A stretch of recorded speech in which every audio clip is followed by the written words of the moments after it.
ਵਾਹਿਗੁਰੂ ਜੀ ਕਾ ਖਾਲਸਾ ਵਾਹਿਗੁਰੂ ਜੀ ਕੀ ਫਤਿਹ। ਅਸਲਾਮ ਵਾਲੇਕਮ ਆਦਾਬ ਵਰਜ਼। ਮੈਂ ਤੁਹਾਡੀ ਹੋਸਟ ਨੀਲਮ ਕੌਰ ਤੇ ਮੈਂ ਟੀਵੀ ਫੋਰ ਦੇ ਸਾਰੇ ਦਰਸ਼ਕਾਂ ਤੇ ਸਰੋਤਿਆਂ ਨੂੰ ਜੀ ਆਇਆਂ ਕਹਿੰਦੀ ਹਾਂ ਪ੍ਰੋਗਰਾਮ ਸੱਚੋ ਸੱਚ ਵਿੱਚ, ਜਿਹੜੇ ਇਸ ਪ੍ਰੋਗਰਾਮ ਨਾਲ ਦੇਸ਼ਾਂ ਵਿਦੇਸ਼ਾਂ ਤੋਂ ਜੁੜ ਚੁੱਕੇ ਨੇ। ਖਾਲਸਾ ਅਫੇਅਰ ਸੈਂਟਰ ਦੇ ਸੰਚਾਲਕ ਡਾਕਟਰ ਅਮਰਜੀਤ ਸਿੰਘ ਰੋਜ਼ਾਨਾ ਦੀ ਤਰ੍ਹਾਂ ਸਟੂਡੀਓ 'ਚ ਮੇਰੇ ਨਾਲ ਮੌਜੂਦ ਨੇ। ਉਹਨਾਂ ਨਾਲ ਗੱਲਬਾਤ ਕਰਕੇ ਅੱਜ ਦੇ ਵਿਸ਼ੇ ਉੱਪਰ ਉਹਨਾਂ ਦਾ ਤਜਜ਼ੀਆ ਜਾਣਦੇ ਹਾਂ। ਜੀ ਡਾਕਟਰ ਸਾਹਿਬ, ਵਾਹਿਗੁਰੂ ਜੀ ਕਾ ਖਾਲਸਾ ਵਾਹਿਗੁਰੂ ਜੀ ਕੀ ਫਤਿਹ। हाँ जी नीलम कौर जी, ਤੁਹਾਨੂੰ ਵੀ ਤੇ ਦੁਨੀਆ ਭਰ ਚ ਬੈਠੇ ਸਾਡੇ ਬਹੁਤ ਹੀ ਪਿਆਰੇ ਸੋਹਣੇ ਸਿਆਣੇ ਟੀਵੀ 84 ਦੇ ਵਿਊਅਰਸ ਨੂੰ ਵੀ ਵਾਹਿਗੁਰੂ ਜੀ ਕਾ ਖਾਲਸਾ ਵਾਹਿਗੁਰੂ ਜੀ ਕੀ ਫਤਿਹ। ਸਾਡੇ ਬਹੁਤ ਹੀ ਪਿਆਰੇ ਮੁਸਲਮਾਨ ਭੈਣਾਂ ਭਰਾਵਾਂ ਨੂੰ ਅਸਲਾਮ ਅਲੈਕਮ। ਗੰਗਾ ਜਮਨੀ ਤਹਿਜ਼ੀਬ ਦੇ ਹਿੰਦੂ ਤਵੀਆਂ ਨੂੰ ਨਮੋ ਨਮੇ। ਜੀ ਡਾਕਟਰ ਸਾਹਿਬ, ਜੀ ਆਇਆਂ ਨੂੰ ਪ੍ਰੋਗਰਾਮ ਸੱਚੋ ਸੱਚ ਵਿੱਚ। ਬਹੁਤ ਧੰਨਵਾਦ ਜੀ ਡਾਕਟਰ ਸਾਹਿਬ, ਅੱਜ 5 ਜੂਨ 2024 22 ਜੇਠ ਨਾਨਕਸ਼ਾਹੀ ਸੰਮਤ 556 ਦਾ ਦਿਨ ਹੈ ਤੇ ਡਾਕਟਰ ਸਾਹਿਬ ਪ੍ਰੋਗਰਾਮ ਸ਼ੁਰੂ ਕਰਨ ਤੋਂ ਪਹਿਲਾਂ ਅਸੀਂ ਦਰਸ਼ਕਾਂ ਤੇ ਸਰੋਤਿਆਂ ਨੂੰ ਹਮੇਸ਼ਾ ਤਰ੍ਹਾਂ ਦੱਸਿਓ ਵਿਊਅਰਸ, ਜੇ ਤੁਸੀਂ ਹੱਕ ਸੱਚ ਇਨਸਾਫ ਤੇ ਪੈਰਾ ਦਿਨ ਦਾ ਇੱਕੋ ਇੱਕ ਚੈਨਲ ਟੀਵੀ 84 ਨੂੰ ਦੇਖਣਾ ਚਾਹੁੰਦੇ ਹੋ ਤਾਂ ਤੁਸੀਂ ਦੇਖ ਸਕਦੇ ਸਪੈਕਟਰਮ ਕੇਬਲ, ਆਰਸਨ ਕੇਬਲ, ਪਲਟਨ ਕੈਨੇਡਾ, ਰੋਕੂ, ਜਾਦੂ ਬਾਕਸ, ਸ਼ਾਵਾ, ਫੇਸਬੁੱਕ ਟੀਵੀ 84 ਦੇ ਐਪ ਰਾਹੀਂ online streaming and IP box ਤੇ ਤੁਸੀਂ ਟੀਵੀ 84 ਨੂੰ ਦੇਖ ਸਕਦੇ ਹੋ। ਵਿਊਅਰਸ, ਜੇ ਤੁਸੀਂ ਟੀਵੀ 84 ਨਾਲ ਪ੍ਰੋਗਰਾਮ ਸੱਚੋ ਸੱਚ ਨਾਲ ਫੇਸਬੁੱਕ ਰਾਹੀਂ ਜੁੜੇ ਹੋ ਤਾਂ ਇਸ ਨੂੰ ਵੱਧ ਤੋਂ ਵੱਧ ਲਾਈਕ ਕਰੋ ਤੇ ਸ਼ੇਅਰ ਕਰੋ ਅਤੇ ਨਾਲ ਹੀ YouTube ਤੇ ਸਬਸਕ੍ਰਾਈਬ ਵੀ ਕਰੋ। ਇਹ ਵੀ ਦੱਸ ਦਈਏ ਕਿ ਤੁਸੀਂ ਟੀਵੀ 84 ਦੀ ਐਪ ਨੂੰ ਐਂਡਰੋਇਡ ਐਂਡ ਐਪ ਸਟੋਰ ਤੇ ਡਾਊਨਲੋਡ ਕਰਕੇ ਜੋ ਟੀਵੀ 84 ਦੀ ਲਾਈਵ ਸਟ੍ਰੀਮ ਹੈ ਇਸ ਨੂੰ ਤੁਸੀਂ 24 ਆਵਰਸ ਦੇਖ ਸਕਦੇ ਹੋ।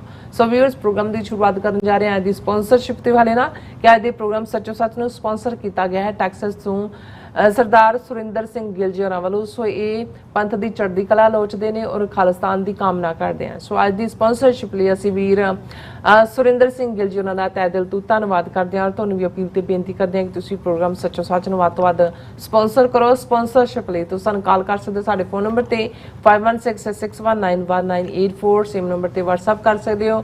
ਤੁਸੀਂ ਸਾਨੂੰ ਈਮੇਲ ਵੀ ਕਰ ਸਕਦੇ ਹੋ info@tv84.tv ਤੇ। ਸੋ ਵਿਊਅਰਸ, ਪਹਿਲੇ ਸੈਗਮੈਂਟ ਦੇ ਵਿੱਚ ਜਿਸ ਤਰ੍ਹਾਂ ਕਿ ਜਿਹੜੇ ਦਿਨ ਚੱਲ ਰਹੇ ਨੇ ਇਹ ਜੂਨ 84 ਦੇ ਘੱਲੂਘਾਰੇ ਦੇ ਜਿਹੜੇ ਦਿਨ ਨੇ ਇਹ ਚੱਲ ਰਹੇ ਨੇ ਔਰ ਆਪਾਂ ਜਿਹੜੇ ਜੂਨ 84 ਘੱਲੂਘਾਰੇ ਦੇ ਵਿੱਚ ਸ਼ਹੀਦ ਹੋਏ ਸਿੰਘਾਂ ਸਿੰਘਣੀਆਂ ਨੂੰ ਆਪਾਂ ਯਾਦ ਕਰ ਰਹੇ ਹਾਂ, ਆਪਾਂ ਉਹਨਾਂ ਨੂੰ ਆਪਣੀ ਸ਼ਰਧਾ ਦੇ ਫੁੱਲ ਵੀ ਭੇਟ ਕਰ ਰਹੇ ਹਾਂ ਇਹਨਾਂ ਦਿਨਾਂ ਦੇ ਵਿੱਚ ਔਰ ਇਸ ਦੇ ਬਾਬਤ ਆਪਾਂ ਵਿਚਾਰ ਚਰਚਾ ਵੀ ਕਰ ਰਹੇ ਹਾਂ। ਸੋ ਪਹਿਲੇ ਸੈਗਮੈਂਟ ਦੇ ਵਿੱਚ ਆਪਾਂ ਗੱਲਬਾਤ ਕਰਨ ਜਾ ਰਹੇ ਕਿ ਜੂਨ 5 ਅਤੇ ਜੂਨ 6 ਦੀ ਜਿਹੜੀ ਦਰਮਿਆਨੀ ਰਾਤ ਅੱਜ ਤੋਂ ਠੀਕ 40 ਸਾਲ ਪਹਿਲਾਂ ਇਤਿਹਾਸ ਦੇ ਪੰਨਿਆਂ ਵਿੱਚ ਜੰਗ ਹਿੰਦ ਪੰਜਾਬ ਦਾ ਹੋ ਨਿਬੜੀ ਹੈ। ਸੋ ਦਿੱਲੀ ਤਖਤ ਨੇ ਅਕਾਲ ਤਖਤ ਨਾਲ ਸਿੱਧਾ ਮੱਥਾ ਲਾਇਆ।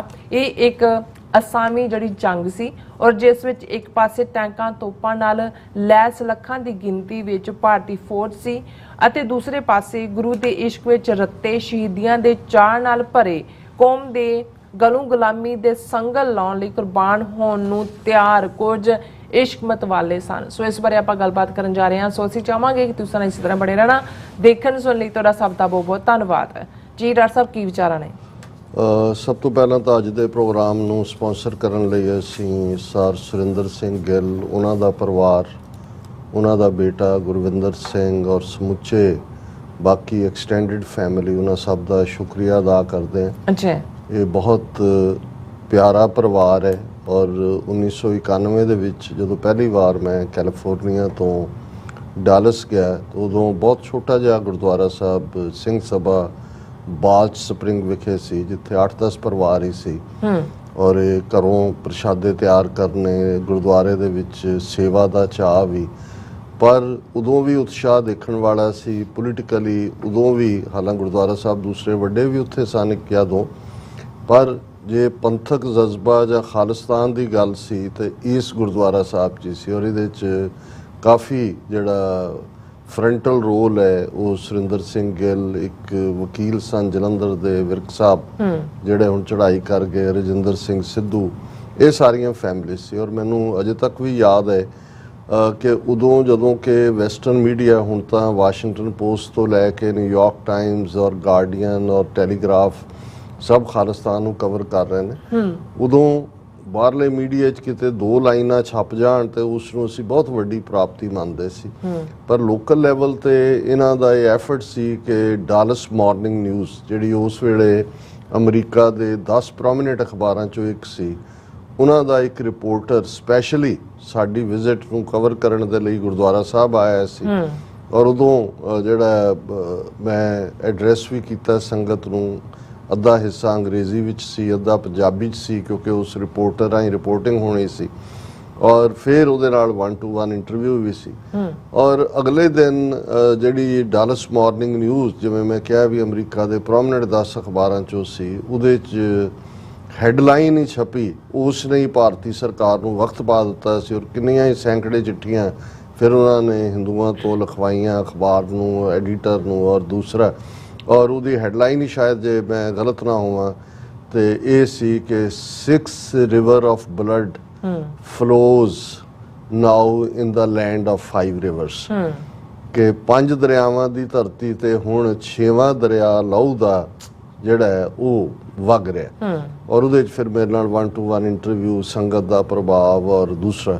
ਸੋ ਇਹ ਮੈਂ ਇਸ ਲਈ ਕਹਿਣਾ ਚਾਹੁੰਦਾ ਕਿ ਵੀ ਬਹੁਤ ਵਾਰ ਇਹ ਨਹੀਂ ਹੁੰਦਾ ਵੀ ਤੁਸੀਂ ਲੱਖਾਂ ਦੇ ਇਕੱਠ ਕਰੋ, ਜਿਵੇਂ ਹੁਣ ਸਾਡਾ ਇੱਕ ਬਣ ਗਿਆ ਇੱਕ ਰਿਵਾਜ ਹੀ ਅਸੀਂ ਬਣਾ ਲਿਆ, ਜਿਸ ਗੁਰਦੁਆਰੇ 'ਚ ਕੋਈ ਨਹੀਂ ਵੀ ਹੈ ਉਹ ਵੀ ਕਹਿੰਦਾ ਜੀ ਨਗਰ ਕੀਰਤਨ ਕਰ ਲਓ, ਲੰਗਰਾਂ ਤੱਕ ਸਾਡਾ ਜ਼ਿਆਦਾ ਜ਼ੋਰ ਹੋ ਗਿਆ। ਲੇਕਿਨ ਅਸੀਂ ਕਦੇ ਵੀ ਅਜੇ ਵੀ ਇਹ ਸਾਡੀ ਕੋਸ਼ਿਸ਼ ਨਹੀਂ ਹੁੰਦੀ ਕਿ ਵੀ ਅਸੀਂ ਮੀਡੀਆ ਦੇ ਵਿੱਚ ਕਿਵੇਂ ਪੋਰਟਰੇ ਕਰਨਾ, ਉਸ ਦੇ ਉੱਤੇ ਕੋਈ PR ਨਹੀਂ ਜਾਰੀ ਕੀਤੀ ਜਾਂਦੀ, ਕੋਈ ਪ੍ਰੋਪਰ ਮੀਡੀਆ ਕਮੇਟੀ ਨਹੀਂ ਹੁੰਦੀ, ਕੋਈ ਪ੍ਰੈਸ ਰਿਲੀਜ਼ ਤੱਕ ਵੀ ਨਹੀਂ ਹੁੰਦੀ। ਔਰ ਮੈਂ ਵੱਡੀਆਂ ਪੈਰੇਡਸ ਦੇ ਵਿੱਚ ਇਸ ਪਾਰਟ ਨੂੰ ਦੇਖਦਾ ਹਾਂ। ਅਸੀਂ ਇੱਕ ਦੂਸਰੇ ਨੂੰ ਵਧਾਈਆਂ ਦੇ ਰਹੇ ਹੁੰਦੇ ਆ ਕਿ ਜੀ ਦੇਖੋ 5 ਲੱਖ ਸਿੱਖ ਆ ਗਏ, 10 ਲੱਖ ਆ ਗਏ, ਦੂਸਰਾ। ਲੇਕਿਨ ਉਸ ਸਾਰੇ ਕਾਜ਼ ਨੂੰ ਇਹੀ ਕਾਰਨ ਹੈ ਕਿ ਵੀ ਉਹ ਭਾਵੇਂ ਫਲੈਸ਼ ਜ਼ਰੂਰ ਵੱਜ ਜਾਂਦਾ ਮੇਨ ਨਿਊਜ਼ ਦੇ ਵਿੱਚ, ਪਰ ਕਦੇ ਵੀ ਇਹਨਾਂ ਸਾਰਿਆਂ ਚੋਂ ਜਿੰਨੀ ਮਿਹਨਤ, ਜਿੰਨਾ ਸਰਮਾਇਆ ਅਸੀਂ ਖਰਚ ਕਰਦੇ ਹਾਂ, ਉਸ ਦੀ ਆਊਟਪੁੱਟ ਜੇ ਮੈਨੂੰ ਕੋਈ ਪੁੱਛੇ ਤਾਂ ਮੈਂ ਇਹਨੂੰ 0-0 ਹੀ ਕਹਿੰਦਾ। ਔਰ ਮੈਨੂੰ ਇਹ ਕਹਿਣ 'ਚ ਕੋਈ ਗਰੇਜ਼ ਨਹੀਂ ਹੈ। ਹੁਣ ਤਾਂ ਚਲੋ ਸਿੰਘ ਸਭਾ ਦੇ ਕੋਲ ਜਿਹੜਾ ਇਹਨਾਂ ਦੇ ਸਾਰੇ ਹੀ ਲੋਕਲ ਵੀਰਾਂ ਦੇ ਯਤਨ ਸਦਕਾ ਇੱਕ ਬਹੁਤ ਅੱਛੀ ਇਮਾਰਤ ਹੈ। ਔਰ ਜਿਹੜਾ ਇੱਕ ਹੋਰ ਆਈਡੀਅਲ ਪਾਰਟ ਹੈ ਵੀ ਗੁਰਦੁਆਰਾ ਸਾਹਿਬ ਦੇ ਲੰਗਰ ਹਾਲ ਦੇ ਵਿੱਚ ਸਮੂਹ ਸ਼ਹੀਦਾਂ ਦੀ ਜਿੰਨੀਆਂ ਵੀ ਪਿਕਚਰਸ ਉਹ ਪ੍ਰੋਕਿਓਰ ਕਰ ਸਕਦੇ ਸੀ, ਬਹੁਤ ਸਾਰੀਆਂ ਨੇ, ਇਹ ਤਾਂ ਨਹੀਂ ਹੈ ਕਿ ਸਾਰੇ ਹੀ ਆ ਗਏ ਉਹਦੇ 'ਚ, ਪਰ ਇਹ ਆਪਣੇ ਆਪ ਦੇ ਵਿੱਚ ਇੱਕ ਇਹ ਵੀ ਦੱਸਣਾ ਹੈ ਕਿ ਭਾਈ ਇਹ ਸਾਡੀ ਪੱਕੀ ਸਟੇਟਮੈਂਟ ਹੈ ਕਿ ਅਸੀਂ ਸ਼ਹੀਦਾਂ ਦੇ ਡੁੱਲੇ ਖੂਨ ਦਾ ਹੱਕ ਲੈਣਾ।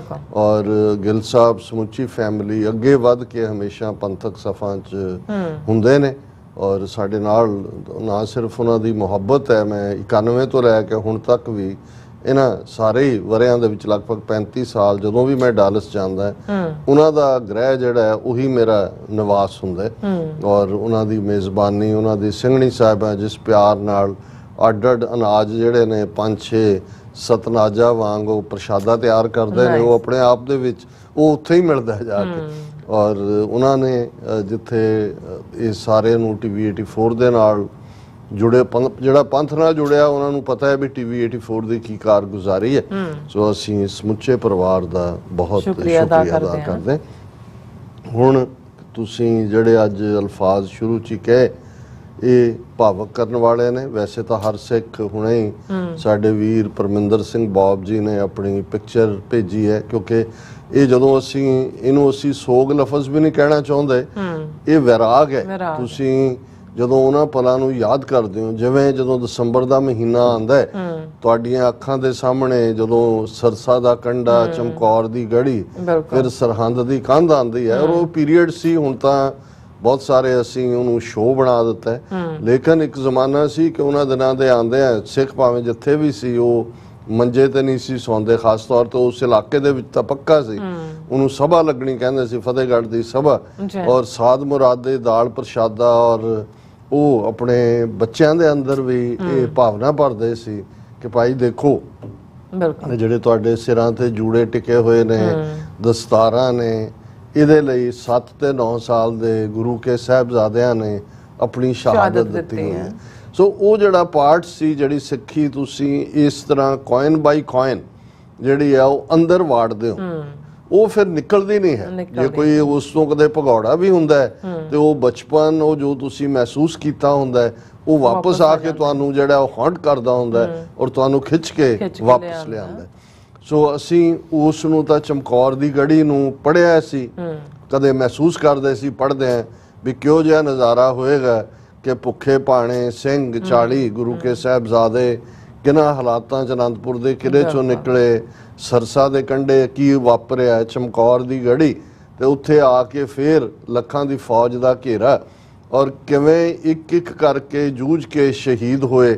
ਉਹ ਸਾਡੀਆਂ ਮਨ ਦੀਆਂ ਅੱਖਾਂ ਸਾਹਮਣੇ ਸੀ ਕਿ ਭਾਈ ਕਿਵੇਂ ਇੰਨਾ ਵੱਡਾ ਹਜੂਮ ਫੌਜ ਦਾ 10 ਲੱਖ ਜਿਹਦਾ ਨੰਬਰ 10ਵੇਂ ਪਾਤਸ਼ਾਹ ਨੇ ਜ਼ਫਰਨਾਮੇ 'ਚ ਦਿੱਤਾ ਹੈ, ਬਿਲਕੁਲ, ਤੇ ਕਿਵੇਂ ਅੰਦਰ ਉਹ ਜੂਝੇ ਹੋਣਗੇ, ਕਿਸ ਹਾਲ 'ਚ ਉਹ ਹੋਣਗੇ, ਲੇਕਿਨ ਕਿਸ ਕਦਰ ਜਿਹੜੀ ਹੈ ਉਹ ਚੜ੍ਹਦੀ ਕਲਾ ਦੀ ਸੁਰਤ ਸੀ। ਤੇ ਇਹ ਤਾਂ 40 ਵਰੇ ਪਹਿਲਾਂ ਸਾਡੀ ਜਨਰੇਸ਼ਨ ਨੇ ਆਪਣੀਆਂ ਅੱਖਾਂ ਨਾਲ ਦੇਖਿਆ।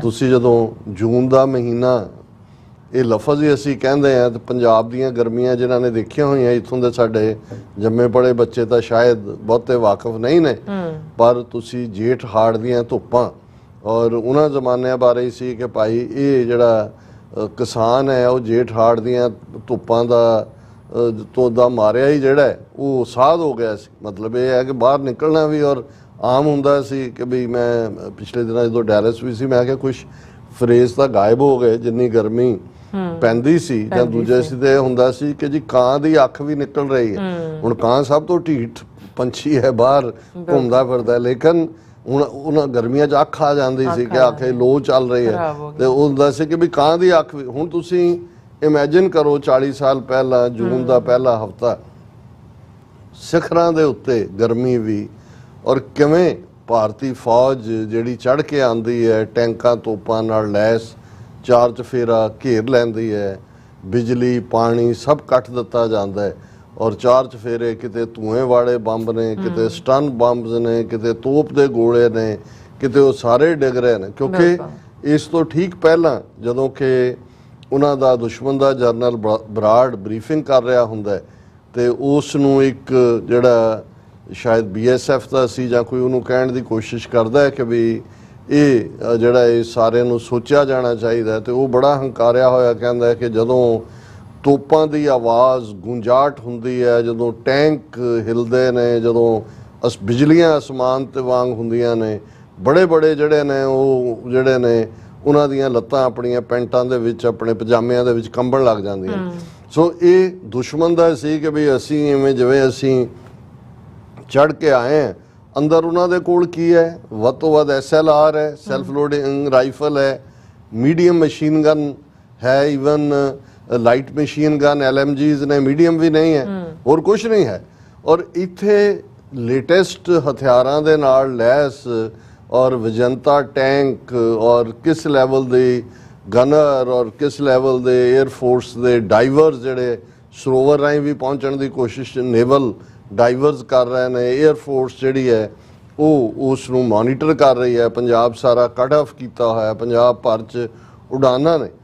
ਹੁਣ ਇਹ ਜਦੋਂ ਅਸੀਂ ਖਾਲਸਾਈ ਸਪਿਰਿਟ ਜਾਂ ਸਵਾ ਲੱਖੀ ਸਪਿਰਿਟ ਦੀ ਗੱਲ ਕਰਦੇ ਹਾਂ, ਔਰ ਜਿਵੇਂ ਮੈਂ ਆਪਣੇ 3 ਜੂਨ ਦੇ ਪ੍ਰੋਗਰਾਮ 'ਚ ਕਿਹਾ ਸੀ ਕਿ ਜਦੋਂ ਅਸੀਂ ਘੱਲੂਘਾਰਾ 84 ਯਾਦ ਕਰਦੇ ਹਾਂ, ਇੱਕ ਪਾਸੇ ਸਾਡੇ ਸਾਹਮਣੇ ਚਮਕੌਰ ਦੀ ਗੜੀ ਦਾ ਦੁਹਰਾ ਹੈ, ਔਰ ਸੰਤ ਜਰਨੈਲ ਸਿੰਘ ਖਾਲਸਾ ਪਿੰਡਰਾਂ ਵਾਲੇ, ਜਨਰਲ ਸੁਬੇਗ ਸਿੰਘ, ਭਾਈ ਅਮਰੀਕ ਸਿੰਘ, ਬਾਬਾ ਠਾਰਾ ਸਿੰਘ ਔਰ ਉਹਨਾਂ ਦੇ ਦਰਜਨਾਂ ਸਾਥੀ ਸਿੰਘਾਂ ਨੇ ਜਿਵੇਂ ਉਹ ਜੰਗ ਦੇ ਵਿੱਚ ਜੂਝੇ। ਜੰਗ ਤਾਂ ਦੁਸ਼ਮਣ ਨੇ ਬਚਾਇਆ, ਪਰ ਜੰਗ ਦੇ ਵਿੱਚ ਮਚਣਾ ਕਿਹਨੂੰ ਕਹਿੰਦੇ ਨੇ? ਔਰ ਜਿਵੇਂ ਤੁਸੀਂ ਕਿਹਾ ਵੀ ਇਸ਼ਕ ਦੇ ਪੁਤਲੇ, ਇਸ਼ਕ ਦੇ ਮਤਵਾਲੇ, ਅਸੀਂ ਇਹ ਤੱਕ ਨਜ਼ਮਾਂ 'ਚ ਹੀ ਪੜ੍ਹਦੇ ਹਾਂ ਨਾ ਕਿ ਸ਼ਮਾ ਤੋਂ ਪਰਵਾਨੇ ਕੁਰਬਾਨ ਹੁੰਦੇ ਨੇ ਜਾਂ ਦੂਸਰੇ ਨੇ।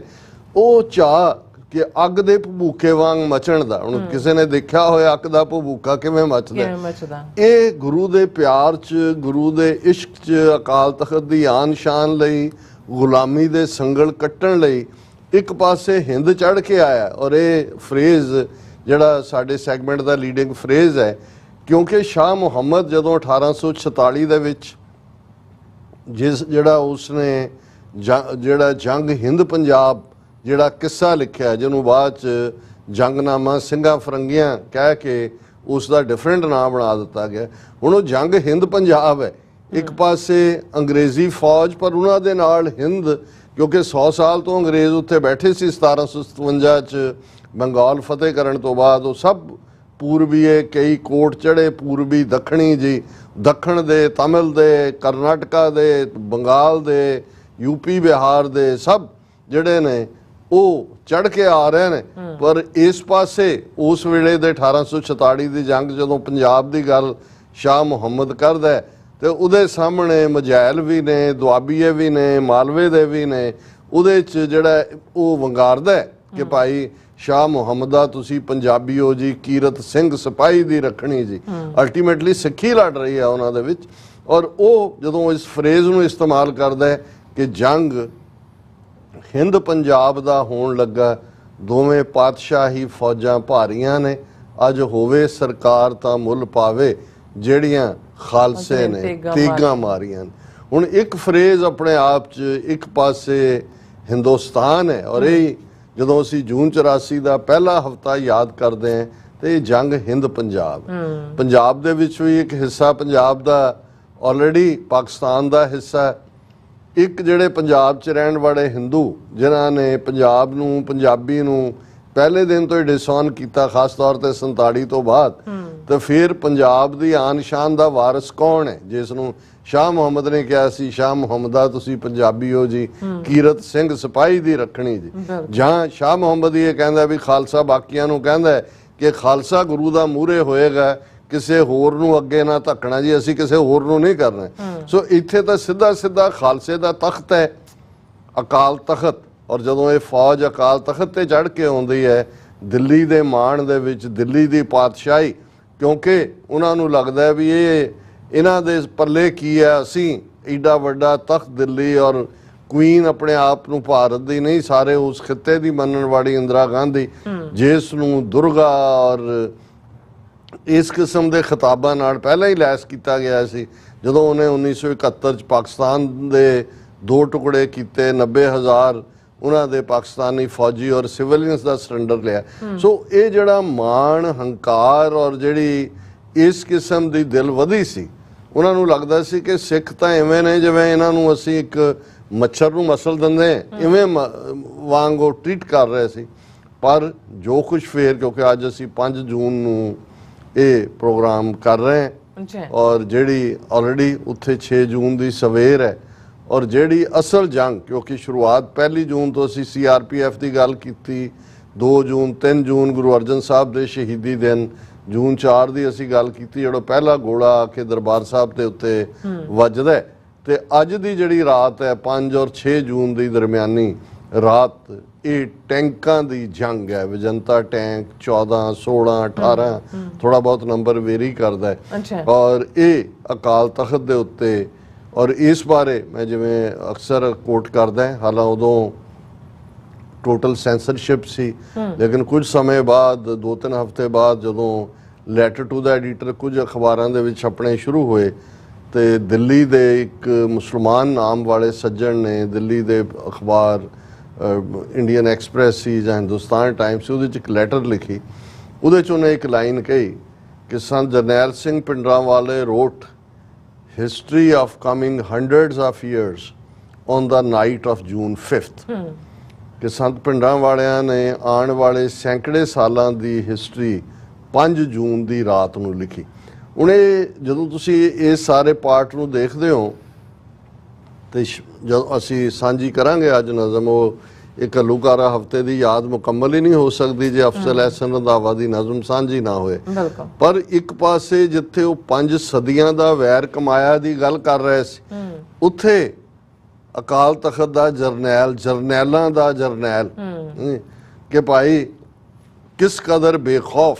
ਔਰ ਇਹ ਟਰਨਿੰਗ ਪੁਆਇੰਟ ਹਿਸਟਰੀ ਦੇ ਹੁੰਦੇ ਨੇ, ਜਿੱਥੇ 5 ਸਦੀਆਂ ਤੋਂ ਜਿਸ ਕੌਮ ਦੇ ਉੱਤੇ ਸਾਡਾ ਇੱਕ ਵੱਡਾ ਹਿੱਸਾ ਇਤਬਾਰ ਕਰਦਾ ਸੀ, ਇਹਦੇ ਬਾਵਜੂਦ ਕਿ ਇਹਨਾਂ ਦੇ 5 ਸਦੀਆਂ ਦੀਆਂ ਕਰਤੂਤਾਂ ਦੇ ਲੱਛਣ ਸਾਹਮਣੇ ਸਨ, ਲੇਕਿਨ ਇਹ ਇੱਕ ਨਵੀਂ ਦਿਸ਼ਾ ਦੇਣੀ ਹਿਸਟਰੀ ਨੂੰ ਇਹ 5 ਜੂਨ ਦੀ ਰਾਤ ਦੇ ਹਿੱਸੇ ਹੀ ਆਇਆ।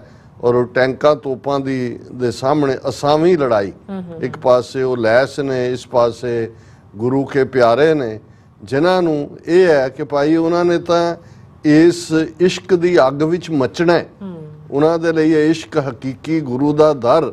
कबीर मोहे मरने का चाव है, मरो तो हर के द्वार, मत हर पूछे कौन है परा हमारे बार। चाह है हरी दे द्वार, यही हरी दा मंदिर, रब दा घर।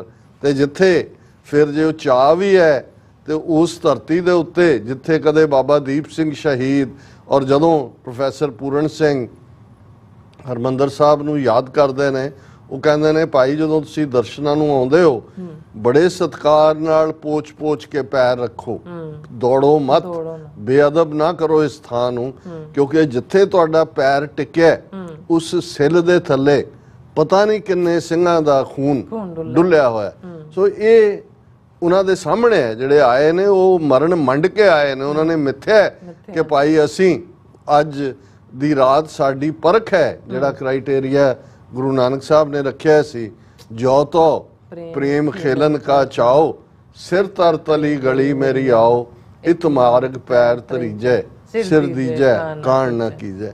ਜਿਹੜਾ ਕ੍ਰਾਈਟੇਰੀਆ ਕਬੀਰ ਸਾਹਿਬ ਨੇ ਰੱਖਿਆ ਸੀ ਕਿ ਸੂਰਾ ਸੋ ਪਹਿਚਾਨੀ ਹੈ, ਜੋ ਲੜੈ ਦੀਨ ਕੇ ਹੇਤ, ਪੁਰਜ਼ਾ ਪੁਰਜ਼ਾ ਕੱਟ ਮਰੈ, ਕਬੂ ਨਾ ਛਾੜੇ ਖੇਤ। ਇਹ ਪੁਰਜ਼ਾ ਕੱਟ ਕੇ ਸ਼ਹੀਦ ਹੋਣ ਦਾ ਵੇੜਾ, ਔਰ ਇਹਨਾਂ ਯੋਧਿਆਂ ਨੇ ਉਹ ਕਰ ਵਿਖਾਇਆ। ਉਹ ਖਾਲਸੇ ਦੇ ਇਤਿਹਾਸ ਨੂੰ, ਚਮਕੌਰ ਦੀ ਗੜੀ ਦੇ ਇਤਿਹਾਸ ਨੂੰ, 18ਵੀਂ ਸਦੀ ਦੇ ਯੋਧਿਆਂ ਦੇ ਇਤਿਹਾਸ ਨੂੰ, ਤੇ ਕਦੇ ਬਾਬਾ ਗੁਰਬਖਸ਼ ਸਿੰਘ ਜਿਹੜੇ 30 ਸਿੰਘਾਂ ਦੇ ਨਾਲ ਅਕਾਲ ਤਖਤ ਨੂੰ ਡਿਫੈਂਡ ਕਰ ਰਹੇ ਸੀ ਜਦੋਂ ਅਬਦਾਲੀ ਦਾ ਇੱਕ ਹਮਲਾ ਹੁੰਦਾ, ਕਿਉਂਕਿ ਸਿੰਘਾਂ ਨੇ ਮਤਾ ਕੀਤਾ ਕਿ ਭਾਈ ਅਸੀਂ ਜਿਹੜਾ ਹੈ ਉਹਨੂੰ ਬਾਅਦ ਚ ਘੇਰਾਂਗੇ, ਪਰ ਬਾਬਾ ਗੁਰਬਖਸ਼ ਸਿੰਘ ਖਲੋਤੇ। ਉਹਨਾਂ ਨੇ ਕਿਹਾ ਜੀ ਸਾਨੂੰ ਸ਼ਹੀਦੀ ਦਾ ਚਾਅ ਹੈ, ਸਾਨੂੰ ਆਗਿਆ ਦਿਓ ਕਿ ਅਸੀਂ ਜਦੋਂ ਅਬਦਾਲੀ ਆਏ ਇਸ ਧਰਤੀ ਤੇ, ਅਕਾਲ ਤਖਤ ਤੇ ਆਏ, ਦਰਬਾਰ ਸਾਹਿਬ ਆਏ, ਤੇ ਉਸ ਨੂੰ ਜ਼ਰਾ ਖਾਲਸਾਈ ਚਾਟਾ ਛਕਾਈਏ। ਸੋ ਉਹਨਾਂ ਦੇ ਨਾਲ ਫਿਰ 29 ਸਿੰਘ ਹੋਰ ਖਲੋਤੇ, ਔਰ 30 ਸਿੰਘ ਜਦੋਂ ਅੱਜ ਵੀ ਤੁਸੀਂ ਅਕਾਲ ਤਖਤ ਸਾਹਿਬ ਦੇ ਦੀਦਾਰ ਲਈ ਜਾਂਦੇ ਹੋ, ਉਸ ਦੇ ਬਿਲਕੁਲ ਪਿੱਛੇ ਬੁੰਗਾ ਸ਼ਹੀਦ ਬਾਬਾ ਗੁਰਬਖਸ਼ ਸਿੰਘ ਹੈ। ਤੇ ਉਹਨਾਂ 30 ਸਿੰਘਾਂ ਨੇ ਜਿਹੜੀ ਜੰਗ ਮਚਾਈ ਸੀ, ਉਸ ਨੂੰ ਜਿਹੜਾ ਅਬਦਾਲੀ ਦੇ ਨਾਲ ਹਿਸਟੋਰੀਅਨ ਆਇਆ ਖਾਫੀ ਖਾਨ, ਔਰ ਉਸ ਦੀਆਂ ਲਿਖਤਾਂ ਨੂੰ ਸਰ ਕਪੂਰ ਸਿੰਘ ਹੋਰਾਂ ਨੇ ਟਰਾਂਸਲੇਟ ਵੀ ਕੀਤਾ ਕਿ ਕਿਵੇਂ ਉਹ ਹਰਮੰਦਰ ਦੇ ਅੰਦਰ ਗਏ 30 ਸਿੰਘ, ਅਰਦਾਸਾ ਸੋਧਿਆ। ਉਦੋਂ ਉਹਨਾਂ ਨੇ ਕੇਸਰੀ ਬਾਣਾ ਪਹਿਨਿਆ ਹੋਇਆ ਸੀ, ਕੇਸਰੀ ਦਸਤਾਰਾਂ, ਕੇਸਰੀ ਚੋਲੇ, ਕਿਉਂਕਿ ਉਹ ਮੌਤ ਲਾੜੀ ਨੂੰ ਵਿਆਹੁਣ ਚੱਲੇ ਸੀ। ਉਹਨਾਂ ਨੇ ਉਹ ਕੇਸਰੀ ਗਾਨੇ ਬੰਨੇ, ਗੁਰੂ ਅੱਗੇ ਅਰਦਾਸਾ ਸੋਧਿਆ ਕਿ ਅੱਜ ਸਾਡੇ ਲਈ ਸਭ ਤੋਂ ਸਾਡੀ ਸੁਲੱਖਣੀ ਘੜੀ ਆ ਰਹੀ ਹੈ, ਇਸ ਧਰਤੀ ਦੇ ਉੱਤੇ ਅਸੀਂ ਸ਼ਹੀਦੀ ਜਿਹੜੀ ਹੈ ਉਹ ਮੰਗਣ ਆਏ ਹਾਂ। ਔਰ ਫਿਰ ਜੋ ਉਹਨਾਂ ਨੇ ਜੰਗ ਮਚਾਇਆ, ਉਹ ਖਾਫੀ ਖਾਨ ਦੀ ਲਿਖਤ ਨੂੰ ਟਰਾਂਸਲੇਟ ਕੀਤਾ। ਉਹਨੇ ਕਿਹਾ ਵੀ ਉਹਨਾਂ 30 ਯੋਧਿਆਂ 'ਚ ਪਤਾ ਨਹੀਂ ਉਹ ਮੌਤ ਦੇ ਫਰਿਸ਼ਤੇ ਸੀ, ਉਹ ਜਿੱਧਰ ਗਏ ਉਹਨਾਂ ਨੇ ਲਾਸ਼ਾਂ ਦੇ ਢੇਰ ਲਾ ਦਿੱਤੇ, ਔਰ there was no grain of fear amongst them। ਉਹ ਜਿਹੜਾ ਇੱਕ ਡਰ ਭੌ ਉਹਨਾਂ ਦੀ ਖਲੜੀ ਦੇ ਕਿਤੇ ਨੇੜੇ ਤੇੜੇ ਵੀ ਨਹੀਂ ਸੀ ਲੱਗਾ ਹੋਇਆ। ਹੁਣ ਉਹ ਤਾਂ ਅਸੀਂ ਪੜ੍ਹਿਆ ਸੀ, ਕਿਸੇ ਨੇ ਉਹਦੇ ਤੇ ਸਵਾਲ ਵੀ ਕੀਤਾ ਹੋਏਗਾ, ਲੇਕਿਨ ਕਿਉਂਕਿ ਦੁਸ਼ਮਣ ਦੇ ਹਿਸਟੋਰੀਅਨ ਦੀ ਕਲਮ ਤੋਂ ਸੀ, ਇਸ ਲਈ ਉਹਨੂੰ ਕੋਟ ਵੀ ਕੀਤਾ ਜਾਂਦਾ, ਪਰ ਅਸੀਂ ਤਾਂ ਆਪਣੀਆਂ ਅੱਖਾਂ ਦੇ ਸਾਹਮਣੇ 40 ਵਰੇ ਪਹਿਲਾਂ ਦੇਖਿਆ, ਦੁਨੀਆ ਨੇ ਦੇਖਿਆ। ਉਹੀ ਜੋ ਕਦੇ ਖਾਫੀ ਖਾਨ ਨੇ ਬਾਬਾ ਗੁਰਬਖਸ਼ ਸਿੰਘ ਔਰ ਉਹਨਾਂ ਦੇ ਸਾਥੀ ਸਿੰਘਾਂ ਦੀ ਦਲੇਰੀ ਦੀ ਗੱਲ ਕੀਤੀ ਸੀ। ਦੁਸ਼ਮਣ ਦਾ ਜਰਨੈਲ ਜਿਹੜਾ ਬਰਾੜ ਹੈ, ਉਹਨਾਂ ਦਾ ਜ਼ਰਖਰੀਦ ਕੁੱਤਾ, ਉਹ ਜਦੋਂ ਮੀਡੀਆ ਦੇ ਸਾਹਮਣੇ ਆਉਂਦਾ, ਉਹ ਇਹ ਕਹਿਣ ਤੇ ਮਜਬੂਰ ਹੁੰਦਾ, giving the adversary his due, they fought to the last breath and bullet। ਕਿ ਜਦੋਂ ਤੱਕ ਉਹਨਾਂ ਦੇ ਸਾਹ 'ਚ ਇੱਕ ਵੀ ਸਾਹ ਬਾਕੀ ਸੀ ਔਰ ਇਹਨਾਂ ਕੋਲ ਇੱਕ ਵੀ ਗੋਲੀ ਬਾਕੀ ਸੀ, ਉਹ ਅਖੀਰਲੇ ਸਾਹ ਤੱਕ ਜੂਝੇ। ਔਰ ਇਹ ਜੂਨ 5 ਤੇ 6 ਜੂਨ ਦੀ ਰਾਤ ਜਿਹੜੀ ਅਸਾਵੀਂ ਜੰਗ ਸੀ, ਜਦੋਂ ਤੱਕ 6 ਜੂਨ ਦਾ ਸੂਰਜ ਚੜ੍ਹਦਾ ਹੈ, ਉਸ ਹਰਮੰਦਰ ਔਰ ਅਕਾਲ ਤਖਤ ਦੇ ਸਾਹਮਣੇ ਇੱਕ ਪਾਸੇ ਸੈਂਕੜਿਆਂ ਫੌਜੀਆਂ ਦੀਆਂ ਲਾਸ਼ਾਂ ਵਿਛੀਆਂ ਹੋਈਆਂ ਨੇ, ਜਿਸ ਨੂੰ ਉਹਨਾਂ ਦੇ ਜਰਨੈਲਾਂ ਨੇ ਵੀ ਕਿਹਾ ਵੀ ਇਹ ਸਾਡੇ ਲਈ ਕਿਲਿੰਗ ਗਰਾਊਂਡ ਬਣ ਗਿਆ, ਇਹ ਕਤਲਗਾਹ ਬਣ ਗਈ ਉਹਨਾਂ ਦੇ ਫੌਜੀਆਂ ਦੀ। ਪਰ ਉਸੇ ਹੀ ਝੰਡੇ ਬੁੰਗੇ ਦੇ ਨੇੜੇ ਸੰਤ ਪਿੰਡਰਾਂ ਵਾਲੇ ਭਾਈ ਅਮਰੀਕ ਸਿੰਘ, ਕਿਉਂਕਿ ਜਨਰਲ ਸੁਬੇਗ ਸਿੰਘ ਇੱਕ ਰਾਤ ਪਹਿਲਾਂ ਚੜ੍ਹਾਈ ਸ਼ਹੀਦੀ ਪਾ ਗਏ ਸੀ, ਔਰ ਇਹ ਜਦੋਂ ਐਨ 6 ਜੂਨ ਟੈਂਕ ਅੰਦਰ ਆ ਗਏ ਔਰ ਅੰਦਰ ਸੰਤਾਂ ਨੇ ਆਪਣੇ ਜਥੇ ਦੇ ਨਾਲ ਅਰਦਾਸਾ ਸੋਧ ਕੇ ਅਕਾਲ ਤਖਤ ਤੋਂ ਪੌੜੀਆਂ ਉਤਰਦਿਆਂ ਜਿਹੜਾ ਉਸ ਥਾਂ ਦੇ ਉੱਤੇ ਸ਼ਹੀਦੀ ਪਾਈ। ਔਰ ਜੋ ਉਹਨਾਂ ਨੇ ਦੀਵਾਨਾਂ ਦੇ ਵਿੱਚ ਜਦੋਂ ਧਾਰਨਾ ਲਵਾਉਂਦੇ ਸਨ, ਔਰ ਇਹ ਸੰਗਤ ਤੋਂ ਵੀ ਬੁਲਾਉਂਦੇ ਸੀ ਕਿ ਸਿਰ ਦਿੱਤਿਆਂ ਬਾਜ ਨਹੀਂ ਰਹਿਣਾ, ਧਰਮ ਸਿਰ ਦਿੱਤਿਆਂ ਬਾਜ ਨਹੀਂ ਰਹਿਣਾ। ਉਹਨਾਂ ਨੇ ਉਹ ਕੁਰਬਾਨੀ ਕੀਤੀ ਕਿ ਅੱਜ 40 ਵਰੇ ਬਾਅਦ ਜਿੱਥੇ ਕੌਮੀ ਅਣਖ, ਕੌਮੀ ਗੈਰਤ, ਇਸ ਦੀ ਗੱਲ ਦੁਨੀਆ 'ਚ ਹੁੰਦੀ ਹੈ, ਅੱਜ ਉਹੀ ਉਹਨਾਂ ਦੇ ਬੋਲ ਕਿ ਭਾਈ ਖਾਲਿਸਤਾਨ ਦੀ ਨੀਂਹ ਰੱਖੀ ਜਾਏਗੀ। ਇਹ ਸਟਰਗਲ ਅੱਜ ਇੰਟਰਨੈਸ਼ਨਲ ਪ੍ਰੋਪੋਰਸ਼ਨ ਦੀ ਹੈ। ਔਰ ਇਸ ਦੇ ਨਾਲ ਮੈਂ ਸਮਝਦਾ ਕਿ ਮੈਂ ਇਸ ਨੂੰ ਕਲੋਜ਼ਿੰਗ ਤੋਂ ਪਹਿਲਾਂ ਉਹਨਾਂ ਦੀ ਨਜ਼ਮ ਵੀ ਸਾਂਝੀ ਕਰਾਂਗਾ ਅਫਸਰ ਐਸਨ ਰੰਧਾਵਾ ਦੀ। ਪਰ ਜਿੱਥੇ ਅਸੀਂ ਅੱਡ-ਅੱਡ ਆਸਪੈਕਟ ਇਸ ਘੱਲੂਘਾਰੇ ਨਾਲ ਸੰਬੰਧਿਤ ਵਿਚਾਰਦੇ ਹਾਂ, ਉੱਥੇ ਧਰਮੀ ਫੌਜੀਆਂ ਦੀ, ਕਿਉਂਕਿ ਜਦੋਂ ਹੀ ਇਹ ਖਬਰਾਂ ਚਾਰ ਚਫੇਰੇ ਫੈਲੀਆਂ, ਕਿਵੇਂ ਹਜ਼ਾਰਾਂ ਦੀ ਗਿਣਤੀ ਦੇ ਵਿੱਚ ਧਰਮੀ ਫੌਜੀ, ਕੋਈ ਰਾਮਗੜ੍ਹ 'ਚ ਤਾਇਨਾਤ ਹੈ, ਕੋਈ ਪੁੰਛ 'ਚ ਹੈ, ਕੋਈ ਜੰਮੂ 'ਚ ਹੈ, ਕੋਈ ਪੂਨੇ 'ਚ ਹੈ, ਕੋਈ ਲਦਾਖ 'ਚ ਹੈ, ਵੱਡੀ ਗਿਣਤੀ 4 ਤੋਂ 5 ਹਜ਼ਾਰ ਰਾਮਗੜ੍ਹ ਤੋਂ ਨਿਕਲੇ।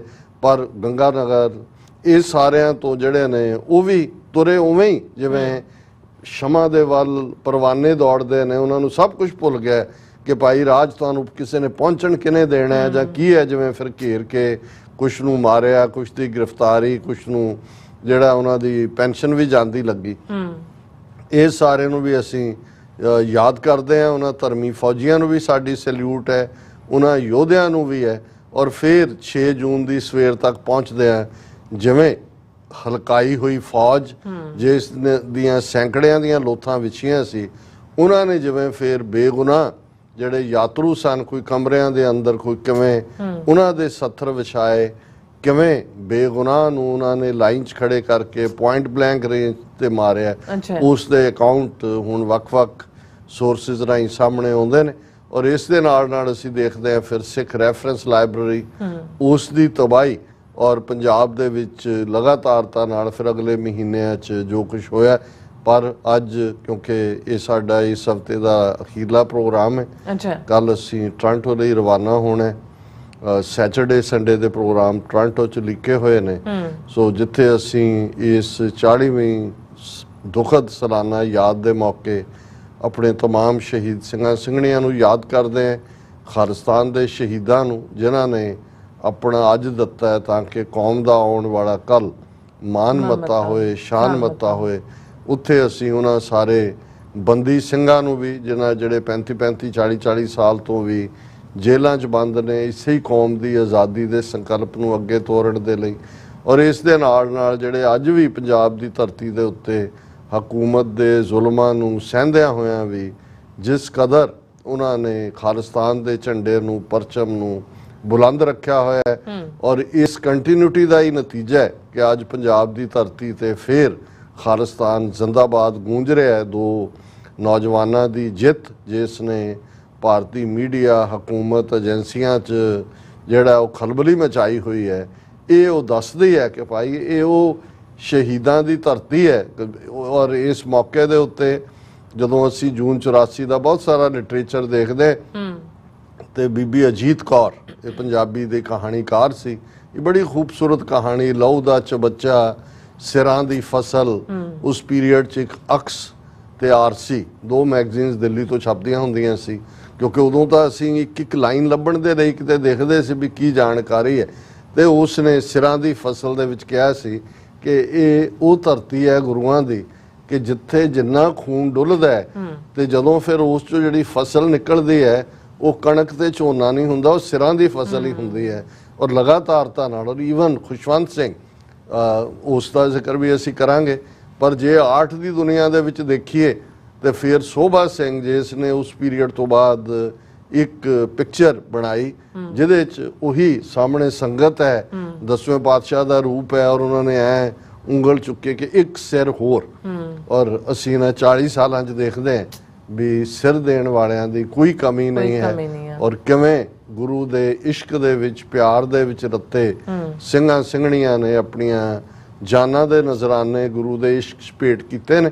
ਪਰ ਇਹ ਨਾ ਹੋਏ ਵੀ ਅਸੀਂ ਸਿਰਫ ਇਹੀ ਕਹੀਏ ਕਿ ਅਸੀਂ ਮਰਦੇ ਆਏ ਹਾਂ, ਮਰ ਰਹੇ ਹਾਂ, ਮਰਦੇ ਰਹਾਂਗੇ। ਨਹੀਂ, ਮਕਸਦ ਸਾਡਾ ਕਿ ਹਮ ਰਾਖਤ ਪਾਤਸ਼ਾਹੀ ਦਾਵਾ ਜਾਂ ਇਤ ਕੋ ਜਾਂ ਅਗਲੋ ਪਾਵਾ, ਕਿ ਜਾਂ ਅਸੀਂ ਪਾਤਸ਼ਾਹਤ ਲਈ ਲੜ ਰਹੇ ਹਾਂ, ਸੋਵਰਨਿਟੀ ਲਈ ਲੜ ਰਹੇ ਹਾਂ, ਜਾਂ ਅਸੀਂ ਇਸ ਜੀਵਨ ਦੇ ਵਿੱਚ ਨੂੰ ਹਾਸਲ ਕਰਾਂਗੇ। ਜੇ ਜਿੱਤ ਗਏ ਤਾਂ ਪਾਤਸ਼ਾਹਤ ਹੈ, ਤੇ ਜੇ ਸ਼ਹੀਦੀ ਮਿਲੀ ਤੇ ਫਿਰ ਅਗਲੋ ਪਾਵਾ, ਫਿਰ ਗੁਰੂ ਦੀ ਗੋਦ ਦੀ ਪਾਤਸ਼ਾਹੀ ਹੈ।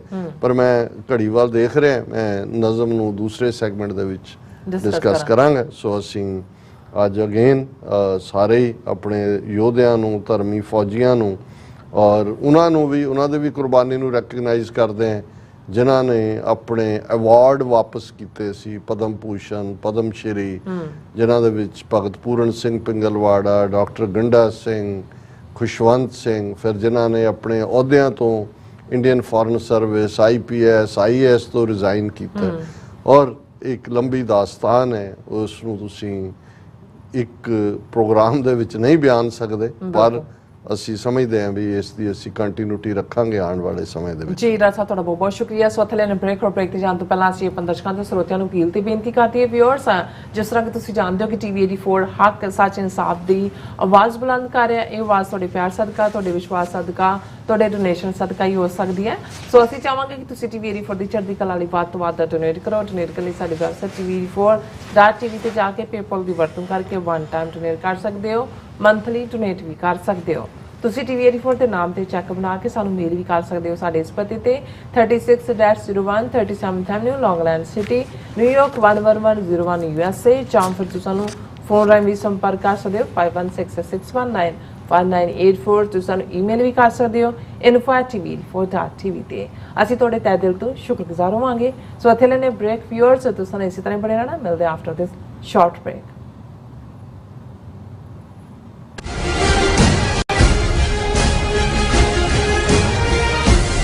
ਘੱਲੂਘਾਰਾ 1984 ਦੇ ਸਮੂਹ ਸ਼ਹੀਦਾਂ ਦੀ ਯਾਦ ਅਤੇ ਭਾਰਤੀ ਹਕੂਮਤ ਵੱਲੋਂ ਕੀਤੇ ਜਾ ਰਹੇ ਟ੍ਰਾਂਸਨੈਸ਼ਨਲ ਰਿਪਰੈਸ਼ਨ ਦੇ ਵਿਰੋਧ ਵਿੱਚ ਅਮਰੀਕਾ ਦੀ ਰਾਜਧਾਨੀ ਵਾਸ਼ਿੰਗਟਨ DC ਵਿਖੇ ਇੰਡੀਅਨ ਅੰਬੈਸੀ ਸਾਹਮਣੇ 6 ਜੂਨ 2024 ਨੂੰ ਹੋਵੇਗਾ ਭਾਰੀ ਵਿਰੋਧ ਪ੍ਰਦਰਸ਼ਨ। ਈਸਟ ਕੋਸਟ ਅਮਰੀਕਾ ਦੀਆਂ ਸਿੱਖ ਜਥੇਬੰਦੀਆਂ ਅਤੇ ਗੁਰਦੁਆਰਾ ਕਮੇਟੀਆਂ ਵੱਲੋਂ ਆਪ ਸਭ ਨੂੰ ਇਸ ਪ੍ਰੋਟੈਸਟ ਵਿੱਚ ਸ਼ਾਮਲ ਹੋਣ ਲਈ ਬੇਨਤੀ ਕੀਤੀ ਜਾਂਦੀ ਹੈ। ਆਓ ਭਾਰਤੀ ਹਕੂਮਤ ਦਾ ਖੂਨੀ ਚਿਹਰਾ ਬੇਨਕਾਬ ਕਰੀਏ ਅਤੇ ਖਾਲਿਸਤਾਨ ਦੀ ਪ੍ਰਾਪਤੀ ਲਈ ਚੱਲਦੇ ਸੰਘਰਸ਼ ਵਿੱਚ ਆਪਣੀ ਵਚਨਬੱਧਤਾ ਦੁਹਰਾਈਏ। 6 ਜੂਨ 2024 ਦਿਨ ਵੀਰਵਾਰ ਸਵੇਰੇ 10 ਵਜੇ ਇੰਡੀਅਨ ਅੰਬੈਸੀ ਵਾਸ਼ਿੰਗਟਨ DC ਸਾਹਮਣੇ ਪਹੁੰਚੋ। ਵਧੇਰੇ ਜਾਣਕਾਰੀ ਲਈ ਤੁਸੀਂ ਹੇਠ ਦਿੱਤੇ ਨੰਬਰਾਂ ਤੇ ਸੰਪਰਕ ਕਰ ਸਕਦੇ ਹੋ। ਮਰਨ ਮੁਰਸਾ ਸੂਰਿਆ ਹੱਕ ਹੈ। ਤੀਜਾ ਘੱਲੂਘਾਰਾ 1984 ਸਿੱਖ ਨਸਲਕੁਸ਼ੀ ਦਾ 40ਵਾਂ ਸਾਲ। ਸੂਰਿਆ ਹੱਕ ਹੈ। 1984 ਤੋਂ 1994 ਤੱਕ ਅਜੋਕੇ ਸਿੱਖ ਸੰਘਰਸ਼ ਵਿੱਚ ਸ਼ਹੀਦ ਹੋਏ ਸਮੂਹ ਸਿੰਘਾਂ ਸਿੰਘਣੀਆਂ ਦੀ ਯਾਦ ਨੂੰ ਸਮਰਪਿਤ ਸਾਲਾਨਾ ਸ਼ਹੀਦੀ ਸਮਾਗਮ ਗੁਰਦੁਆਰਾ ਸਿੱਖ ਕਲਚਰਲ ਸੁਸਾਇਟੀ ਨਿਊਯਾਰਕ ਵਿਖੇ ਆਉਂਦੀ 9 ਜੂਨ 2024 ਦਿਨ ਐਤਵਾਰ ਨੂੰ ਹੋਣ ਜਾ ਰਿਹਾ ਹੈ। ਆਓ ਭਾਰਤੀ ਹਕੂਮਤ ਵੱਲੋਂ ਸਿੱਖ ਕੌਮ ਖਿਲਾਫ ਜਾਰੀ ਨਿਰੰਤਰ ਹਮਲੇ ਦੇ ਵਿਰੋਧ ਵਿੱਚ ਇੱਕ ਮੁੱਠਤਾ ਜ਼ਾਹਰ ਕਰੀਏ। ਗੁਰਦੁਆਰਾ ਕਮੇਟੀ ਅਤੇ ਪੰਥਕ ਜਥੇਬੰਦੀਆਂ ਵੱਲੋਂ ਆਪ ਸਭ ਨੂੰ ਇਸ ਸ਼ਹੀਦੀ ਸਮਾਗਮ ਵਿੱਚ ਹਾਜ਼ਰੀ ਲਵਾਉਣ ਲਈ ਬੇਨਤੀ ਕੀਤੀ ਜਾਂਦੀ ਹੈ। ਵਧੇਰੇ ਜਾਣਕਾਰੀ ਲਈ ਆਪ ਹੇਠ ਦਿੱਤੇ ਨੰਬਰ ਤੇ ਸੰਪਰਕ ਕਰ ਸਕਦੇ ਹੋ। ਮਰਨ ਮੁਰਸਾ ਸੂਰਿਆ ਹੱਕ ਹੈ।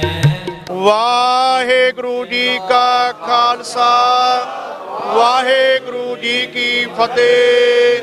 ਅਕਾਲ ਪੁਰਖ ਵਾਹਿਗੁਰੂ ਜੀ ਦੀ ਕਿਰਪਾ ਸਦਕਾ ਦਾ Sikh Centre of New York Inc, Gurdwara Sahib Flushing ਅਤੇ ਕੁਈਨ ਵਿਲੇਜ ਦੀਆਂ ਸਮੂਹ ਸੰਗਤਾਂ ਵੱਲੋਂ ਟਰਾਈ ਸਟੇਟ ਦੇ ਸਮੂਹ ਗੁਰਦੁਆਰਾ ਸਾਹਿਬਾਨਾਂ ਦੀਆਂ ਪ੍ਰਬੰਧਕ ਕਮੇਟੀਆਂ ਅਤੇ ਧਾਰਮਿਕ ਜਥੇਬੰਦੀਆਂ ਅਤੇ ਸਮੂਹ ਸੰਗਤਾਂ ਦੇ ਸਹਿਯੋਗ ਦੇ ਨਾਲ ਬਾਣੀ ਕੇ ਬੋਹਿਤ ਸ਼ਾਂਤੀ ਦੇ ਪੁੰਜ ਭਾਣੇ ਦੀ ਮੂਰਤ ਧੰਨ ਧੰਨ ਧੰਨ ਸਾਹਿਬ ਸ੍ਰੀ ਗੁਰੂ ਅਰਜਨ ਦੇਵ ਜੀ ਸੱਚੇ ਪਾਤਸ਼ਾਹ ਇਹਨਾਂ ਦੇ ਸ਼ਹੀਦੀ ਦਿਹਾੜਿਆਂ ਨੂੰ ਮੁੱਖ ਰੱਖਦਿਆਂ ਹੋਇਆਂ 8 ਜੂਨ ਦਿਨ ਸ਼ਨੀਵਾਰ 2024 ਨੂੰ ਨਗਰ ਕੀਰਤਨ ਦੇ ਸਮਾਗਮ ਰੱਖੇ ਗਏ ਹਨ।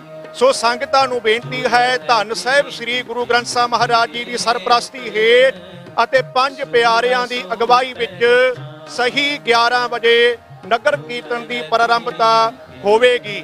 ਸਮੂਹ ਸੰਗਤਾਂ ਨੂੰ ਬੇਨਤੀ ਹੈ, ਖਾਸ ਕਰਕੇ ਮਾਤਾਵਾਂ ਭੈਣਾਂ ਨੂੰ, ਕਿ ਉਹ ਆਪਣੇ ਸਿਰਾਂ ਤੇ ਨੀਲੀਆਂ ਅਤੇ ਕੇਸਰੀ ਦੁਪੱਟੇ ਲੈ ਕੇ ਆਉਣ ਦੀ ਕਿਰਪਾਲਤਾ ਕਰਨ। ਵੀਰਾਂ ਤੇ ਬਜ਼ੁਰਗਾਂ ਨੂੰ ਬੇਨਤੀ ਹੈ ਕਿ ਉਹ ਆਪਣੇ ਸਿਰਾਂ ਤੇ ਕੇਸਰੀ ਅਤੇ ਨੀਲੀਆਂ ਦਸਤਾਰਾਂ ਸਜਾ ਕੇ ਆਉਣ ਦੀ ਕਿਰਪਾਲਤਾ ਕਰਨ ਜੀ। ਵਾਹਿਗੁਰੂ ਜੀ ਕਾ ਖਾਲਸਾ, ਵਾਹਿਗੁਰੂ ਜੀ ਕੀ ਫਤਿਹ।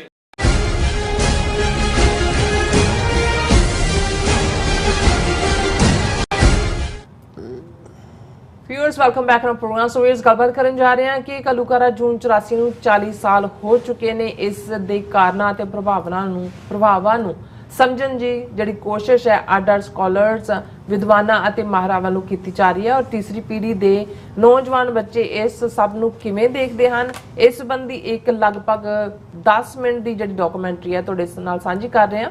और ये डॉक्यूमेंट्री जी इंडियाना के 2 हाई स्कूल के स्टूडेंट्स शान सिंह और रितिक वैरी ग्रैंड 2 विद्यार्थियों ने बड़ी मेहनत नाल इस नूं तैयार किया और इस डॉक्यूमेंट्री ने रीजनल कंपीटिशन में पहला इनाम हासिल किया और इस कंपीटिशन के जिहड़े जज ते स्रोते सन पूरी तरह जज्बाती हो चुके सन।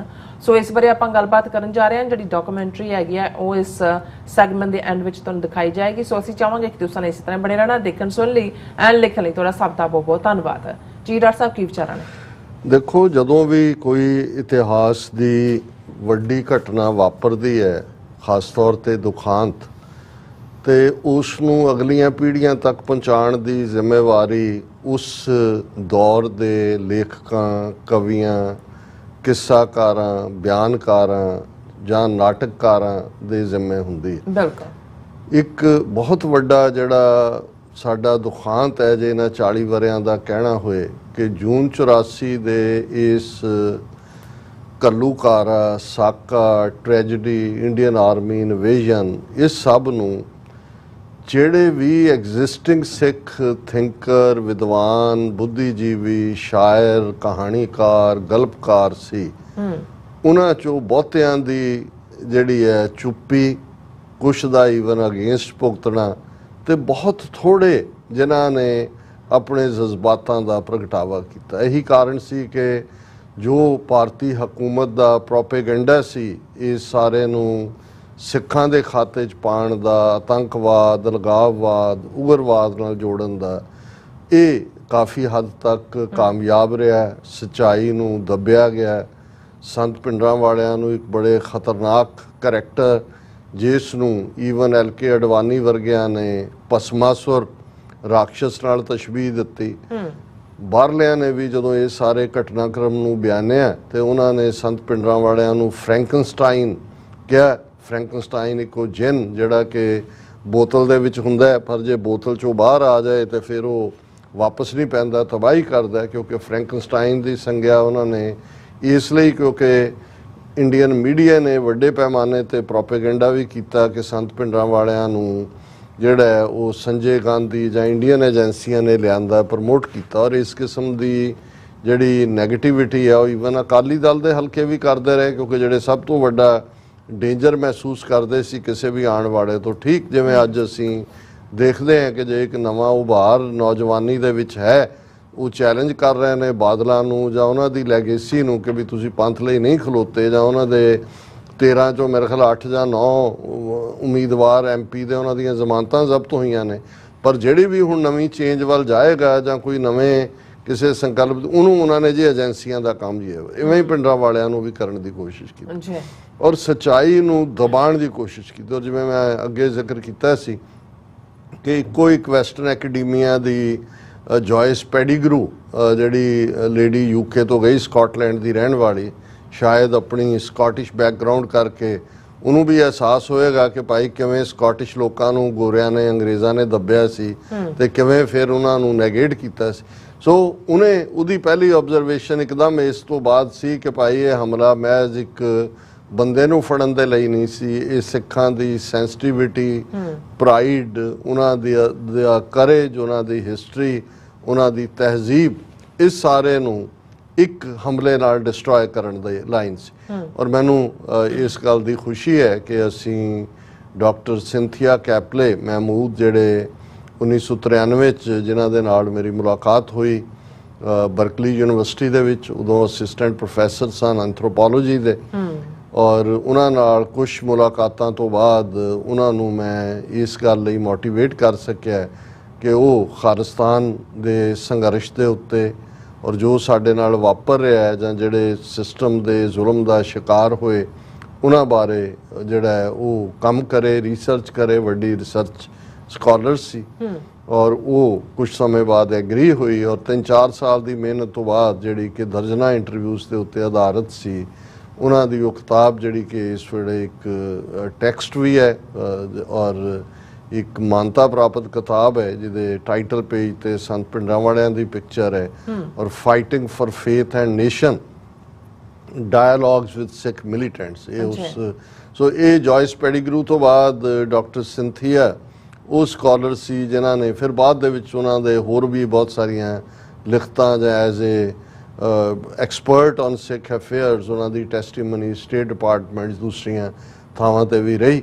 ਔਰ ਲੇਟਰ ਔਨ ਮੈਂ ਦੇਖਦਾ ਕਿ ਹੁਣ ਬਹੁਤ ਸਾਰੇ ਜਦੋਂ ਤੱਕ ਕਿਉਂਕਿ ਮੈਂ 92-93 ਦੇ ਦੌਰ ਦੀ ਗੱਲ ਕਰ ਰਿਹਾ ਜਦੋਂ ਕਿ ਅਜੇ ਇਹ ਇੱਕ ਹੌਟ ਪੋਟੇਟੋ ਸੀ ਔਰ ਇੰਡੀਅਨ ਗਵਰਨਮੈਂਟ ਦਾ ਪ੍ਰੋਪੇਗੈਂਡਾ ਵਿਕਦਾ ਸੀ, ਇਸ ਲਈ ਕੋਈ ਬਹੁਤਾ ਇਹਨੂੰ ਇਸ ਟੌਪਿਕ ਦੇ ਉੱਤੇ ਜੇ ਕਿਸੇ ਨੇ ਲਿਖਿਆ ਵੀ ਹਾਲਾਂਕਿ ਇੱਥੇ ਮਾਰਕ ਜ਼ਰਕਸਬਰਗ ਵਰਗੇ ਦੂਸਰੇ ਤੀਸਰੇ ਸਕਾਲਰ ਸੀ ਪਰ ਕਿਉਂਕਿ ਕਿਸੇ ਨੇ ਫੈਲੋਸ਼ਿਪ ਲੈਣੀ ਹੈ ਕਿਸੇ ਨੇ ਦੂਜਾ ਲੈਣਾ ਹੈ ਇਹ ਗੱਲਾਂ ਥੋੜ੍ਹੀਆਂ ਬਹੁਤ ਇਧਰਲੀਆਂ ਉਧਰਲੀਆਂ ਕਰਕੇ ਅਲਟੀਮੇਟਲੀ ਵੇਟ ਜਿਹੜਾ ਹੈ ਉਹ ਇੰਡੀਅਨ ਸਟੇਟ ਦੇ ਪਿੱਛੇ ਹੀ ਸੁੱਟਦੇ ਸੀ ਔਰ ਇਹਨੂੰ ਕਿਸੇ ਨੇ ਰਿਲੀਜੀਅਸ ਫੰਡਾਮੈਂਟਲਿਜ਼ਮ ਦੇ ਨਾਂ ਨਾਲ ਜੋੜ ਕੇ ਇਸ ਸਟਰਗਲ ਨੂੰ ਦੇਖਿਆ, ਕਿਸੇ ਨੇ ਇਸ ਨੂੰ ਮਹਿਜ਼ ਦਹਿਸ਼ਤਗਰਦੀ ਦੇ ਐਂਗਲ ਤੋਂ ਦੇਖਿਆ, ਕਿਸੇ ਨੇ ਇਸ ਨੂੰ ਭਾਰਤ ਦੀ ਯੂਨਿਟੀ ਇੰਟੈਗ੍ਰਿਟੀ ਨੂੰ ਚੈਲੰਜ ਕਰਨ ਦੇ ਨਾਂ ਥੱਲੇ ਦੇਖਿਆ, ਕਿਸੇ ਨੇ ਇਸ ਨੂੰ ਪਾਕਿਸਤਾਨ ਦੀ ਸਾਜ਼ਿਸ਼ ਦੱਸਿਆ ਔਰ ਕੁਝ ਜਿਹੜੇ ਕਿਉਂਕਿ ਉਦੋਂ ਇੰਡੀਆ ਪੂਰੀ ਤਰ੍ਹਾਂ ਸੋਵੀਅਤ ਬਲੌਕ ਸੀ ਇਸ ਨੂੰ CIA ਦੀ ਸਾਜ਼ਿਸ਼ ਦੇ ਨਾਲ ਵੀ ਜੋੜ ਕੇ ਦਿਖਾਇਆ ਗਿਆ।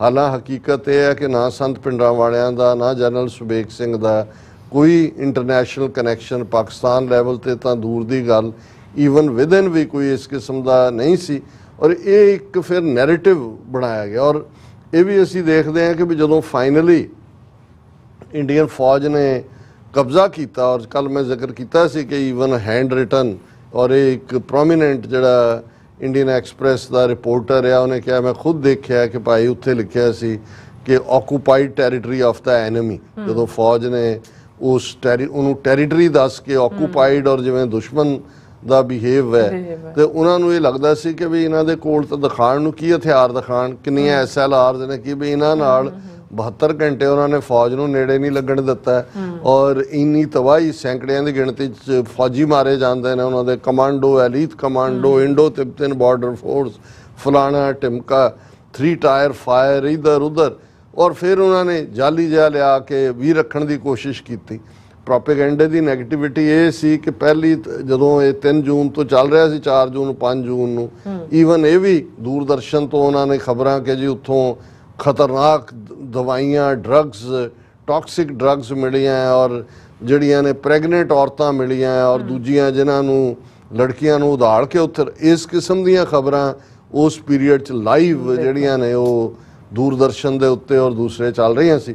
ਸੋ ਉਸ ਸਾਰੇ ਪ੍ਰੋਪੇਗੈਂਡੇ 'ਚੋਂ ਕਿੰਨੀਆਂ ਫਿਰ ਅੱਗੋਂ ਜਿਨ੍ਹਾਂ ਨੇ ਉਹਨਾਂ 'ਚੋਂ ਕੋਈ ਨਾ ਕੋਈ ਉਹਨਾਂ ਦੇ ਉੱਤੇ ਕੰਮ ਕੀਤਾ। ਹੁਣ ਬੇਸ਼ੱਕ ਜਿਵੇਂ ਮੈਂ ਵੀ ਕੋਟ ਕਰਦਾ ਹਾਂ Amritsar Mrs Gandhi's last battle Mark Tully ਔਰ ਸਤੀਸ਼ ਜੈਕਬ ਦੀ ਕਿਤਾਬ ਜਾਂ ਟ੍ਰੈਜਡੀ ਆਫ ਪੰਜਾਬ ਖੁਸ਼ਵੰਤ ਸਿੰਘ ਕੁਲਦੀਪ ਨਈਅਰ ਔਰ ਹੋਰ ਬਹੁਤ ਸਾਰੀਆਂ ਪਰ ਉਹਦੇ 'ਚ ਵੀ ਤੁਹਾਨੂੰ ਇੱਕ ਐਲੀਮੈਂਟ ਮਿਲੇਗਾ ਜਿਹਦੇ 'ਚ ਕਿ ਸੰਤ ਭਿੰਡਰਾਂਵਾਲਿਆਂ ਨੂੰ ਕਾਂਗਰਸ ਦੀ ਉਪਜ ਦੱਸਣ ਦੀ ਕੋਸ਼ਿਸ਼ ਕੀਤੀ ਉਹ ਕੰਟੀਨਿਊ ਹੈ ਕਿਉਂਕਿ ਮੈਂ ਇਸ ਲਈ ਮੈਂਸ਼ਨ ਕਰ ਰਿਹਾ ਕਿ ਜਿਹੜੀ ਡਾਕੂਮੈਂਟਰੀ ਦਾ ਤੁਸੀਂ ਜ਼ਿਕਰ ਕੀਤਾ ਮੈਂ ਉਸ ਬਾਰੇ ਗੱਲ ਕਰਨ ਤੋਂ ਪਹਿਲਾਂ ਦੱਸਦੇ ਹਾਂ ਕਿਉਂਕਿ ਜਿਹੜੇ ਇੱਥੋਂ ਦੇ ਸਿਸਟਮ ਦੇ ਵਿੱਚ ਕੰਮ ਕਰਨ ਵਾਲੇ ਸਕਾਲਰ ਹੁੰਦੇ ਨੇ ਖਾਸ ਤੌਰ ਤੇ ਜਿਨ੍ਹਾਂ ਨੂੰ ਪ੍ਰੋਜੈਕਟ ਮਿਲਦਾ ਹੈ ਜਾਂ ਜਿਹੜਾ ਕਿਸੇ ਪ੍ਰੋਜੈਕਟ ਨੂੰ ਚੁਣਦੇ ਨੇ ਉਹ ਐਕੈਡੈਮਿਕਲੀ ਇਹ ਪ੍ਰਭਾਵ ਵੀ ਦੇਣਾ ਚਾਹੁੰਦੇ ਨੇ ਔਰ ਰਾਈਟਲੀ ਸੋ ਕਿ ਉਹ ਨਿਊਟਰਲ ਸਟਾਂਸ ਤੇ ਨੇ ਔਰ ਉਹ ਜਦੋਂ ਵੀ ਕੋਈ ਚੀਜ਼ ਡਿਸਪਲੇ ਕਰਨਗੇ ਉਹਨਾਂ ਨੂੰ ਉਹਦਾ ਸੋਰਸ ਵੀ ਦੇਣਾ ਪੈਂਦਾ ਹੈ ਉਹਦਾ ਸਾਧਨ ਵੀ ਦੇਣਾ ਪੈਂਦਾ ਔਰ ਉਹਦੇ 'ਚ ਕਈ ਵਾਰ ਮਿਸ ਇਨਫੋਰਮੇਸ਼ਨ ਵੀ ਆਉਂਦੀ ਹੈ ਔਰ ਇਸ ਲਈ ਕਈਆਂ ਨੂੰ ਇਹ ਲੱਗਣ ਲੱਗ ਜਾਂਦਾ ਵੀ ਜਿਹੜਾ ਕੋਈ ਵੈਸਟਰਨ ਸਕਾਲਰ ਜਦੋਂ ਕੋਈ ਲਿਖਦਾ ਹੈ ਉਹ ਹਰ ਗੱਲ ਜਿਹੜੀ ਲਿਖੇਗਾ ਉਹ ਸਾਡੇ ਹੱਕ 'ਚ ਜਾਏਗੀ ਔਰ ਮੈਨੂੰ ਯਾਦ ਹੈ ਕਿ ਵੀ ਮੈਂ ਜਦੋਂ ਡਾਕਟਰ ਸਿੰਥੀਆ ਨੂੰ ਇਸ ਪ੍ਰੋਜੈਕਟ ਲਈ ਤਿਆਰ ਵੀ ਕਰ ਰਿਹਾ ਸੀ ਇੱਕ ਦਿਨ ਉਹਨੇ ਮੈਨੂੰ ਪੁੱਛਿਆ ਇੱਕ ਚੰਗੀ ਮੂਮੈਂਟ ਦੇ ਵਿੱਚ ਕਿ ਜੀ ਤੁਸੀਂ ਇੰਨਾ ਮੇਰੇ ਤੇ ਟਰਸਟ ਕਰਦੇ ਹੋ ਤੁਹਾਨੂੰ ਕਿਉਂ ਲੱਗਦਾ ਹੈ ਕਿ ਵੀ ਮੈਂ ਜੋ ਵੀ ਲਿਖਾਂਗੀ ਉਹ ਤੁਹਾਡੇ ਹੱਕ 'ਚ ਜਾਏਗਾ ਹੋ ਸਕਦਾ ਮੇਰੀ ਪਰਸੈਪਸ਼ਨ ਬਿਲਕੁਲ ਦੂਸਰੀ ਹੋਏ ਤੁਹਾਨੂੰ ਫਿਰ ਕੱਲ ਨੂੰ ਰਿਗਰੈਟ ਨਾ ਹੋਏ ਕਿ ਵੀ ਮੈਂ ਕਿਹਾ ਨਹੀਂ ਮੈਂ ਕਿਹਾ ਵੀ ਕਿਉਂਕਿ ਜਦੋਂ ਮੈਂ ਕਿਹਾ ਜਿੰਨੀ ਇੱਕ ਮੇਰਾ ਇੰਟਰੈਕਸ਼ਨ ਤੁਹਾਡੇ ਨਾਲ ਹੋਇਆ ਉਸ ਤੋਂ ਮੈਨੂੰ ਲੱਗਦਾ ਹੈ ਵੀ ਤੁਸੀਂ ਬੇਸ਼ੱਕ ਰੱਬ 'ਚ ਵੀ ਯਕੀਨ ਨਹੀਂ ਰੱਖਦੇ ਉਹਨੇ ਕਿਹਾ ਸੀ ਸ਼ੁਰੂ 'ਚ ਵੀ ਮੈਂ ਏਥੀਇਸਟ ਹਾਂ ਪਰ ਮੈਨੂੰ ਲੱਗਾ ਕਿ ਵੀ ਤੁਸੀਂ ਜਿਹੜਾ ਐਕੈਡੈਮਿਕ ਦੇ ਵਿੱਚ ਸੱਚ ਦੇ ਉੱਤੇ ਖਲੋਣ ਦੀ ਹਿੰਮਤ ਰੱਖਦੇ ਹੋ ਕਿਉਂਕਿ ਉਹਨਾਂ ਦੀ ਜਿਹੜੀ ਡਿਸਰਟੇਸ਼ਨ ਸੀ PhD ਦੀ ਐਂਸ਼ੀਐਂਟ ਬੁੱਧਿਜ਼ਮ ਇਨ ਇੰਡੀਆ, ਔਰ ਜਦੋਂ ਪਹਿਲੀਆਂ ਮੁਲਾਕਾਤਾਂ ਹੋਈਆਂ ਮੈਂ ਕਿਹਾ ਜੀ ਤੁਹਾਨੂੰ ਇਹ ਸਿੱਖ ਇਸ਼ੂ ਸਮਝਣਾ ਬੜਾ ਸੌਖਾ ਹੈ, ਕਿਉਂਕਿ ਜਿਵੇਂ ਬੁੱਧਿਜ਼ਮ ਦਾ ਬੁੱਧ ਧਰਮ ਦਾ ਖਾਤਮਾ ਉੱਥੋਂ ਕੀਤਾ ਗਿਆ, ਐਗਜ਼ੈਕਟਲੀ ਉਹੀ ਸ਼ਾਸਤਰ ਤੇ ਸ਼ਸਤਰ ਦੇ ਹਥਿਆਰ ਜਿਹੜੇ ਨੇ ਉਹ ਸਾਡੇ ਤੇ ਅਪਲਾਈ ਕੀਤੇ ਗਏ ਨੇ। ਔਰ ਮੈਂ ਫਰਦਰ ਕਿਹਾ, ਮੈਂ ਕਿਹਾ ਕਿ ਜੀ ਤੁਸੀਂ ਜੇ ਸੱਚ ਦੀ ਪੈੜ ਨੂੰ ਨੱਪੋਗੇ ਤੇ ਜੋ ਵੀ ਤੁਹਾਡਾ ਕਨਕਲੂਜਨ ਹੋਏਗਾ ਉਹ ਸਾਡੇ ਹੱਕ 'ਚ ਹੀ ਹੋਏਗਾ, ਕਿਉਂਕਿ ਸਾਡਾ ਕੇਸ ਇੰਨਾ ਸੱਚ ਹੱਕ ਇਨਸਾਫ ਤੇ ਆਧਾਰਿਤ ਹੈ ਕਿ it can stand the scrutiny of any court in the world. ਕਿਸੇ ਪਾਸਿਓਂ ਵੀ ਦੇਖੋ ਅਸੀਂ ਹੱਕ ਬਨਾਜ਼ਮ ਹੈ, ਅਸੀਂ ਜਿਸ ਲੈਵਲ ਤੇ ਸਾਨੂੰ ਪੁਸ਼ ਕੀਤਾ ਗਿਆ, ਸਾਡੇ ਖਿਲਾਫ ਇਹਨਾਂ ਨੇ ਸਰਵਨਾਸ਼ ਦੀ ਵਾਰ ਵਿੱਢੀ ਹੈ, ਟੋਟਲ ਵਾਰ ਹੈ, ਔਰ ਸਾਨੂੰ ਨਿਸ਼ਾਨਾ ਬਣਾਇਆ ਗਿਆ ਹੈ। ਔਰ ਇਹ ਜੂਨ 84 ਤੱਕ ਪਹੁੰਚਣ ਤੋਂ ਪਹਿਲਾਂ ਦੇ ਕੰਟਰਾਈਵਡ ਸਿਚੁਏਸ਼ਨ, ਉਸ ਸਥਿਤੀ ਨੂੰ ਇਸ ਢੰਗ ਦੇ ਨਾਲ ਕਿ ਉਹ ਇੱਕੋ ਹੀ ਗੋ ਦੇ ਵਿੱਚ ਭਿੰਡਰਾਂ ਵਾਲੇ ਵੀ, ਅਕਾਲ ਤਖਤ ਵੀ, ਸਿੱਖ ਕੌਮ ਵੀ, ਔਰ ਦੁਨੀਆ ਭਰ 'ਚ ਸਾਡੀ ਬਦਨਾਮੀ ਵੀ।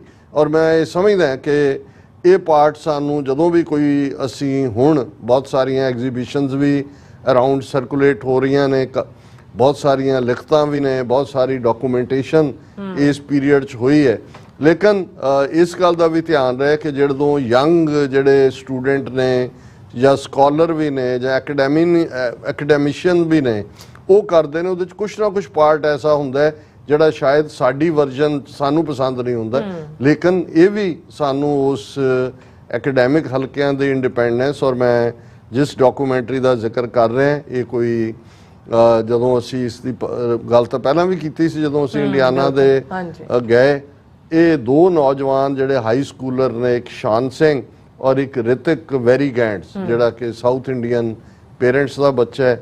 ਸ਼ਾਨ ਸਿੰਘ ਜਿਹੜੇ ਨੇ ਸਾਡੇ ਪਿਆਰੇ ਜਿਹੜੇ ਪਰਿਵਾਰ ਨਾਲ ਸੰਬੰਧਿਤ ਨਵਤੇਜ ਸਿੰਘ ਥਿੰਦ, ਉਹਨਾਂ ਦੇ ਸੁਪੁੱਤਰ ਨੇ, ਹਾਈ ਸਕੂਲਰ ਨੇ, ਵੈਰੀ ਯੰਗ, ਔਰ ਇਹਨਾਂ ਨੇ ਆਪਣਾ ਇੱਕ ਪ੍ਰੋਜੈਕਟ ਚੁਣਿਆ ਕਿ ਉਹਨਾਂ ਨੇ ਜੂਨ 84 ਔਰ ਇਹਦੇ ਨਾਲ ਜੁੜਿਆ ਹੋਇਆ ਜੋ ਘਟਨਾਕ੍ਰਮ ਹੈ ਇਹਨੇ ਕਿਵੇਂ ਪ੍ਰਭਾਵਿਤ ਕੀਤਾ ਔਰ 40 ਸਾਲਾਂ 'ਚ ਕਿੱਥੋਂ ਕਿੱਥੇ ਤੱਕ ਗੱਲ ਗਈ। ਕੁਝ ਜਿਵੇਂ ਮੈਂ ਕਿਹਾ ਇਹਨਾਂ ਦਾ ਹਿੱਸਾ ਉਹੀ ਹੈ ਜਿਹੜਾ ਇੰਡੀਅਨ ਮੀਡੀਆ ਦੇ ਵਿੱਚ ਆਇਆ, ਜਿਵੇਂ ਸੰਤਾਂ ਪ੍ਰਤੀ ਹੈ ਜਾਂ ਓਵਰਆਲ ਜੇ ਤੁਸੀਂ ਡੈਥ ਫਿਗਰ ਦੇਖਦੇ ਹੋ, ਜਿਵੇਂ ਜੇ ਨਵੰਬਰ 84 ਦੀ ਨਸਲਕੁਸ਼ੀ ਹੁਣ ਤਾਂ ਅਮਰੀਕਨ ਅਸੈਂਬਲੀਆਂ ਦੇ ਵਿੱਚ ਵੀ 30,000 ਦੀ ਫਿਗਰ ਹੈ, ਪਰ ਕਿਉਂਕਿ ਇੰਡੀਅਨ ਸਿਸਟਮ ਨੇ ਜੋ ਵੀ 2-3 ਹਜ਼ਾਰ ਦਿੱਲੀ ਦੇ ਐਫੀਡੇਵਿਟ ਬੇਸ ਸੀ, ਸੋ ਉਹ ਜਿਹੜਾ ਵਨ ਹੈਜ਼ ਟੂ ਜਿਹੜਾ ਅੰਡਰਸਟੈਂਡ ਇਟ। ਲੇਕਿਨ ਮੈਂ ਸਮਝਦਾ ਮੈਂ ਇਸ ਲਈ ਕਿਉਂਕਿ ਬੱਚਿਆਂ ਨੇ ਜੋ ਇਹ ਡਾਕੂਮੈਂਟਰੀ 10 ਮਿੰਟ ਦੀ ਬਣਾਈ, ਇਸ ਨੂੰ ਫਿਰ ਕਿਉਂਕਿ ਜਿਹੜਾ ਉਹਨਾਂ ਦਾ ਰੀਜਨਲ ਕੰਪੀਟੀਸ਼ਨ ਸੀ ਉਸ ਦੇ ਵਿੱਚ ਫਸਟ ਅਵਾਰਡ ਮਿਲਿਆ, ਔਰ ਜਿਵੇਂ ਰਿਪੋਰਟਿੰਗ ਸੀ ਕਿ ਈਵਨ ਜੱਜਿਸ ਵੀ ਇਮੋਸ਼ਨਲ ਸੀ ਔਰ ਵੱਡੀ ਗਿਣਤੀ 'ਚ ਜਿਹੜੇ ਉਸ ਨੂੰ ਦੇਖ ਰਹੇ ਸੀ। ਔਰ ਅਸੀਂ ਜਿਹੜਾ ਹਾਲਾਂ ਇਹ ਕੁਛ ਮਹੀਨੇ ਪਹਿਲਾਂ ਦੀ ਗੱਲ ਹੈ, ਪਰ ਮੈਂ ਵਕਤ ਦੇ ਇੰਤਜ਼ਾਰ 'ਚ ਸੀ ਕਿ ਅਸੀਂ ਇਸ ਨੂੰ ਜਿਹੜਾ ਹੈ ਉਹ ਡਿਸਪਲੇ ਕਰੀਏ। ਔਰ ਜਦੋਂ ਅੱਜ ਅਸੀਂ ਜੂਨ 5 ਔਰ 6 ਦੀ ਦਰਮਿਆਨੀ ਰਾਤ ਦਾ ਜ਼ਿਕਰ ਕਰ ਰਹੇ ਕਿ ਜਿਹੜਾ 40ਵੀਂ ਦੁਖਦ ਵਰ੍ਹੇਗੰਢ ਵੀ ਹੈ, ਔਰ ਇਹ ਹੈ ਜਿਹੜੀ ਜੰਗ ਹਿੰਦ ਪੰਜਾਬ ਦਾ ਹੋਣ ਲੱਗਾ। ਅੱਜ ਉਹ ਬੈਟਲ ਆਫ ਅਕਾਲ ਤਖਤ ਹੈ, battle of Akal Takht versus Delhi Takht ਹੈ। ਸੋ ਅਸੀਂ ਪਹਿਲਾਂ ਤਾਂ ਇਹਨਾਂ ਦਾ ਔਰ ਇਹਨਾਂ ਦੇ ਨਾਲ ਫਿਰ ਜਿਨ੍ਹਾਂ ਨੇ ਫੋਟੋਗ੍ਰਾਫੀ ਕੀਤੀ ਸਕ੍ਰਿਪਟ ਦੇ ਉੱਤੇ ਸਾਰਿਆਂ ਦਾ ਹੀ, ਕਿਉਂਕਿ ਥੱਲੇ ਪੂਰੀ ਲਿਸਟ ਹੈ, ਮੈਂ ਵਕਤ ਦੇ ਕਰਕੇ ਨਾ ਦੋਨਾਂ ਜਿਹੜੇ ਗੱਭਰੂਆਂ ਦਾ ਹੀ ਜ਼ਿਕਰ ਕੀਤਾ। ਔਰ ਅਸੀਂ ਸ਼ੁਕਰਗੁਜ਼ਾਰ ਵੀ ਹਾਂ ਕਿ ਵੀ ਪੇਰੈਂਟਸ ਦੇ ਵਿੱਚ ਜਿਹੜੇ ਹੁਣ, ਕਿਉਂਕਿ ਅਸੀਂ ਜਦੋਂ 40 ਸਾਲ ਬਾਅਦ ਇਹ ਗੱਲ ਕਰ ਰਹੇ, ਥਰਡ ਜਨਰੇਸ਼ਨ ਹੈ, 20 ਸਾਲ ਦੀ ਇੱਕ ਜਨਰੇਸ਼ਨ ਹੁੰਦੀ ਹੈ ਜਿਹੜੇ 84 ਤੋਂ ਬਾਅਦ ਪੈਦਾ ਹੋਏ ਔਰ ਜਿਹੜੇ ਅਮਰੀਕਾ ਦੀ ਧਰਤੀ ਤੇ ਪੈਦਾ ਹੋਏ, ਜਿਨ੍ਹਾਂ ਨੂੰ ਕੋਈ ਉੱਥੋਂ ਦਾ ਪਤਾ ਨਹੀਂ ਹੈ ਕਲਚਰਲੀ ਵੀ, ਅਦਰ ਦੈਨ ਕਿ ਆਲੂਆਂ ਵਾਲੇ ਪਰੌਂਠੇ ਜਾਂ ਕੋਈ ਹੋਰ ਇੱਦਾਂ ਦਾ ਮਾਵਾਂ ਤੋਂ ਜ਼ਰੂਰ ਮੰਗਦੇ ਨੇ ਉਹ, ਬਾਕੀ every inch they are American. ਪਰ ਇਹਦੇ ਬਾਵਜੂਦ ਜਿਹੜੀ ਕੰਟੀਨਿਊਟੀ ਹੈ ਸਿੱਖੀ ਦੀ ਔਰ ਕੌਮ ਦੇ ਦਰਦ ਦੀ ਔਰ ਸਮਝਣ ਦੀ, ਸੋ ਮੈਂ ਆਪਣੀ ਟੈਕਨੀਕਲ ਟੀਮ ਨੂੰ ਕਹਾਂਗਾ ਕਿ ਵੀ ਇਸ ਨੂੰ ਚਲਾ ਦੇਣ। The year is 1984. The Golden Temple, the holiest shrine of Sikhism, casts a beautiful golden glow over Amritsar, Punjab. But beneath the serenity, tensions simmer. A militant movement led by Jarnail Singh Bhindranwale has fortified the temple, demanding greater autonomy of the Indian state of Punjab. Prime Minister Indira Gandhi faces a crisis to choose between negotiation or military action. This is the story of Operation Blue Star. But to understand how we got here, we have to go back nearly 50 years to the 1940s. The British maintained power of the subcontinent for nearly 2 centuries, but eventually, anti-colonial movements hastily forced the British out in March of 1947. Britain decided to split the Indian subcontinent into 2 parts, one for Muslims and one for Hindus. Britain rushed to exit and assigned the task to Cyril Radcliffe, an English lawyer who had never set foot in India. Radcliffe used outdated maps and census data to draw the border. Pakistan, the Muslim region, declared its independence on August 14, 1947. In India, the Hindu region followed suit, declaring its independence the day after. Official maps were released 2 days later, surprising millions. Families and towns were suddenly split by borders, and as migrants traveled from one side to another, they were slaughtered on the basis of religion. 1 million had lost their lives, and 15 million were displaced. But several other minorities, such as the Sikhs, Jains, and Buddhists, were also found in between this Hindu-Muslim tension. The Sikhs practiced Sikhism, a monotheistic religion founded in modern-day Punjab during the 1500s, which is centered around the teachings of the 10 Gurus. These teachings have been compiled into a book and are housed in all Sikh temples, called Gurdwaras, the most prestigious being the Golden Temple. During the partition, the Akali Dal, the main Sikh political party, made the decision to join India. The decision was made because of various promises by leaders of the Indian National Congress. Jawaharlal Nehru promised the Sikhs their own region wherein they can experience the glow of freedom. Mahatma Gandhi and Nehru also promised the Sikhs a say in the creation of the Indian Constitution.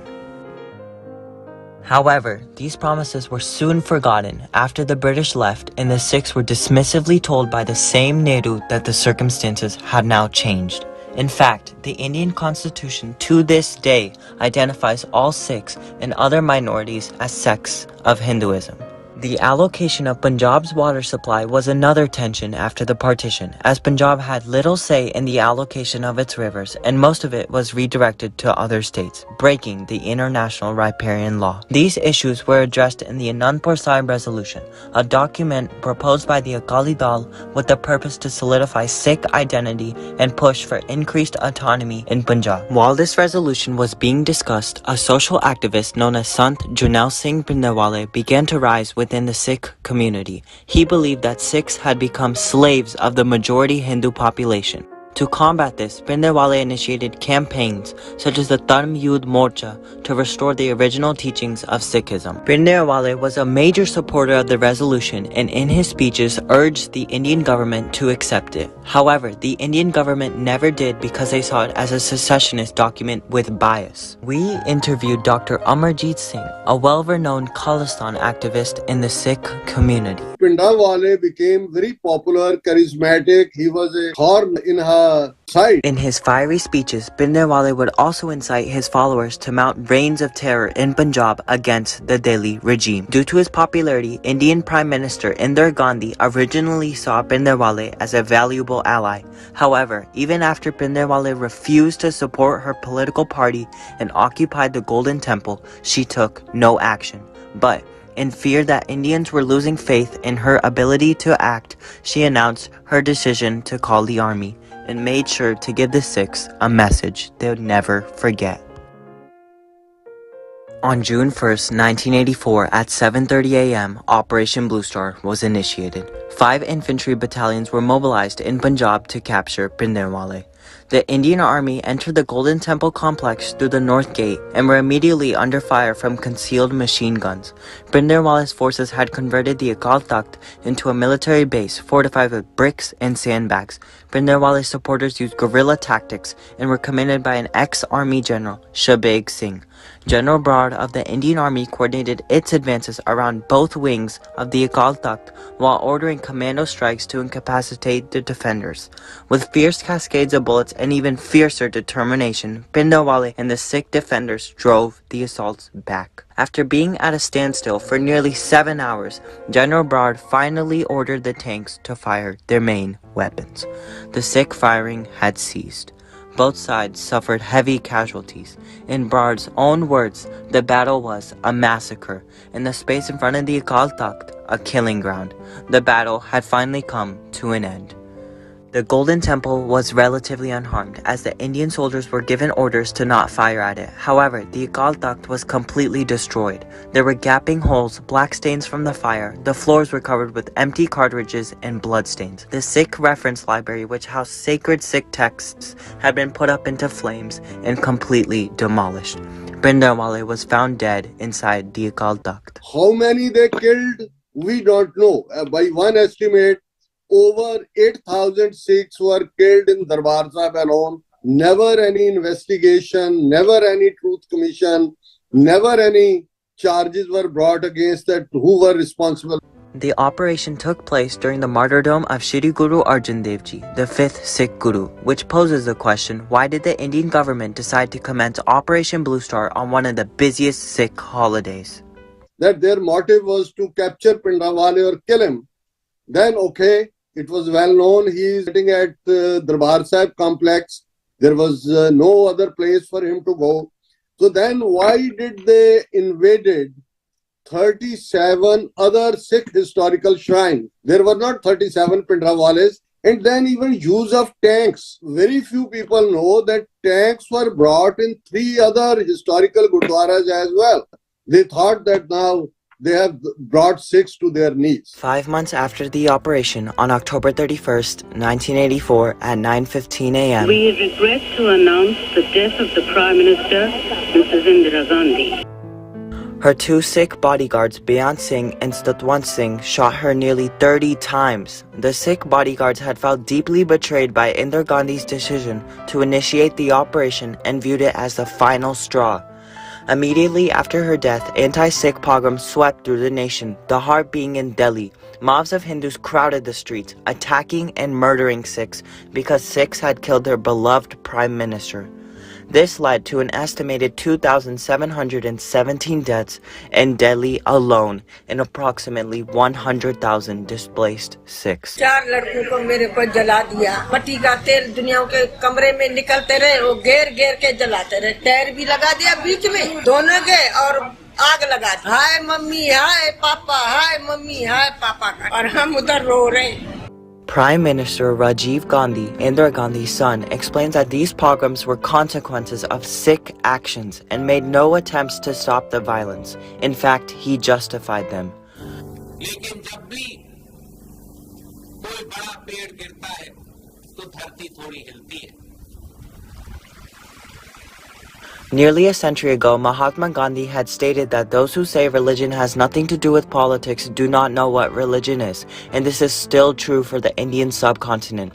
Despite allegedly being issued to counter Bhindranwale's political beliefs, several Sikhs saw Operation Blue Star as an attack on their faith and decided to advocate for political independence in the Khalistan movement, a movement for an independent country, Khalistan, located in the Punjab region. However, several of these Khalistan groups have been labeled as terrorist organizations by the Indian government due to involvement in assassinations and bombings, including the bombing of Air India Flight 182.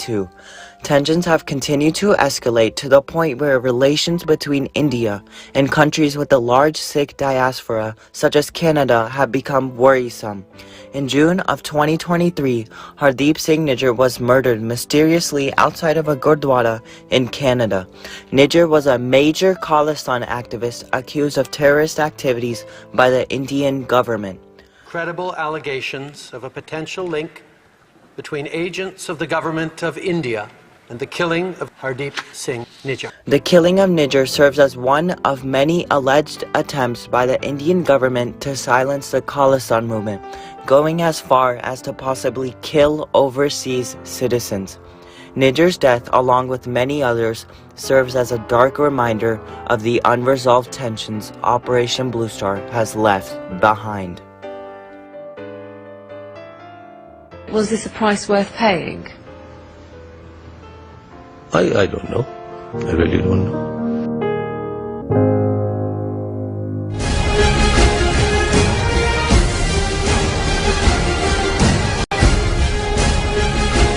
कल जुग जहान अर्जुन गुरु। O Oxford ਸਿੱਖ ਸੰਗਤ ਵੱਲੋਂ ਗੁਰੂ ਅਰਜਨ ਪਾਤਸ਼ਾਹ ਜੀ ਦੇ ਸ਼ਹੀਦੀ ਦਿਹਾੜੇ ਅਤੇ ਜੂਨ 1984 ਘੱਲੂਘਾਰੇ ਦੇ ਸ਼ਹੀਦਾਂ ਦੀ ਯਾਦ ਨੂੰ ਸਮਰਪਿਤ ਮਹਾਨ ਸ਼ਹੀਦੀ ਸਮਾਗਮ 8 ਜੂਨ ਦਿਨ ਸ਼ਨੀਵਾਰ ਨੂੰ college avenue secondary school 700 college avenue Woodstock Ontario ਵਿੱਚ ਕਰਵਾਏ ਜਾਣਗੇ। 8 ਜੂਨ ਨੂੰ ਸਵੇਰੇ 9:30 ਵਜੇ ਤੋਂ 11 ਵਜੇ ਤੱਕ ਸ੍ਰੀ ਸੁਖਮਨੀ ਸਾਹਿਬ ਦੇ ਪਾਠ ਹੋਣਗੇ। ਉਪਰੰਤ 11 ਵਜੇ ਤੋਂ 1 ਵਜੇ ਤੱਕ ਕੀਰਤਨ, ਕਥਾ ਵਿਚਾਰ ਤੇ ਢਾਡੀ ਦਰਬਾਰ ਸਜਾਏ ਜਾਣਗੇ। ਭਾਈ ਜਗਦੀਸ਼ ਸਿੰਘ ਵਡਾਲਾ ਜੀ ਦਾ ਢਾਡੀ ਜਥਾ ਤੇ ਗਿਆਨੀ ਬਲਦੇਵ ਸਿੰਘ ਸੋਢੀ ਕਥਾਵਾਚਕ ਹਾਜ਼ਰੀ ਲਗਵਾਉਣਗੇ। ਇਲਾਕੇ ਦੀਆਂ ਸੰਗਤਾਂ ਨੂੰ ਬੇਨਤੀ ਹੈ ਕਿ ਸਮਾਗਮਾਂ ਵਿੱਚ ਸ਼ਾਮਿਲ ਹੋ ਕੇ ਗੁਰੂ ਘਰ ਦੀਆਂ ਖੁਸ਼ੀਆਂ ਪ੍ਰਾਪਤ ਕਰੋ ਜੀ।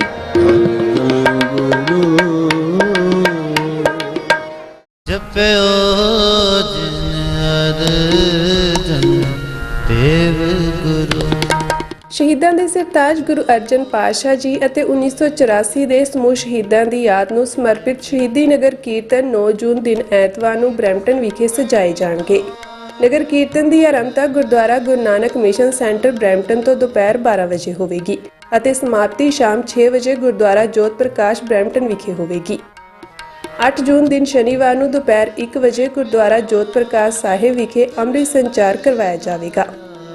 8 ਜੂਨ ਦਿਨ ਸ਼ਨੀਵਾਰ ਨੂੰ ਸ਼ਾਮ ਵੇਲੇ Gurdwara Guru Nanak mission centre Brampton ਵਿਖੇ ਵਿਸ਼ੇਸ਼ ਦੀਵਾਨ ਸਜਾਏ ਜਾਣਗੇ।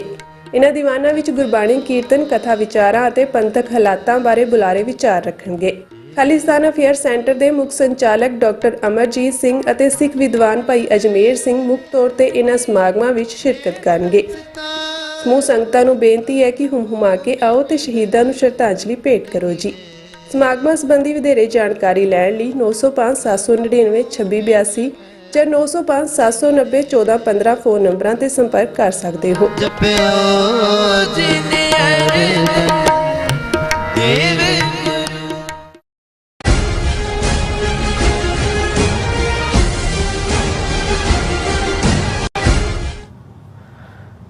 ਦਰਸ਼ਕੋ, ਬ੍ਰੇਕ ਤੋਂ ਬਾਅਦ ਤੁਹਾਡਾ ਸਭ ਦਾ ਭਰਪੂਰ ਸਵਾਗਤ ਹੈ। ਸੋ ਵੀਅਰਸ, ਗੱਲਬਾਤ ਕਰਨ ਜਾ ਰਹੇ ਕਿ ਜੂਨ 84 ਦੇ ਘੱਲੂਘਾਰੇ ਨੂੰ तमाम हिंदू जगत ने पूरी तरह सैलीब्रेट किया। ਜਦੋਂ ਪ੍ਰਮੁੱਖ ਸਿੱਖਾਂ ਨੇ ਆਪਣੇ ਪਦਮ ਅਵਾਰਡ ਰੋਸ ਵਜੋਂ ਵਾਪਸ ਕੀਤੇ ਤਾਂ ਉਹਨਾਂ ਨੂੰ ਵੀ ਹਿੰਦੂਆਂ ਨੇ ਆਪਣੀ ਨਫ਼ਰਤ ਦਾ ਸ਼ਿਕਾਰ ਬਣਾਇਆ। ਸੋ ਇਸ ਨਫ਼ਰਤ ਦਾ ਸ਼ਿਕਾਰ ਹੋਏ ਲੋਕਾਂ ਵਿੱਚੋਂ ਜਿਹੜੇ ਪ੍ਰਮੁੱਖ ਪੱਤਰਕਾਰ ਖੁਸ਼ਵੰਤ ਸਿੰਘ ਵੀ ਸਨ, ਜਿਨ੍ਹਾਂ ਨੇ ਰੋਸ ਵਜੋਂ ਆਪਣਾ ਪਦਮ ਭੂਸ਼ਣ ਅਵਾਰਡ ਜਿਹੜਾ ਵਾਪਸ ਕੀਤਾ ਸੀ। ਸੋ ਉਹਨਾਂ ਦੇ ਤਜਰਬੇ ਨੂੰ ਉਹਨਾਂ ਦੀ ਜ਼ੁਬਾਨੀ ਹੀ ਜਿਹੜੇ ਆ ਆਪਾਂ ਸੁਣਦੇ ਆ ਔਰ ਬਿਆਨ ਵੀ ਕਰਦੇ ਆ। ਸੋ ਇਸ ਬਾਰੇ ਆਪਾਂ ਗੱਲਬਾਤ ਕਰਨ ਜਾ ਰਹੇ ਆ। ਸੋ ਅਸੀਂ ਚਾਹਾਂਗੇ ਤੁਸੀਂ ਇਸੇ ਤਰ੍ਹਾਂ ਬਣੇ ਰਹਿਣਾ, ਦੇਖਣ ਸੁਣ ਲਿਆ ਲਿਖਣ ਲਈ ਤੁਹਾਡਾ ਸਭ ਦਾ ਬਹੁਤ ਬਹੁਤ ਧੰਨਵਾਦ ਜੀ। ਡਾਕਟਰ ਸਾਹਿਬ ਕੀ ਕਹਿਣਾ ਚਾਹੋਗੇ?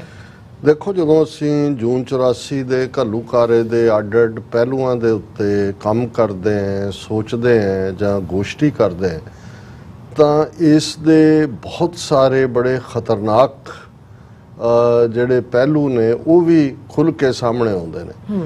ਇਹ ਠੀਕ ਹੈ ਕਿ ਤਾਕਤ ਦੇ ਨਸ਼ੇ ਦੇ ਵਿੱਚ ਹਕੂਮਤਾਂ ਜ਼ੁਲਮ ਕਰਦੀਆਂ ਨੇ, ਮੁਗਲਾਂ ਦਾ ਪੀਰੀਅਡ ਜਾਂ ਅਸੀਂ ਹੋਰ ਸਾਮਰਾਜ ਜਿਹੜੇ ਦੁਨੀਆ 'ਚ ਨੇ ਉਹਨਾਂ ਦੇ ਦੇਖਦੇ ਹਾਂ। ਇਹਦੇ ਵਿੱਚ ਵੀ ਕੋਈ ਸ਼ੱਕ ਨਹੀਂ ਹੈ ਕਿ ਕੋਈ ਨਾ ਕੋਈ ਵਿਰਲੀ ਟਾਵੀਂ ਆਵਾਜ਼ ਕਿਸੇ ਵੀ ਉਸ ਕਿਸਮ ਦੇ ਜ਼ੁਲਮ ਦੇ ਪੀਰੀਅਡ 'ਚ ਵੀ ਵਿਰੋਧ ਦੀ ਖਲੋਂਦੀ ਹੈ। ਜਿਵੇਂ ਅਸੀਂ ਛੋਟੇ ਸਾਹਿਬਜ਼ਾਦਿਆਂ ਨੂੰ ਜਦੋਂ ਫਤਵਾ ਦਿੱਤਾ ਜਾਂਦਾ ਹੈ ਨੀਹਾਂ 'ਚ ਚਿਣਨ ਦਾ, ਤੇ ਨਵਾਬ ਮਲੇਰਕੋਟਲੇ ਦੇ ਪ੍ਰੋਟੈਸਟ ਦੀ ਗੱਲ ਕਰਦੇ ਹੈ, ਜਾਂ ਉਸ ਤੋਂ ਪਹਿਲਾਂ ਪੀਰ ਬੁੱਧੂ ਸ਼ਾਹ ਜਾਂ ਉਹਨਾਂ ਦੀ ਘਰਵਾੜੀ ਨਸੀਰਾਂ, ਉਹਨਾਂ ਨੇ ਕਿਵੇਂ ਆਪਣੇ ਨਸੀਰਾਂ ਨੇ ਭਰਾ ਨੂੰ ਸਮਝਾਇਆ ਕਿ ਭਾਈ ਤੂੰ ਹਮਲਾ ਨਹੀਂ ਕਰਨਾ ਹੈ ਗੁਰੂ ਦੇ ਉੱਤੇ, ਜਾਂ ਹੋਰ ਕਿੰਨੇ ਵਾਕਿਆਤ ਟਾਈਮ ਟੂ ਟਾਈਮ ਜਿਹੜੇ ਨੇ ਹਰ ਪੀਰੀਅਡ ਦੇ ਵਿੱਚ, ਜਿਹਦੇ ਲਈ ਲਫ਼ਜ਼ ਹਾ ਦਾ ਨਾਰਾ ਅਸੀਂ ਕਹਿੰਦੇ। ਫਿਰ ਇਹ ਵੀ ਹੁੰਦਾ ਹੈ ਕਿ ਵੀ ਜਿਹੜੀ ਮੈਜੋਰਿਟੀ ਦੇਖ ਰਹੀ ਹੁੰਦੀ ਹੈ ਉਹਨਾਂ 'ਚ ਇੱਕ ਤਬਕਾ ਜਿਹੜਾ ਉਹ ਬਿਲਕੁਲ ਅਹਿਲ ਹੋ ਜਾਂਦਾ ਹੈ, ਉਹ ਸਪੋਰਟ ਵੀ ਨਹੀਂ ਕਰਦਾ ਤੇ ਵਿਰੋਧ ਵੀ ਨਹੀਂ ਕਰਦਾ। ਪਰ ਜਦੋਂ ਅਸੀਂ ਜੂਨ 84 ਦਾ ਘੱਲੂਘਾਰਾ ਦੇਖਦੇ ਹਾਂ, ਇੱਕ ਪਾਸੇ ਤਾਂ ਜਦੋਂ ਅਸੀਂ 5 ਸਦੀਆਂ ਦਾ ਵੈਰ ਕਮਾਇਆ, ਉਹ ਪਾਰਟ ਤਾਂ ਆਈਡੀਓਲੋਜੀਕਲੀ ਕਿਹਨੇ ਮੋਟੀਵੇਟ ਕੀਤਾ, ਇੰਦਰਾ ਗਾਂਧੀ ਦੀ ਰਾਹ ਨੂੰ, KGB ਇੰਟਰਨੈਸ਼ਨਲ ਪਲਾਟ ਕੀ ਸੀ, ਕੁਛ ਨੇ ਇਹਨੂੰ ਸਿਰਫ ਚੋਣਾਂ ਜਿੱਤਣ ਤੱਕ ਹੀ ਮਹਿਦੂਦ ਕਰਤਾ ਕਿ ਇੰਦਰਾ ਗਾਂਧੀ ਅਨਪੋਪੂਲਰ ਹੋ ਰਹੀ ਸੀ ਤੇ ਉਹਨੂੰ ਲੱਗਾ ਕਿ ਜੀ ਜੇ ਸਿੱਖਾਂ ਨੂੰ ਟਾਰਗੇਟ ਕੀਤਾ ਜਾਏ ਤੇ ਪੋਲਰਾਈਜ਼ ਹੋ ਜਾਏਗਾ ਔਰ ਉਹਦੇ ਥੱਲੇ ਉਹ ਜਿੱਤ ਜਾਏਗੀ ਚੋਣਾਂ। ਨਹੀਂ, ਇਹ ਬੜੇ ਛੋਟੇ ਰੀਜ਼ਨ ਦਿੱਤੇ ਜਾਂਦੇ ਨੇ। ਕੁਛ ਨੇ ਜਿਵੇਂ ਮੈਂ ਕਿਹਾ ਕਿ ਜੀ ਉਹਨਾਂ ਨੇ ਹੀ ਖੜਾ ਕੀਤਾ ਸੀ ਪਿੰਡਾਂ ਵਾਲਿਆਂ ਨੂੰ, ਉਹਨਾਂ ਦੇ ਕਾਬੂ ਤੋਂ ਬਾਹਰ ਹੋ ਗਏ। ਇਹ ਬਹੁਤ ਵੱਡਾ ਡਿਜ਼ਾਈਨ ਸੀ, ਵੈਲ ਥਾਟ ਆਫ ਸੀ। 5 ਸਦੀਆਂ ਦੇ ਵੈਰ ਦਾ ਜੇ ਆਗਾਜ਼ ਕਰਨਾ ਸੀ ਉਹਨਾਂ ਨੇ, ਵੈਰ ਮੁਕਾਉਣ ਦਾ ਜਾਂ ਵੈਰ ਕੱਢਣ ਦਾ ਔਰ ਵੈਰੀ ਨੂੰ ਮੁਕਾਉਣ ਦਾ, ਤੇ ਉਹਦੇ ਲਈ ਉਹਨਾਂ ਨੇ ਕਿੰਨੇ ਐਲੀਮੈਂਟਸ ਨੂੰ ਤਿਆਰ ਕੀਤਾ। ਔਰ ਅਸੀਂ ਕੱਲ ਵੀ ਜ਼ਿਕਰ ਕੀਤਾ ਸੀ ਕਿ ਬਈ 28 ਤੋਂ ਜ਼ਿਆਦਾ ਮੀਟਿੰਗਾਂ ਜਿਹੜੀਆਂ ਨੇ ਉਹ ਅਕਾਲੀ ਲੀਡਰਾਂ ਨਾਲ, ਪ੍ਰਾਈਮ ਮਿਨਿਸਟਰ ਸਮੇਤ, ਉਹਨਾਂ ਦੇ ਹੋਮ ਮਿਨਿਸਟਰ ਸਮੇਤ ਹੁੰਦੀਆਂ ਰਹੀਆਂ, ਜਿਹੜੀਆਂ ਇੱਕ ਕਿਸਮ ਦਾ ਜਿਸ ਨੂੰ ਅਸੀਂ ਸਮੋਕ ਸਕਰੀਨ ਕਹਿੰਦੇ ਹਾਂ, ਉਹ ਸਮੋਕ ਸਕਰੀਨ ਸੀ ਕਿ ਅਸਲ ਦੇ ਵਿੱਚ ਕਰਨਾ ਕੁਝ ਹੋਰ ਹੈ, ਲੇਕਿਨ ਤੁਸੀਂ ਉਹਨਾਂ ਦਾ ਧਿਆਨ ਲਾਂਭੇ ਕਰਨ ਲਈ ਉਹਨਾਂ ਨੂੰ ਤੁਸੀਂ ਐਨਗੇਜ ਵੀ ਕਰ ਰਹੇ ਹੋ ਗੱਲਬਾਤ, ਜਿਹੜਾ ਅਕਸਰ ਇੱਕ ਟੈਕਟਿਕ ਹੁੰਦਾ ਹੈ ਐਨਮੀ ਦਾ। ਲੇਕਿਨ ਜਿਹੜਾ ਸਭ ਤੋਂ ਮੈਂ ਸਮਝਦਾ ਹੈ ਵੀ ਸ਼ੌਕਿੰਗ ਐਲੀਮੈਂਟ ਸੀ ਸਰਕਾਰਾਂ ਦਾ ਵਰਤਾਰਾ, ਫੌਜ ਦਾ ਜ਼ੁਲਮ, ਫੌਜ ਦਾ ਜਿਹੜਾ ਐਨੀਮੀ ਟੈਰੀਟਰੀ ਦੀ ਤਰ੍ਹਾਂ ਡੀਲ ਕਰਨਾ, ਜੋ ਫੌਜ ਨੇ ਅੰਦਰ ਕੁਕਰਮ ਕੀਤੇ, ਓਵਰਆਲ ਕੀਤੇ, ਜੋ ਜਿਹੜੇ ਫੜੇ ਗਏ ਉਹਨਾਂ ਦੇ ਨਾਲ, ਜੋ ਉਹ ਵੀ ਇੱਕ ਤੁਸੀਂ ਕਿਤੇ, ਪਰ ਜਿਹੜੀ ਮੈਜੋਰਿਟੀ ਪੋਪੂਲੇਸ਼ਨ ਜਿਸ ਦੇ ਲਈ ਜਦੋਂ ਅਸੀਂ ਸਿੱਖ ਧਰਮ ਦੀ ਗੱਲ ਕਰਦੇ ਹਾਂ ਔਰ ਕੁਰਬਾਨੀਆਂ ਦੀ ਗੱਲ ਕਰਦੇ ਹਾਂ, 18ਵੀਂ ਸਦੀ ਤੋਂ ਲੈ ਕੇ ਉਸ ਤੋਂ ਪਹਿਲਾਂ ਗੁਰੂ ਤੇਗ ਬਹਾਦਰ ਸਾਹਿਬ ਦੀ ਸ਼ਹਾਦਤ ਜਿਹੜੀ 1675 ਦੇ ਵਿੱਚ ਹੁੰਦੀ ਹੈ, ਤੇ ਫਿਰ ਜਿਹੜੀ ਬਹੁ ਗਿਣਤੀ ਵੱਡ ਗਿਣਤੀ ਕਮਿਊਨਿਟੀ ਹੈ ਹਿੰਦੂਆਂ ਦਾ ਕਲੈਕਟਿਵ ਰਿਸਪੌਂਸ ਮੀਡੀਆ 'ਚ, ਦੂਜਾ ਤਾਂ ਹੈ ਹੀ ਓਵਰਆਲ, ਔਰ ਇਨਕਲੂਡਿੰਗ ਪੰਜਾਬ ਦੇ ਹਿੰਦੂ ਹੀ ਨਹੀਂ, ਅੰਮ੍ਰਿਤਸਰ ਦੇ ਸ਼ਹਿਰੀ ਜਿਨ੍ਹਾਂ ਨੇ ਜਿਸ ਲੈਵਲ ਦੇ ਉੱਤੇ ਫੌਜ ਨੂੰ ਫਿਰ ਹਲਵਾ ਪੂੜੀ ਔਰ ਕਿਵੇਂ ਨਵਾਜਿਆ ਔਰ ਕਿਵੇਂ ਜਿਹੜਾ ਉਹਨਾਂ ਨੇ ਸੈਲੀਬ੍ਰੇਟ ਕੀਤਾ ਔਰ ਕਿਵੇਂ ਕੀਤਾ। ਲੇਕਿਨ ਇਸ ਪਾਰਟ 'ਚੋਂ ਇੱਕ ਗੱਲ ਇਹ ਦੇਖਣ ਵਾਲੀ ਹੈ ਵੀ ਅੱਜ ਵੀ ਸਾਡਾ ਇੱਕ ਤਬਕਾ, ਹੁਣ ਪਿਛਲੇ ਦਿਨਾਂ 'ਚ ਜਦੋਂ ਮੈਂ ਡੈਲਸ ਸੀ, ਇੱਕ ਸੱਜਣ ਆਏ ਜਿਹੜੇ ਦਿੱਲੀ ਨਾਲ ਸੰਬੰਧਿਤ ਸੀ, ਉਹਨਾਂ ਨੇ ਕਿਹਾ ਕਿ ਜੀ ਮੈਂ ਇੱਕ ਗੱਲ ਹੁਣ ਦੱਸ ਸਕਦਾ ਕਿ ਜਿਹੜੇ ਸਾਡੇ ਵਰਗ ਦੇ ਲੋਕ ਵਪਾਰੀ ਜਾਂ ਦੂਜੇ ਖਾਲਿਸਤਾਨ ਦੇ ਲਈ ਜਿਹੜਾ ਕਦੇ ਖਿਲਾਫ ਸੀ, ਕਦੇ ਚੁੱਪ ਹੋ ਜਾਂਦੇ ਸੀ, ਕਹਿੰਦੇ ਹੁਣ ਉਹਨਾਂ ਨੂੰ ਵੀ ਲੱਗਦਾ ਹੈ ਕਿ ਵੀ ਖਾਲਿਸਤਾਨ ਤੋਂ ਬਿਨਾਂ ਗੱਲ ਨਹੀਂ ਬਣਨੀ, ਕਿਉਂਕਿ ਇੱਕ ਤਬਕਾ ਤਾਂ ਪਹਿਲਾਂ ਸਮਝ ਆਉਂਦਾ ਹੈ, ਇੱਕ ਜਿਹਨੂੰ ਸਾਡੇ ਇੱਕ ਸਿਆਣੇ ਬਜ਼ੁਰਗ ਕਹਿੰਦੇ ਹੁੰਦੇ ਸੀ, ਇੱਕ ਉਹ ਨੇ ਜਿਹੜੇ ਅੱਖਾਂ ਨਾਲ ਦੇਖ ਕੇ ਸਮਝ ਆਉਂਦੇ ਨੇ ਵੀ ਕੀ ਹੋਣ ਵਾਲਾ ਹੈ, ਇੱਕ ਨੇ ਜਿਹੜੇ ਕੰਨਾਂ ਨਾਲ ਸੁਣ ਕੇ, ਇੱਕ ਨੇ ਜਿਹੜੇ ਅਨੁਭਵ ਨਾਲ। ਕਹਿੰਦੇ ਇੱਕ ਕੈਟਾਗਰੀ ਹੁੰਦੀ ਜਦੋਂ ਤੱਕ ਉਹਨਾਂ ਦਾ ਸਿਰ ਕੰਧ 'ਚ ਨਾ ਵੱਜੇ ਉਹਨਾਂ ਨੂੰ ਲੱਗਦਾ ਹੀ ਨਹੀਂ ਵੀ ਇਹ ਕੰਧ ਹੈ। ਸੋ ਚਲੋ ਜੇ ਕੰਧ ਨਾਲ ਸਿਰ ਮਾਰ ਕੇ ਵੀ ਸਮਝ ਆ ਜਾਏ ਸਾਡੇ ਤਬਕੇ ਨੂੰ, ਉਹ ਸਮਝਿਆ ਜਾ ਸਕਦਾ। ਲੇਕਿਨ ਇਹ ਜਿਹੜੀ ਜੂਬੀਲੇਸ਼ਨ ਸੀ ਸਿੱਖਾਂ ਨੂੰ ਸਬਕ ਸਿਖਾਉਣ ਦੀ, ਅਕਾਲ ਤਖਤ ਢਾਣ ਦੀ, ਹਜ਼ਾਰਾਂ ਸਿੱਖਾਂ ਨੂੰ ਮਾਰਨ ਦੀ ਜਾਂ ਦੂਜੀ, ਇਹ ਅਪਰ ਲੈਵਲ ਤੋਂ ਲੈ ਕੇ ਲੋਅਰ ਲੈਵਲ ਤੱਕ ਇਰਰਿਸਪੈਕਟਿਵ ਆਫ ਕਿ ਕੌਣ ਕਿੰਨਾ ਵੱਡਾ ਇੰਟੈਲੈਕਚੁਅਲ ਹੈ, ਕੌਣ ਪੋਲੀਟੀਸ਼ੀਅਨ ਹੈ, ਕੌਣ ਕੀ ਹੈ, ਇਹ ਸਭ ਤੋਂ ਵੱਡਾ ਸ਼ੌਕ ਸੀ। ਔਰ ਇਹ ਜਿਹੜਾ ਭੁਲੇਖਾ ਨਿਕਲਿਆ ਉਹ ਖੁਸ਼ਵੰਤ ਸਿੰਘ ਵਰਗੇ ਉਹ ਲੋਕ ਜਿਹਦਾ ਨਾਂ ਹੀ ਜਦੋਂ ਐਮਰਜੈਂਸੀ ਦੀ ਵੀ ਇਹ ਹਮਾਇਤ ਕਰਦਾ ਸੀ ਇੰਦਰਾ ਗਾਂਧੀ ਦੇ, ਇਹਨੂੰ ਖੁਸ਼ਾਮਦ ਸਿੰਘ ਕਹਿੰਦੇ ਸੀ, ਬਹੁਤ ਵੱਡਾ ਪੱਤਰਕਾਰ। ਇੰਦਰਾ ਗਾਂਧੀ ਨੇ ਇਹਨੂੰ ਰਾਜ ਸਭਾ ਦਾ ਮੈਂਬਰ ਵੀ ਨੋਮੀਨੇਟ ਕੀਤਾ ਸੀ, 6 ਸਾਲ ਲਈ ਰਾਜ ਸਭਾ 'ਚ ਵੀ ਬੈਠਾ ਰਿਹਾ। ਹੁਣ ਕਿਉਂਕਿ ਜਿਉਂ ਹੀ ਇਹ ਫੌਜੀ ਹਮਲੇ ਦਾ ਆਇਆ ਸਾਹਮਣੇ, ਸੋ ਜਿਨ੍ਹਾਂ ਨੇ ਆਪਣੇ ਅਵਾਰਡ ਵਾਪਸ ਕੀਤੇ ਉਹਨਾਂ 'ਚ ਖੁਸ਼ਵੰਤ ਸਿੰਘ ਵੀ ਸੀ। ਉਹਨੇ ਆਪਣਾ ਪਦਮ ਭੂਸ਼ਣ ਅਵਾਰਡ ਜਿਹੜਾ ਉਹ ਵਾਪਸ ਕੀਤਾ। ਡਾਕਟਰ ਗੰਡਾ ਸਿੰਘ ਨੇ ਪਦਮ ਸ਼੍ਰੀ ਵਾਪਸ ਕੀਤਾ। ਭਗਤ ਪੂਰਨ ਸਿੰਘ ਪਿੰਗਲਵਾੜਾ ਜਿਨ੍ਹਾਂ ਨੇ ਚਿੱਠੀ ਵੀ ਲਿਖੀ, ਪਦਮ ਸ਼੍ਰੀ ਵਾਪਸ ਕੀਤਾ। ਸਾਧੂ ਸਿੰਘ ਹਮਦਰਦ ਨੇ ਕੀਤਾ, ਕਿੰਨਿਆਂ ਨੇ ਹੋਰ ਰਿਜ਼ਾਈਨ। ਪਰ ਇਹ ਖੁਸ਼ਵੰਤ ਸਿੰਘ ਦਾ ਜਿਹੜਾ ਬਿਲਕੁਲ ਆਪਣੇ ਆਪ ਨੂੰ ਐਗਨੋਸਟਿਕ ਕਹਿੰਦਾ, ਹੁਣ ਤਾਂ ਮਰ ਚੁੱਕਾ ਹੈ, ਔਰ ਇਹ ਕਹਿੰਦਾ ਸੀ I am Sikh by accident. ਸਿਰ ਤੇ ਪੱਗ ਦਾੜੀ ਜ਼ਰੂਰ ਸੀ, ਕਦੇ ਕਿਸੇ ਵੇਲੇ ਉਹਨੇ ਜਿਹੜਾ ਉਹ ਹਿਸਟਰੀ ਆਫ ਸਿੱਖਿਜ਼ਮ ਵੀ ਲਿਖਿਆ, ਜਿਹਨੂੰ ਇੱਥੇ ਫੋਰਡ ਫਾਊਂਡੇਸ਼ਨ ਨੇ ਫੰਡ ਕੀਤਾ ਸੀ ਔਰ ਆਕਸਫੋਰਡ ਪ੍ਰੈਸ ਨੇ ਛਾਪਿਆ, ਜਿਹੜਾ ਇੱਕ ਅੱਛਾ ਕੰਮ ਸੀ। ਲੇਕਿਨ ਉਹ ਤਾਂ ਬਿਲਕੁਲ ਐਗਨੋਸਟਿਕ ਬਣ ਕੇ ਉਹ ਤਾਂ ਸਿੱਖ ਬਾਈ ਐਕਸੀਡੈਂਟ ਕਹਿ ਕੇ ਸਿੱਖੀ ਨੂੰ ਡਿਰਾਈਡ ਕਰਦਾ ਸੀ। ਪਿੰਡਾਂ ਵਾਲਿਆਂ ਪ੍ਰਤੀ ਵੀ ਉਸ ਦਾ ਬੜਾ ਨੈਗੇਟਿਵ ਰਾਈਟ ਅਪ ਹੁੰਦਾ ਸੀ। ਹੁਣ ਉਹਨੂੰ ਵੀ ਇਹ ਲੱਗਾ ਕਿ ਵੀ ਇਹ ਜਿਹੜਾ ਇੰਦਰਾ ਗਾਂਧੀ ਜਾਂ ਜੋ ਇਹਨਾਂ ਨੇ ਕੀਤਾ ਇਹ ਬਿਲਕੁਲ ਇਹ ਤਾਂ ਸਿੱਖਾਂ ਦੇ ਖਿਲਾਫ ਹੀ ਇਹਨਾਂ ਨੂੰ ਸਬਕ। ਪਰ ਉਹਨੇ ਜਦੋਂ ਪਦਮ ਭੂਸ਼ਣ ਵਾਪਸ ਵੀ ਕੀਤਾ, ਉਹਨੇ ਮੇਅਰ ਇੱਕ ਸਿੰਬੋਲਿਕ ਸੀ ਕਿ ਜੀ ਮੈਂ ਵਾਪਸ ਕਰ ਰਿਹਾ। ਪਰ ਉਹਦੇ ਨਾਲ ਫਿਰ ਕੀ ਵਾਪਰਦਾ, ਉਹਨੇ ਇੱਕ ਥਾਂ ਲਿਖਿਆ, ਕਹਿੰਦਾ ਵੀ ਮੇਰੇ ਨਾਲ ਜੋ ਵਾਪਰਿਆ। ਫਿਰ ਉਹਨੇ ਨਵੰਬਰ 84 ਦਾ ਹਵਾਲਾ ਦਿੱਤਾ ਕਿ ਨਵੰਬਰ 84 'ਚ ਜਦੋਂ ਇੱਕ ਨਾਰਵੇ ਦੇ ਡਿਪਲੋਮੈਟ ਦੀ ਕਾਰ 'ਚ ਛੁਪ ਕੇ ਉਹ ਸੇਫਟੀ 'ਚ ਕਿਹਾ ਗਿਆ ਤੇ ਉਹਨੇ ਕਿਹਾ ਕਿ ਆਈ ਫੈਲਟ ਬੀਇੰਗ ਲਾਈਕ ਏ ਜੂ ਇਨ ਨਾਜ਼ੀ ਜਰਮਨੀ। ਇਹ ਨਵੰਬਰ 84 ਸੀ। ਪਰ ਜੂਨ 84 ਦੇ ਇਸ ਸਾਰੇ ਤੋਂ ਬਾਅਦ ਉਹਨੇ ਜੋ ਅੰਗਰੇਜ਼ੀ ਦੇ ਵਿੱਚ ਕਿਹਾ ਕਿ ਵੀ ਜਦੋਂ ਉਹਨੇ ਪਦਮ ਭੂਸ਼ਣ ਵਾਪਸ ਕੀਤਾ ਉਹਦੇ ਨਾਲ ਕੀ ਵਾਪਰਿਆ, ਮੈਂ ਉਹਦਾ ਐਗਜ਼ੈਕਟ ਪੰਜਾਬੀ ਟਰਾਂਸਲੇਸ਼ਨ, ਕਿਉਂਕਿ ਜੇ ਮੈਂ ਅੰਗਰੇਜ਼ੀ ਵੀ ਪੜਾਂਗਾ ਤੇ ਵਕਤ ਦੁੱਗਣਾ ਲੱਗੇਗਾ। ਉਹਨੇ ਕਿਹਾ ਕਿ ਵੀ ਮੈਂ ਜਦੋਂ ਹਿੰਦ ਸਰਕਾਰ ਦਾ ਵੱਡਾ ਸਨਮਾਨ ਪਦਮ ਭੂਸ਼ਣ ਨੂੰ ਵਾਪਸ ਕਰਦਿਆਂ ਸਰਕਾਰੀ ਕਾਰਵਾਈ ਵਿਰੁੱਧ ਆਪਣਾ ਰੋਸ ਪ੍ਰਗਟ ਕੀਤਾ। ਇਹ BBC ਨੇ ਵੀ ਫੌਰਨ ਖਬਰ ਦਿੱਤੀ ਕਿ ਖੁਸ਼ਵੰਤ ਸਿੰਘ ਨੇ ਆਪਣਾ ਪਦਮ ਭੂਸ਼ਣ ਅਵਾਰਡ ਜਿਹੜਾ ਹੈ ਉਹ ਵਾਪਸ ਕੀਤਾ ਜੀ। ਇਸ ਬਾਰੇ ਫਿਰ ਲਿਖਦਾ ਕਿ ਵੀ ਇਹਦਾ ਰਿਐਕਸ਼ਨ ਕੀ ਹੋਇਆ। ਅਗਲੀ ਸਵੇਰ ਮੇਰੇ ਵਿਰੁੱਧ ਤੂਫਾਨ ਉੱਠ ਖੜਾ ਹੋਇਆ, ਮੈਨੂੰ ਤਾਰਾਂ ਤੇ ਪੱਤਰਾਂ ਦਾ ਤਾਂਤਾ ਵੱਜ ਗਿਆ। ਟੈਲੀਗ੍ਰਾਮਸ ਉਦੋਂ ਬੜੀਆਂ ਕਾਮਨ ਸੀ, ਹੁਣ ਤਾਂ ਇੰਡੀਆ 'ਚ ਖਤਮ ਹੋ ਗਏ। ਮੈਂ ਔਰ ਲੈਟਰਸ ਦਾ ਤਾਂਤਾ ਵੱਜ ਗਿਆ। ਇਹ ਸਭ ਤਾਰਾਂ ਭਾਰਤ ਦੇ ਵੱਖ-ਵੱਖ ਭਾਗਾਂ ਵਿੱਚ ਤੇ ਵਿਦੇਸ਼ਾਂ ਵਸਤੇ ਸਿੱਖਾਂ ਵੱਲੋਂ ਸਨ, ਜਿਨ੍ਹਾਂ ਵਿੱਚ ਮੇਰੇ ਕਰਮ ਪਦਮ ਭੂਸ਼ਣ ਵਾਪਸ ਕਰਨ ਨੂੰ ਸਲਾਹਿਆ ਗਿਆ, ਤੇ ਚਿੱਠੀਆਂ ਬਹੁਤੀਆਂ ਹਿੰਦੂਆਂ ਵੱਲੋਂ ਸਨ, ਜਿਨ੍ਹਾਂ ਨੇ ਮੈਨੂੰ ਭਿੰਡਰਾਂ ਵਾਲਿਆਂ ਦਾ ਪ੍ਰਤੀਨਿਧ ਤੇ ਗੱਦਾਰ ਆਖਿਆ ਸੀ। ਹੁਣ ਪੂਰੀ ਪੋਲਰਾਈਜੇਸ਼ਨ ਹੈ। ਡਾਕ ਵਿੱਚ ਮੈਨੂੰ ਅਜਿਹੇ ਲਿਫਾਫੇ ਵੀ ਮਿਲੇ ਜਿਨ੍ਹਾਂ ਵਿੱਚ ਗੁਪਤ ਅੰਗਾਂ ਦੇ ਵਾਲ ਸਨ। ਇਹ ਹਿਊਮਿਲੇਟ ਕਰਨਾ, ਇਹ ਭਾਰਤ ਵਿੱਚ ਨਿਰਾਦਰੀ ਦੀ ਆਖਰੀ ਸ਼ਕਲ ਹੁੰਦੀ ਹੈ, ਦੱਸ ਰਿਹਾ ਆਪਣੇ ਵੈਸਟਰਨ ਆਡੀਅנס ਨੂੰ, ਕਿਉਂਕਿ ਅੰਗਰੇਜ਼ੀ 'ਚ ਕਿ ਆ ਵੀ ਮੇਰੇ ਨਾਲ ਹੋਇਆ। ਟੈਲੀਫੋਨ ਤੇ ਗਾਲਾਂ ਦੀ ਵਿਛਾੜ ਹੁੰਦੀ ਰਹੀ। ਇਸ ਤਰ੍ਹਾਂ ਦੀ ਕਾਨੂੰਨੀ ਅਵਸਥਾ ਮਹੀਨਾ ਭਰ ਜਾਰੀ ਰਹੀ। 1 ਮਹੀਨਾ ਉਹਨੇ ਕੁਝ ਨਹੀਂ ਕੀਤਾ, ਸਿਰਫ ਪਦਮ ਭੂਸ਼ਣ ਕਿ ਜੀ ਮੈਂ ਇਹਨੂੰ ਨਹੀਂ, ਜੋ ਕੀਤਾ ਮਾੜਾ, ਮੈਂ ਤੁਹਾਡਾ ਅਵਾਰਡ ਵਾਪਸ ਕਰਦਾ। ਇੱਕ ਵੀ ਸਿੱਖ ਨੇ ਆਪਣੇ ਪੱਤਰ ਵਿੱਚ ਇਹ ਨਹੀਂ ਲਿਖਿਆ ਕਿ ਮੈਂ ਗਲਤ ਗੱਲ ਕੀਤੀ ਹੈ, ਕਿਵੇਂ ਸਿੱਖ ਕਿਵੇਂ ਹਰਟ ਸੀ। ਪਰ ਦੂਜੇ ਪਾਸੇ ਇੱਕ ਵੀ ਹਿੰਦੂ ਐਸਾ ਨਹੀਂ ਨਿਕਲਿਆ ਜਿਹਨੇ ਉਹਨੇ ਕਿਹਾ ਵੀ ਤੁਸੀਂ ਸਰ ਜੀ ਠੀਕ ਕੀਤਾ ਹੈ।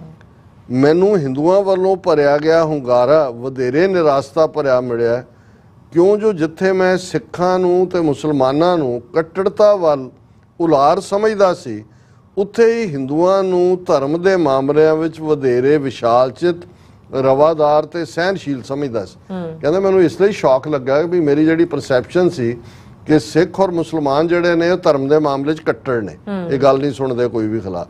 ਪਰ ਹਿੰਦੂਆਂ ਬਾਰੇ ਮੈਂ ਸਮਝਦਾ ਸੀ ਵੀ ਇਹ ਬੜੇ ਵੱਡੇ ਦਿਲ ਦੇ ਵਾਲੇ ਨੇ, ਰਵਾਦਾਰ ਨੇ, ਬੜੇ ਸਹਿਨਸ਼ੀਲ ਨੇ। ਇਹ ਮੇਰਾ ਇੱਕ ਭਰਮ ਸਿੱਧ ਹੋਇਆ, ਇਹ ਮੇਰਾ ਇੱਕ ਭੁਲੇਖਾ ਹੀ ਸੀ। ਉਹਨਾਂ ਨੇ ਵੀ, ਜਿਨ੍ਹਾਂ ਨੂੰ ਮੈਂ ਲਿਬਰਲ ਸਮਝਦਾ ਸੀ, ਮੈਨੂੰ ਸਿੱਖ ਫਿਰਕਾ ਪ੍ਰਸਤ ਆ ਕੇ ਭੰਡਿਆ। ਉਹਨੇ ਕਿਹਾ ਕਮਿਊਨਲ ਸਿੱਖ ਹੈ। ਤੇ ਇਸ ਤਰ੍ਹਾਂ ਖੁਦ ਆਪਣੇ ਸਿੱਖ ਵਿਰੋਧੀ ਤਵੱਸਬਾਂ ਨੂੰ ਨੰਗਾ ਕੀਤਾ ਕਿ ਵੀ ਮੈਨੂੰ ਤਾਂ ਪਤਾ ਹੀ ਨਹੀਂ ਸੀ ਵੀ ਇਹ ਇੰਨੇ ਕੀ ਉਹਦੇ ਲਈ ਤਵੱਸਬ ਕਹਿੰਦੇ ਨੇ, ਤਵੱਸਬੀ ਨੇ।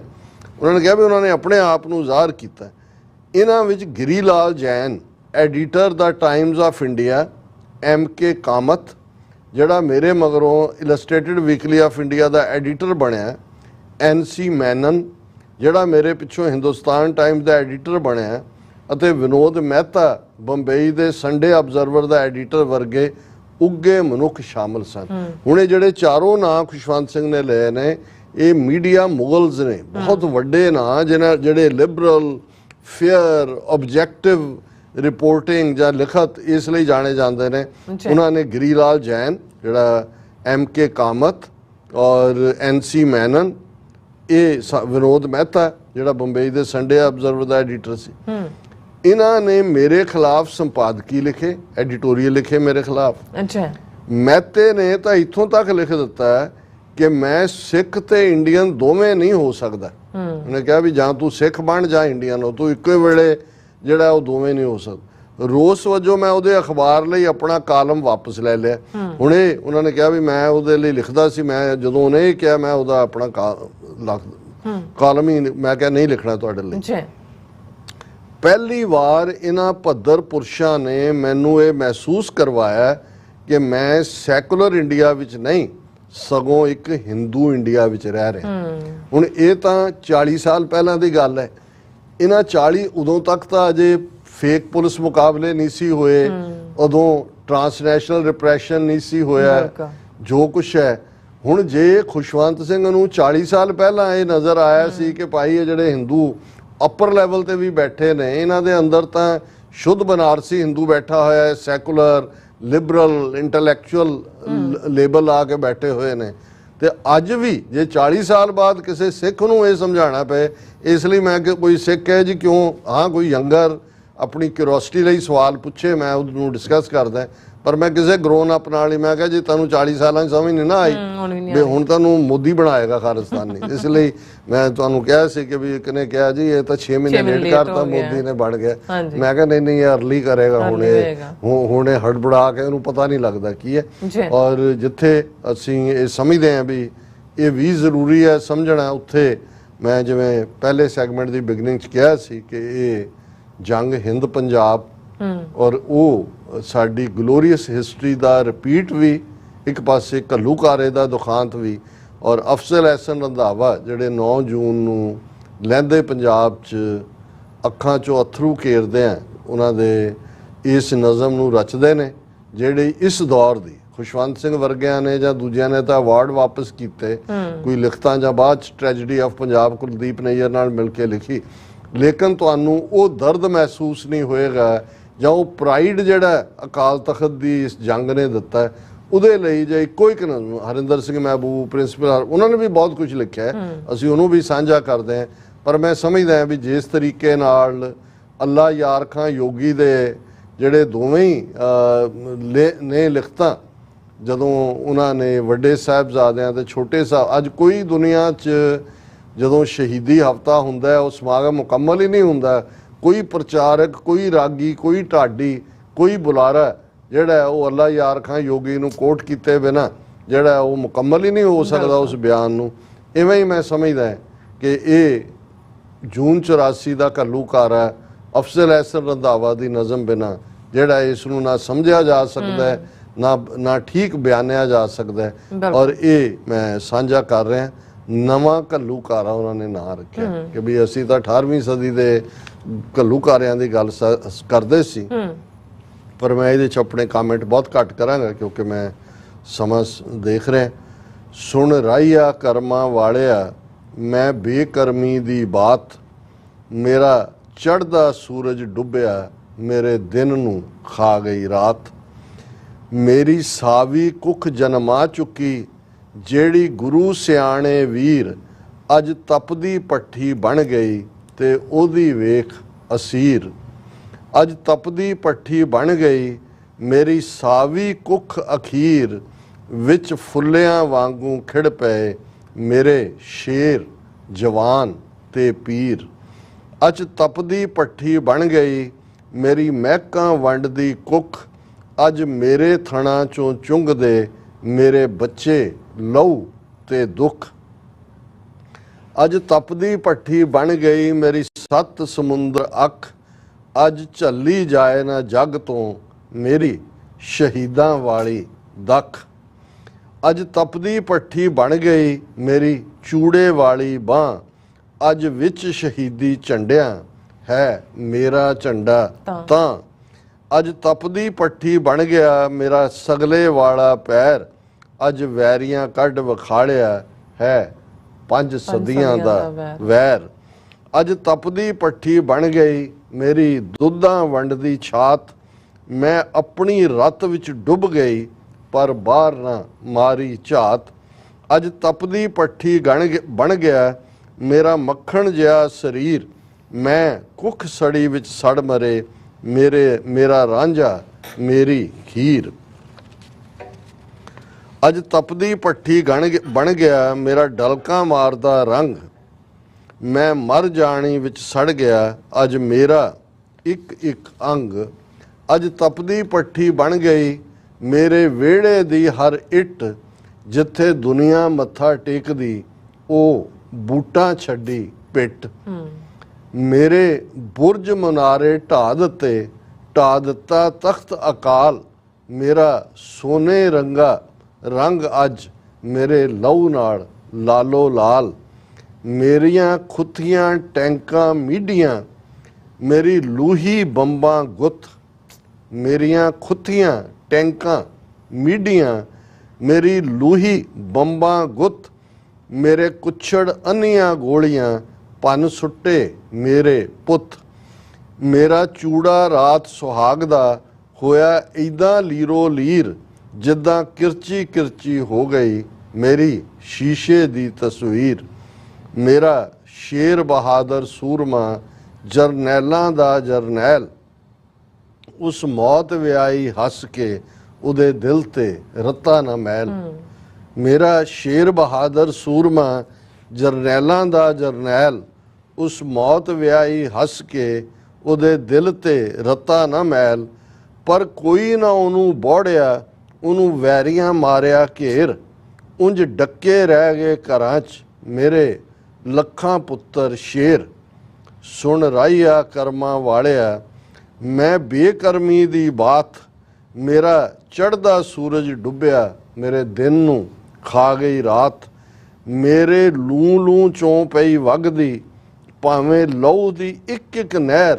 ਮੈਂ ਅਜੇ ਜਿਉਂਦੀ ਜਾਗਦੀ, ਮੈਂ ਚੱਲ ਗਈ ਸਾਰਾ ਕਹਿਰ। ਮੈਂ ਮਰ ਨਹੀਂ ਸਕਦੀ ਕਦੇ ਵੀ, ਭਾਵੇਂ ਵੱਢਣ ਅੱਠੇ ਪੈਰ। ਭਾਵੇਂ ਦੇਣ ਤਸੀਹੇ ਰੱਜ ਕੇ, ਭਾਵੇਂ ਰੱਜ ਪਿਆਲਣ ਜ਼ਹਿਰ। ਮੇਰੇ ਪੁੱਤਰ ਸਾਗਰ ਜ਼ੋਰ ਦਾ, ਹਰ ਹਰ ਬਾਂਹ ਇੱਕ ਇੱਕ ਲਹਿਰ। ਮੇਰੇ ਪੁੱਤਰ ਸਾਗਰ ਜ਼ੋਰ ਦਾ, ਹਰ ਹਰ ਬਾਂਹ ਇੱਕ ਇੱਕ ਲਹਿਰ। ਮੇਰੇ ਪੁੱਤਰ ਪਿੰਡੋ ਪਿੰਡ ਨੇ, ਮੇਰੇ ਪੁੱਤਰ ਸ਼ਹਿਰੋ ਸ਼ਹਿਰ। ਮੇਰੀ ਉਮਰ ਕਿਤਾਬ ਦਾ ਵੇਖ ਲੈ, ਤੂੰ ਹਰ ਹਰ ਵਰਕਾ ਪੜ੍ਹ। ਜਦੋਂ ਭਾਰੀ ਬਣੀ ਹੈ ਮਾਂ ਤੇ, ਮੇਰੇ ਪੁੱਤਰ ਆਏ ਚੜ੍ਹ। ਮੇਰੀ ਉਮਰ ਕਿਤਾਬ ਦਾ ਵੇਖ ਲੈ, ਤੂੰ ਹਰ ਹਰ ਵਰਕਾ ਪੜ੍ਹ। ਜਦੋਂ ਭਾਰੀ ਬਣੀ ਹੈ ਮਾਂ ਤੇ, ਮੇਰੇ ਪੁੱਤਰ ਆਏ ਚੜ੍ਹ। ਪੜ੍ਹ ਕਿੰਨੀ ਵਾਰੀ ਮਾਂ ਤੋਂ, ਉਹਨਾਂ ਵਾਰੀ ਆਪਣੀ ਜਾਨ। ਪੜ੍ਹ ਕਿਸ ਦਿਨ ਆਪਣੀ ਮਾਂ ਦਾ ਉਹਨਾਂ ਨਹੀਂ ਸੀ ਰੱਖਿਆ ਮਾਣ। ਸੁਣ ਰਾਈਆ ਰਾਹੇ ਜਾਂਦਿਆਂ, ਤੂੰ ਲਿਖ ਰੱਖੀ ਇਹ ਬਾਤ। ਓੜਕ ਮੇਰਾ ਡੁੱਬਿਆ ਸੂਰਜ ਚੜ੍ਹੇਗਾ, ਓੜਕ ਮੁੱਕੇਗੀ ਇਹ ਰਾਤ। ਜੀ ਸੁਣ ਰਾਈਆ ਰਾਹੇ ਜਾਂਦਿਆਂ, ਤੂੰ ਲਿਖ ਰੱਖੀ ਇਹ ਹੈ ਪ੍ਰੋਫੈਸੀ ਫਿਊਚਰ ਦੀ, ਕਿ ਬੇਸ਼ੱਕ ਜ਼ੁਲਮ ਕੀਤਾ। ਔਰ ਇਹ 9 ਜੂਨ ਨੂੰ ਇਮੈਜਿਨ ਕਰ ਰਹੇ ਨੇ ਵੀ ਇਹ ਸੂਰਜ ਡੁੱਬਿਆ ਨਹੀਂ ਹੈ, ਇਹ ਫੇਰ ਚੜ੍ਹੇਗਾ। ਸੁਣ ਰਾਈਆ ਰਾਹੇ ਜਾਂਦਿਆਂ, ਤੂੰ ਲਿਖ ਰੱਖੀ ਇਹ ਬਾਤ। ਮੇਰਾ ਡੁੱਬਿਆ ਸੂਰਜ ਚੜ੍ਹੇਗਾ, ਓੜਕ ਮੁੱਕੇਗੀ ਇਹ ਰਾਤ। ਇਹ ਜ਼ੁਲਮ ਦੀ ਕਾਲੀ ਬੋਲੀ ਹਨੇਰੀ ਰਾਤ ਅਖੀਰ ਮੁੱਕੇਗੀ, ਅਖੀਰ ਸੂਰਜ ਚੜ੍ਹੇਗਾ। ਜਿੰਨਾ ਭਰੋਸਾ ਉਹਨਾਂ ਨੇ ਪੰਜਾਬ ਦੀ ਜਵਾਨੀ ਤੇ, ਸਿੱਖ ਕੌਮ ਤੇ, ਪਿੰਡਾਂ ਵਾਲਿਆਂ ਤੇ, ਤਖਤ ਅਕਾਲ ਤੇ ਔਰ ਫਿਊਚਰ ਤੇ ਕੀਤਾ ਹੈ, ਇਸ ਦੇ ਲਈ ਕੋਈ ਅਲਫਾਜ਼ ਨਹੀਂ ਨੇ। ਬਿਲਕੁਲ ਡਾਕਟਰ ਸਾਹਿਬ, ਤੁਹਾਡਾ ਬਹੁਤ ਬਹੁਤ ਧੰਨਵਾਦ। ਸੋ ਥੱਲੇ ਨੇ ਬ੍ਰੇਕ ਵਿਊਅਰਸ ਹੈ, ਤੁਸੀਂ ਇਸੇ ਤਰ੍ਹਾਂ ਬੜੇ ਰਹਿਣਾ। ਮਿਲਦੇ ਹਾਂ ਛੋਟੇ ਜਿਹੇ ਬ੍ਰੇਕ ਤੋਂ ਬਾਅਦ।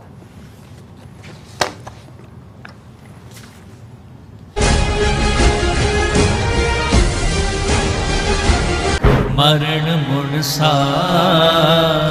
ਸੂਰਿਆ ਹੱਕ ਹੈ। ਤੀਜਾ ਘੱਲੂਘਾਰਾ 1984 ਸਿੱਖ ਨਸਲਕੁਸ਼ੀ ਦਾ 40ਵਾਂ ਸਾਲ। ਸੂਰਿਆ ਹੱਕ ਹੈ। 1984 ਤੋਂ 1994 ਤੱਕ ਅਜੋਕੇ ਸਿੱਖ ਸੰਘਰਸ਼ ਵਿੱਚ ਸ਼ਹੀਦ ਹੋਏ ਸਮੂਹ ਸਿੰਘਾਂ ਸਿੰਘਣੀਆਂ ਦੀ ਯਾਦ ਨੂੰ ਸਮਰਪਿਤ ਸਾਲਾਨਾ ਸ਼ਹੀਦੀ ਸਮਾਗਮ ਗੁਰਦੁਆਰਾ ਸਿੱਖ ਕਲਚਰਲ ਸੁਸਾਇਟੀ ਨਿਊਯਾਰਕ ਵਿਖੇ ਆਉਂਦੀ 9 ਜੂਨ 2024 ਦਿਨ ਐਤਵਾਰ ਨੂੰ ਹੋਣ ਜਾ ਰਿਹਾ ਹੈ। ਆਓ ਭਾਰਤੀ ਹਕੂਮਤ ਵੱਲੋਂ ਸਿੱਖ ਕੌਮ ਖਿਲਾਫ ਜਾਰੀ ਨਿਰੰਤਰ ਹਮਲੇ ਦੇ ਵਿਰੋਧ ਵਿੱਚ ਇਕਮੁੱਠਤਾ ਜ਼ਾਹਰ ਕਰੀਏ। ਗੁਰਦੁਆਰਾ ਕਮੇਟੀ ਅਤੇ ਪੰਥਕ ਜਥੇਬੰਦੀਆਂ ਵੱਲੋਂ ਆਪ ਸਭ ਨੂੰ ਇਸ ਸ਼ਹੀਦੀ ਸਮਾਗਮ ਵਿੱਚ ਹਾਜ਼ਰੀ ਲਵਾਉਣ ਲਈ ਬੇਨਤੀ ਕੀਤੀ ਜਾਂਦੀ ਹੈ। ਵਧੇਰੇ ਜਾਣਕਾਰੀ ਲਈ ਆਪ ਹੇਠ ਦਿੱਤੇ ਨੰਬਰ ਤੇ ਸੰਪਰਕ ਕਰ ਸਕਦੇ ਹੋ। ਮਰਨ ਮੁਨਸਾ ਸੂਰਿਆ ਹੱਕ ਹੈ।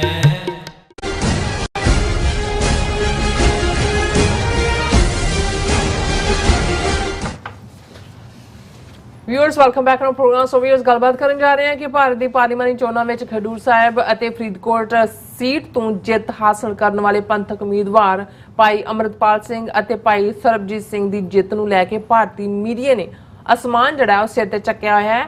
ਹਾਲਾਂਕਿ ਅਜੇ ਤੱਕ ਇਹਨਾਂ ਚੋਂ ਕਿਸੇ ਨੇ ਵੀ ਖਾਲਸਾ ਜ਼ਿੰਦਾਬਾਦ ਦਾ ਨਾਰਾ ਨਹੀਂ ਲਾਇਆ, ਪਰ ਇਸ ਜਿੱਤ ਨੂੰ ਸਿੱਖਾਂ ਦੇ ਖਿਲਾਫ ਨਫ਼ਰਤ ਫੈਲਾਉਣ ਲਈ ਮਾਹੌਲ ਜਿਹੜਾ ਉਹ ਸਿਰਜਿਆ ਜਾ ਰਿਹਾ।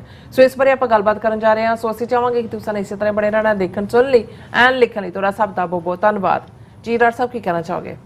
ਦੇਖੋ, ਕੱਲ ਜਦੋਂ ਅਸੀਂ ਇਲੈਕਸ਼ਨ ਰਿਜ਼ਲਟਸ ਨੂੰ ਐਨਾਲਾਈਜ਼ ਕੀਤਾ ਸੀ ਇੰਡੀਆ ਲੈਵਲ ਦੇ ਉੱਤੇ ਵੀ, ਔਰ ਖਾਸ ਤੌਰ ਤੇ ਪੰਜਾਬ ਦੀਆਂ 13 ਸੀਟਾਂ ਔਰ ਉਹਨਾਂ ਚੋਂ ਵੀ ਅੱਗੋਂ दो उम्मीदवार भाई अमृतपाल सिंह खडूर साहब और भाई सरबजीत सिंह फरीदकोट अच्छा साडे दर्शकों वालों उस एनालिसिस नूं सराया गया और कल भी असी जिक्र किया सी कि भी जिहड़े उन्हां दे वड्डे वड्डे सारी रात चलन वाले बैठे हुए टीवी दे उत्ते एनालिस्ट सी वो बाकी सूबियां दी गल तां करदे सी पंजाब च आंदिआं उन्हां दी दिलचस्पी ਜਿਹੜੀ ਹੈ ਉਹ ਉਨੀ ਜ਼ਿਆਦਾ ਪਹਿਲਾਂ ਤਾਂ ਪੰਜਾਬ 'ਚ ਹੀ ਘੱਟ ਸੀ ਪਰ ਆਂਦਿਆਂ ਉਹ ਦੋ ਨਿਰਦਲੀਏ ਜਾਂ ਇੰਡੀਪੈਂਡੈਂਟ ਜਾਂ ਆਜ਼ਾਦ ਉਮੀਦਵਾਰ ਕਹਿ ਕੇ ਕਿ ਉਹ ਜਿੱਤ ਰਹੇ ਨੇ ਉਹਨਾਂ ਨੂੰ ਜਿਹੜਾ ਉਹ ਉਸ ਖਬਰ ਤੋਂ ਅੱਗੇ ਨਿਕਲ ਜਾਂਦੇ ਸੀ ਤੇ ਮੈਨੂੰ ਇਹ ਲੱਗਦਾ ਸੀ ਵੀ ਜਾਂ ਤਾਂ ਇਹ ਅਜੇ ਇਹ ਪ੍ਰਭਾਵ ਨਹੀਂ ਦੇਣਾ ਚਾਹੁੰਦੇ ਕਿ ਭਾਈ ਪੰਜਾਬ ਦੇ ਵਿੱਚ ਜਿਹੜੀ ਇਸ ਵੇਲੇ ਬਗਾਵਤੀ ਸੁਰ ਹੈ ਨੌਜਵਾਨੀ ਦੀ ਉਹ ਇੱਕ ਵਾਰ ਫੇਰ ਫੁੱਲ ਸਕੇਲ ਇਹਨਾਂ ਦੀ ਸੋ ਕਾਲਡ ਜਮਹੂਰੀਅਤ ਅਸੀਂ ਇਹ ਵੀ ਦੱਸ ਦਈਏ ਕਿ ਨਾ ਸਾਡਾ ਇਹਨਾਂ ਦੇ ਇਲੈਕਸ਼ਨ ਸਿਸਟਮ 'ਚ ਯਕੀਨ ਹੈ ਨਾ ਇਹਦੇ 'ਚੋਂ ਕੋਈ ਕੁਝ ਨਿਕਲਣ ਵਾਲਾ ਹੈ ਪਰ ਫਿਰ ਵੀ ਜਿਵੇਂ ਅਸੀਂ ਲੋਕਲ ਜਿਹੜੇ ਸਿੱਖ ਸੰਗਤ ਜਾਂ ਸਿੱਖ ਪੋਪੂਲੇਸ਼ਨ ਹੈ ਅਸੀਂ ਉਹਨਾਂ ਦੇ ਵਰਡਿਕਟ ਨੂੰ ਜਾਂ ਉਹਨਾਂ ਦੀਆਂ ਕਈ ਵਾਰੀ ਨੀਡਸ ਨੂੰ ਵੀ ਸਮਝਦੇ ਹਾਂ ਇਸ ਲਈ ਕਈ ਵਾਰੀ ਅਸੀਂ ਆਪਣੀ ਹਾਰਡ ਲਾਈਨ ਰੱਖਣ ਦੇ ਬਾਵਜੂਦ ਵੀ ਕੋਈ ਕ੍ਰਿਟਿਕ ਨਹੀਂ ਹੁੰਦੇ ਉਹਨਾਂ ਦੇ ਉਸ ਕੁਝ ਪਾਰਟ ਨੂੰ ਪਰ ਸਾਨੂੰ ਇਹ ਪਤਾ ਹੁੰਦਾ ਵੀ ਅਲਟੀਮੇਟਲੀ ਸਾਰੇ ਚੋਂ ਫਰਸਟ੍ਰੇਸ਼ਨ ਹੀ ਨਿਕਲਦੀ ਹੈ ਇਸ ਤੋਂ ਬਿਨਾਂ ਕੁਝ ਨਹੀਂ ਨਿਕਲਦਾ ਪਰ ਮੈਨੂੰ ਇਹ ਸੀ ਕਿ ਵੀ ਇਹ ਇੰਨਾ ਔਰ ਅੱਜ ਜਦੋਂ ਸਾਰਾ ਮੈਂ ਪ੍ਰਿੰਟ ਮੀਡੀਆ ਜਿੰਨਾ ਵੀ ਮੋਨੀਟਰ ਕਰਦਾ ਹਾਂ ਜਾਂ ਬਾਕੀਆਂ ਰਾਹੀਂ ਵੀ ਸਾਨੂੰ ਆਉਂਦਾ ਮੈਂ ਦੇਖਿਆ ਤੇ ਅੱਜ ਤਾਂ ਸਾਰਾ ਮੀਡੀਆ ਹੀ ਹਾਹਾਕਾਰ ਮਚੀ ਹੋਈ ਹੈ ਕਿ ਵੀ ਇਹ ਪੰਜਾਬ ਦੇ ਵਿੱਚ ਰੈਡੀਕਲਿਜ਼ਮ ਵਾਪਸ ਆ ਗਿਆ ਖਾਲਿਸਤਾਨ ਵਾਪਸ ਆ ਗਿਆ ਔਰ ਇਹ ਦੋ ਹੀ ਨਹੀਂ ਇਕੱਲੇ ਜਿੱਤੇ ਈਵਨ ਮਾਨ ਸਾਹਿਬ ਨੂੰ ਕੋਟ ਕੀਤਾ ਕਿ ਭਾਵੇਂ ਉਹ ਹਾਰੇ 1,90,000 ਵੋਟ ਉਹਨਾਂ ਨੂੰ ਮਿਲੀ ਔਰ ਉਹਨਾਂ ਨੂੰ ਇਹ ਲੱਗਦਾ ਕਿ ਵੀ ਇਹ ਤਾਂ ਜੋ ਕੁਛ ਅਸੀਂ ਇਹਨਾਂ 40 ਸਾਲਾਂ 'ਚ ਕੀਤਾ ਰਾਦਰ ਪੰਜਾਬ 'ਚੋਂ ਜਾਂ ਭਾਰਤ 'ਚੋਂ ਨਿਕਲ ਕੇ ਟਰਾਂਸਨੈਸ਼ਨਲ ਰਿਪਰੈਸ਼ਨ ਕਿਲਿੰਗ ਸਪਰੀ ਵੀ ਸ਼ੁਰੂ ਕੀਤੀ ਇਹਦੇ ਬਾਵਜੂਦ ਬਾਹਰਲੇ ਸਿੱਖ ਤਾਂ ਸਾਡੇ ਡਰ ਤੋਂ ਮੁਕਤ ਹੋ ਕੇ ਦਵਾ ਦਵ ਖਾਲਿਸਤਾਨ ਰੈਫਰੈਂਡਮ ਦੀਆਂ ਵੋਟਾਂ ਪਾ ਹੀ ਰਹੇ ਨੇ ਇੱਥੇ ਵੀ ਔਰ ਜਿਵੇਂ ਇੱਕ ਸਿੱਖ ਨੌਜਵਾਨ ਨੇ ਅੱਜ ਲਿਖਿਆ ਉਹਨੇ ਕਿਹਾ ਜੀ ਇਹ ਪਾਰਸ਼ੀਅਲ ਰੈਫਰੈਂਡਮ ਸੀ ਖਡੂਰ ਸਾਹਿਬ ਔਰ ਫਰੀਦਕੋਟ ਔਰ ਸਿੱਖਾਂ ਨੇ ਦੱਸ ਦਿੱਤਾ ਵੀ ਉਹ ਖਾਲਿਸਤਾਨ ਚਾਹੁੰਦੇ ਨੇ ਹੁਣ ਹਾਲਾਂਕਿ ਇਸ 'ਚ ਕੋਈ ਦੋ ਰਾਵਾਂ ਨਹੀਂ ਨੇ ਕਿ ਵੀ ਸਾਰੇ ਪੀਰੀਅਡ ਦੇ ਵਿੱਚ ਕਿਵੇਂ ਵਿਦਨ ਉਹਨਾਂ ਫੋਰਸਿਸ ਨੂੰ ਵੀ ਯੂਜ਼ ਕੀਤਾ ਗਿਆ ਜੇ ਅੰਮ੍ਰਿਤਪਾਲ ਸਿੰਘ ਦਾ ਵਿਰੋਧ ਕਰਾਉਣ ਦੀ ਲਾਈਨ ਆਈ ਤੇ ਅਸੀਂ ਦੇਖਦੇ ਹਾਂ ਕਿ ਕਿਸ ਹੱਦ ਤੱਕ ਜਾ ਕੇ ਸੁਖਬੀਰ ਬਾਦਲ ਸਮੇਤ ਉਹਨਾਂ ਨੇ ਕਿਸ ਕਿਸਮ ਦੇ ਅਲਫਾਜ਼ ਵਰਤੇ ਹੁਣ ਅੱਜ ਜੇ ਮੈਂ ਕੁਇਕਲੀ ਕਿਉਂਕਿ ਆਲਰੇਡੀ ਅਸੀਂ ਟਾਈਮ ਜ਼ੋਨ ਤੋਂ ਬਾਹਰ ਜਾ ਰਹੇ ਮੈਂ 3-4 ਜਿਹੜੀਆਂ 5-6 ਰਾਦਰ ਜਿਹੜੀਆਂ ਪ੍ਰੋਮੀਨੈਂਟ ਪਬਲੀਕੇਸ਼ਨਸ ਨੇ ਉਹਨਾਂ ਦੇ ਤੁਸੀਂ ਟਾਈਟਲ ਤੋਂ ਅੰਦਾਜ਼ਾ ਲਾ ਸਕਦੇ ਹੋ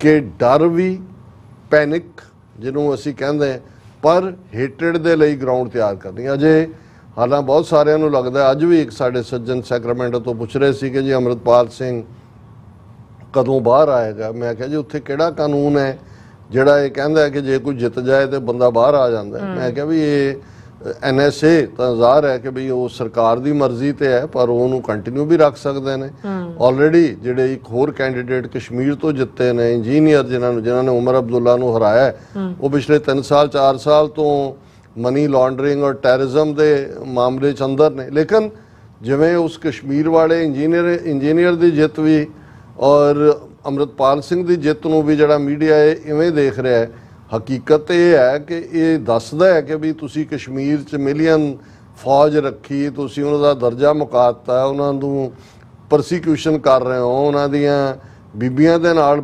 ਜਿਹੜੇ ਆ ਉਹ ਕਲਾਮੀ ਔਰ ਇਖਲਾਕੀ ਜਿਹੜਾ ਉਹਨਾਂ ਨੂੰ ਟਾਰਚਰ ਕਰਦੇ ਹੋ ਬੱਚੇ ਉਹਨਾਂ ਦੇ ਮਾਰਦੇ ਹੋ ਇਹਦੇ ਬਾਵਜੂਦ ਜਿਹੜੀ ਹੈ ਕਸ਼ਮੀਰੀ ਸਪਿਰਿਟ ਉਹ ਇਨਡੋਮੀਟੇਬਲ ਹੈ ਔਰ ਉਹਨਾਂ ਨੇ ਉਸ ਉਮਰ ਅਬਦੁੱਲੇ ਨੂੰ ਜਿਹੜਾ ਬੜੀਆਂ ਹਮਦਰਦੀ ਦੀਆਂ ਗੱਲਾਂ ਵੀ ਕਰਦਾ ਇਹਨਾਂ ਨੂੰ ਬਾਹਰ ਕੱਢਿਆ ਸਗੋਂ ਡਿਫੀਟ ਕੀਤਾ ਇਸੇ ਤਰ੍ਹਾਂ ਪੰਜਾਬ ਦੇ ਵਿੱਚ ਬਾਦਲ ਦਲ ਔਰ ਦੂਜੇ ਜਿਹੜੇ ਬੰਦੀ ਸਿੰਘਾਂ ਦੀ ਰਿਹਾਈ ਪੰਥਕ ਇਹ ਉਹ ਜੇ ਲੋਕਾਂ ਨੇ ਜਿਹੜਾ ਅੰਮ੍ਰਿਤਪਾਲ ਸਿੰਘ ਜਾਂ ਸਰਬਜੀਤ ਸਿੰਘ ਨੂੰ ਚੁਣਿਆ ਦਾ ਮਤਲਬ ਇਹ ਹੈ ਵੀ ਜਿਹੜੇ ਦਿੱਲੀ ਸਰਕਾਰ ਦੇ ਨਾਲ ਖੜੇ ਹੋਏ ਉਹਨਾਂ ਦੇ ਦਲਾਲ ਨੇ ਉਹਨਾਂ ਨੂੰ ਵੀ ਰਿਜੈਕਟ ਕੀਤਾ ਤੇ ਨਾਲ ਦੀ ਨਾਲ ਇਹ ਸੈਂਟੀਮੈਂਟ ਵੀ ਨੇ ਕਿ ਭਾਈ ਇਹ ਕੀ ਹੈ ਹੁਣ ਜੇ ਤੁਸੀਂ ਇਹਨਾਂ ਦੀ ਪਬਲੀਕੇਸ਼ਨਸ ਦੇਖੋ ਉਹਨਾਂ ਦੀ ਹੈਡਲਾਈਨ ਤੋਂ ਅੰਦਾਜ਼ਾ ਹੋ ਜਾਂਦਾ ਹੈ radicals emerge winners as Congress retains dominance in Punjab 2 Sikh radicals including Khalistan ideologue Amritpal Singh secure victories underscoring the growing influence of hardliners ਕਿ ਵੀ ਇਹ ਹਾਰਡਲਾਈਨਰਸ ਦਾ ਇੰਨਾ ਕਿ ਇਫੈਕਟ ਹੋ ਗਿਆ ਵੀ ਉਹਨਾਂ ਦਾ ਆਈਡੀਆਲੋਗ ਅੰਮ੍ਰਿਤਪਾਲ ਸਿੰਘ ਜਿੱਤ ਗਿਆ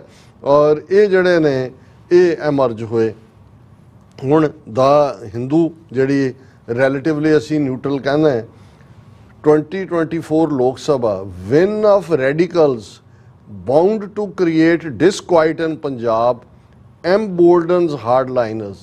Even though Khalistan movement has lost popular support, a disquieting feeling prevails in Punjab, particularly with the electoral win of radicals like Amritpal Singh. ਇਹ ਹਿੰਦੂ ਅਖਬਾਰ ਦਾ ਟਾਈਟਲ ਹੈ ਕਿ ਵੀ ਇਹ ਪੰਜਾਬ ਦੇ ਵਿੱਚ ਤਾਂ ਸ਼ਾਂਤੀ ਭੰਗ ਹੋ ਜਾਏਗੀ, ਇਹਦੇ ਨਾਲ ਇਸ ਜਿੱਤ ਨਾਲ ਜਿਹੜੇ ਹਾਰਡਲਾਈਨਰ ਨੇ ਉਹ ਹੋਰ ਮਜ਼ਬੂਤ ਹੋਣਗੇ। ਔਰ ਇਹ ਕਿਹਾ ਕਿ ਜੀ ਭਾਵੇਂ ਉਹ ਜਿੱਤ ਗਏ ਨੇ ਪਰ ਇਹਨੇ ਪੰਜਾਬ 'ਚ ਇੱਕ ਬੜਾ ਡਿਸਕੁਆਇਟ ਪੈਦਾ ਕਰ ਦਿੱਤਾ ਹੈ। ਹੁਣ ਤੁਸੀਂ ਹੈਡਿੰਗ ਦੇਖੋ, ਪੰਜਾਬ ਲੋਕ ਸਭਾ ਇਲੈਕਸ਼ਨਸ 2024 ਰਿਜ਼ਲਟਸ, ਹਾਰਡਲਾਈਨਰਸ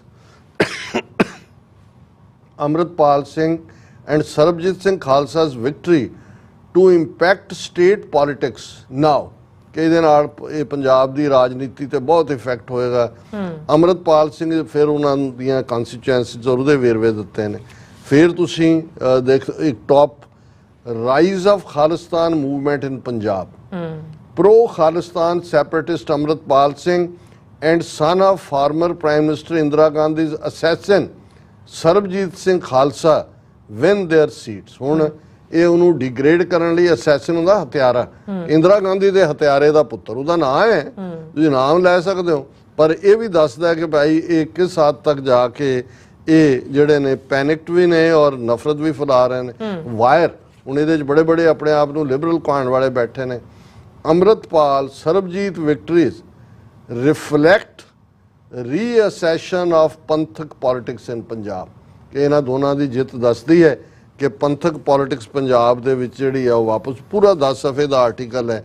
ਫਿਰ ਜਿਹੜੀ ਹੈ how to independent candidates won seats in India's government from jail, ਉਹਦੇ 'ਚ ਇੰਜੀਨੀਅਰ ਦਾ ਵੀ ਜ਼ਿਕਰ ਹੈ ਔਰ ਜਿਹੜਾ ਅੰਮ੍ਰਿਤਪਾਲ ਸਿੰਘ ਦਾ ਵੀ ਹੈ। ਫਿਰ Times of India, Panthic politics back with Amritpal Singh Beant Singh son, ਕਿ ਪੰਜਾਬ ਦੇ ਵਿੱਚ ਪੰਥਕ ਪੋਲਿਟਿਕਸ ਵਾਪਸ ਆ ਗਈ। ਹੁਣ ਇਸ ਨੂੰ ਲੈ ਕੇ ਵੀ ਡਿਬੇਟ ਹੋ ਰਹੀ ਹੈ ਕਿ ਜੀ ਸਹੁੰ ਚੁੱਕਣਾ ਉਹਨਾਂ ਦਾ ਹੱਕ ਹੈ, ਉਹਨਾਂ ਨੂੰ ਕਿਵੇਂ ਲਿਆਣਗੇ ਲੋਕ ਸਭਾ ਦੇ ਵਿੱਚ।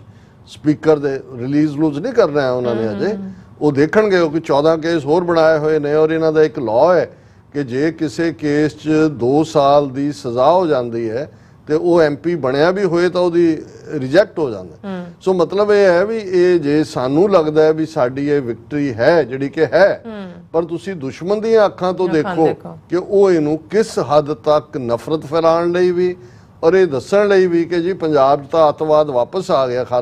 ਹਾਲਾਂ ਇਹਨਾਂ ਨੇ ਕੋਈ ਖਾਲਿਸਤਾਨ ਦੇ ਮੁੱਦੇ ਤੇ ਤਾਂ ਇਲੈਕਸ਼ਨ ਨਹੀਂ ਲੜੀ, ਨਾ ਅੰਮ੍ਰਿਤਪਾਲ ਸਿੰਘ ਨੇ ਲੜੀ ਹੈ ਨਾ ਸਰਬਜੀਤ ਸਿੰਘ ਨੇ ਲੜੀ ਹੈ। ਮੁੱਦਾ ਸਰਬਜੀਤ ਸਿੰਘ ਨੇ ਬੜੀ ਡਿਫਾਈਨ ਕਰਕੇ ਡਰੱਗਸ ਦੇ ਖਿਲਾਫ ਔਰ ਜ਼ਾਹਰਾ ਤੌਰ ਦੇ ਉੱਤੇ ਜਿਹੜੀ 2015 ਤੋਂ ਗੁਰੂ ਗ੍ਰੰਥ ਸਾਹਿਬ ਦੀ ਬੇਅਦਬੀ ਦੀਆਂ ਘਟਨਾਵਾਂ ਨੇ ਉਹਨੂੰ ਆਧਾਰ ਬਣਾਇਆ। ਅੰਮ੍ਰਿਤਪਾਲ ਸਿੰਘ ਹੋਰਾਂ ਦਾ ਤਾਂ ਅਸੀਂ ਦੇਖਦੇ ਹੀ ਹਾਂ ਕਿ ਭਾਈ ਉਹਦੇ 'ਚ ਵੀ ਉਹਨਾਂ ਦੀ ਰਿਹਾਈ ਔਰ ਦੂਸਰੇ ਮੁੱਦੇ ਔਰ ਉਹਨਾਂ ਦਾ ਕੰਮ ਇਸ ਨੂੰ ਲੈ ਕੇ ਕਿ ਭਾਈ ਉਹਨਾਂ ਨੇ ਨਸ਼ੇ ਛੁਡਾਏ, ਅੰਮ੍ਰਿਤ ਛਕਾਇਆ। ਸੋ ਇਹਦੇ ਬਾਵਜੂਦ ਕਿ ਕੋਈ ਖਾਲਿਸਤਾਨ ਦਾ ਮੁੱਦਾ ਡਿਸਕਸ ਨਹੀਂ ਹੋਇਆ, ਲੇਕਿਨ ਤੁਸੀਂ ਦੁਸ਼ਮਣ ਦੀਆਂ ਅੱਖਾਂ 'ਚੋਂ ਜਾ ਕੇ ਦੇਖੋ ਕਿ ਉਹ ਤਾਂ ਤੁਹਾਡੇ ਉਹਨਾਂ ਨੂੰ ਇਹ ਲੱਗਦਾ ਕਿ ਵੀ ਇਹ ਪੰਜਾਬ ਦੇ ਲੋਕ ਸਿੱਖ ਕੌਮ ਖਾਸ ਤੌਰ ਤੇ ਇੱਕ ਵਾਰ ਫੇਰ ਜੇ ਇੰਡੀਅਨ ਸਿਸਟਮ ਨੂੰ ਚੈਲੰਜ ਕਰ ਰਹੀ ਹੈ ਇਸ ਕਦਰ, ਤੇ ਇਹ ਸਾਡੇ ਲਈ ਬਹੁਤ ਵੱਡਾ ਖਤਰਾ ਹੈ। ਸੋ ਇਹ ਸਾਡੇ ਲਈ ਸਮਝਣਾ ਜ਼ਰੂਰੀ ਹੈ ਕਿ ਕਿਸ ਹੱਦ ਤੱਕ ਨਫ਼ਰਤ ਔਰ ਇਹ ਸਿੱਖਾਂ ਦੇ ਖਿਲਾਫ ਜੰਗ ਨੂੰ ਕਿਸ ਲੈਵਲ ਤੱਕ ਇਹ ਲੈ ਕੇ ਗਏ ਹੋਏ ਨੇ। ਜੀ ਡਾਕਟਰ ਸਾਹਿਬ, ਬਹੁਤ ਬਹੁਤ ਧੰਨਵਾਦ। ਸਥਾਨਕ ਬ੍ਰੇਕ ਵਿਊਅਰਸ, ਤੁਸੀਂ ਕਿਤੇ ਨਹੀਂ ਜਾਣਾ, ਮਿਲਦੇ ਹਾਂ after this short break.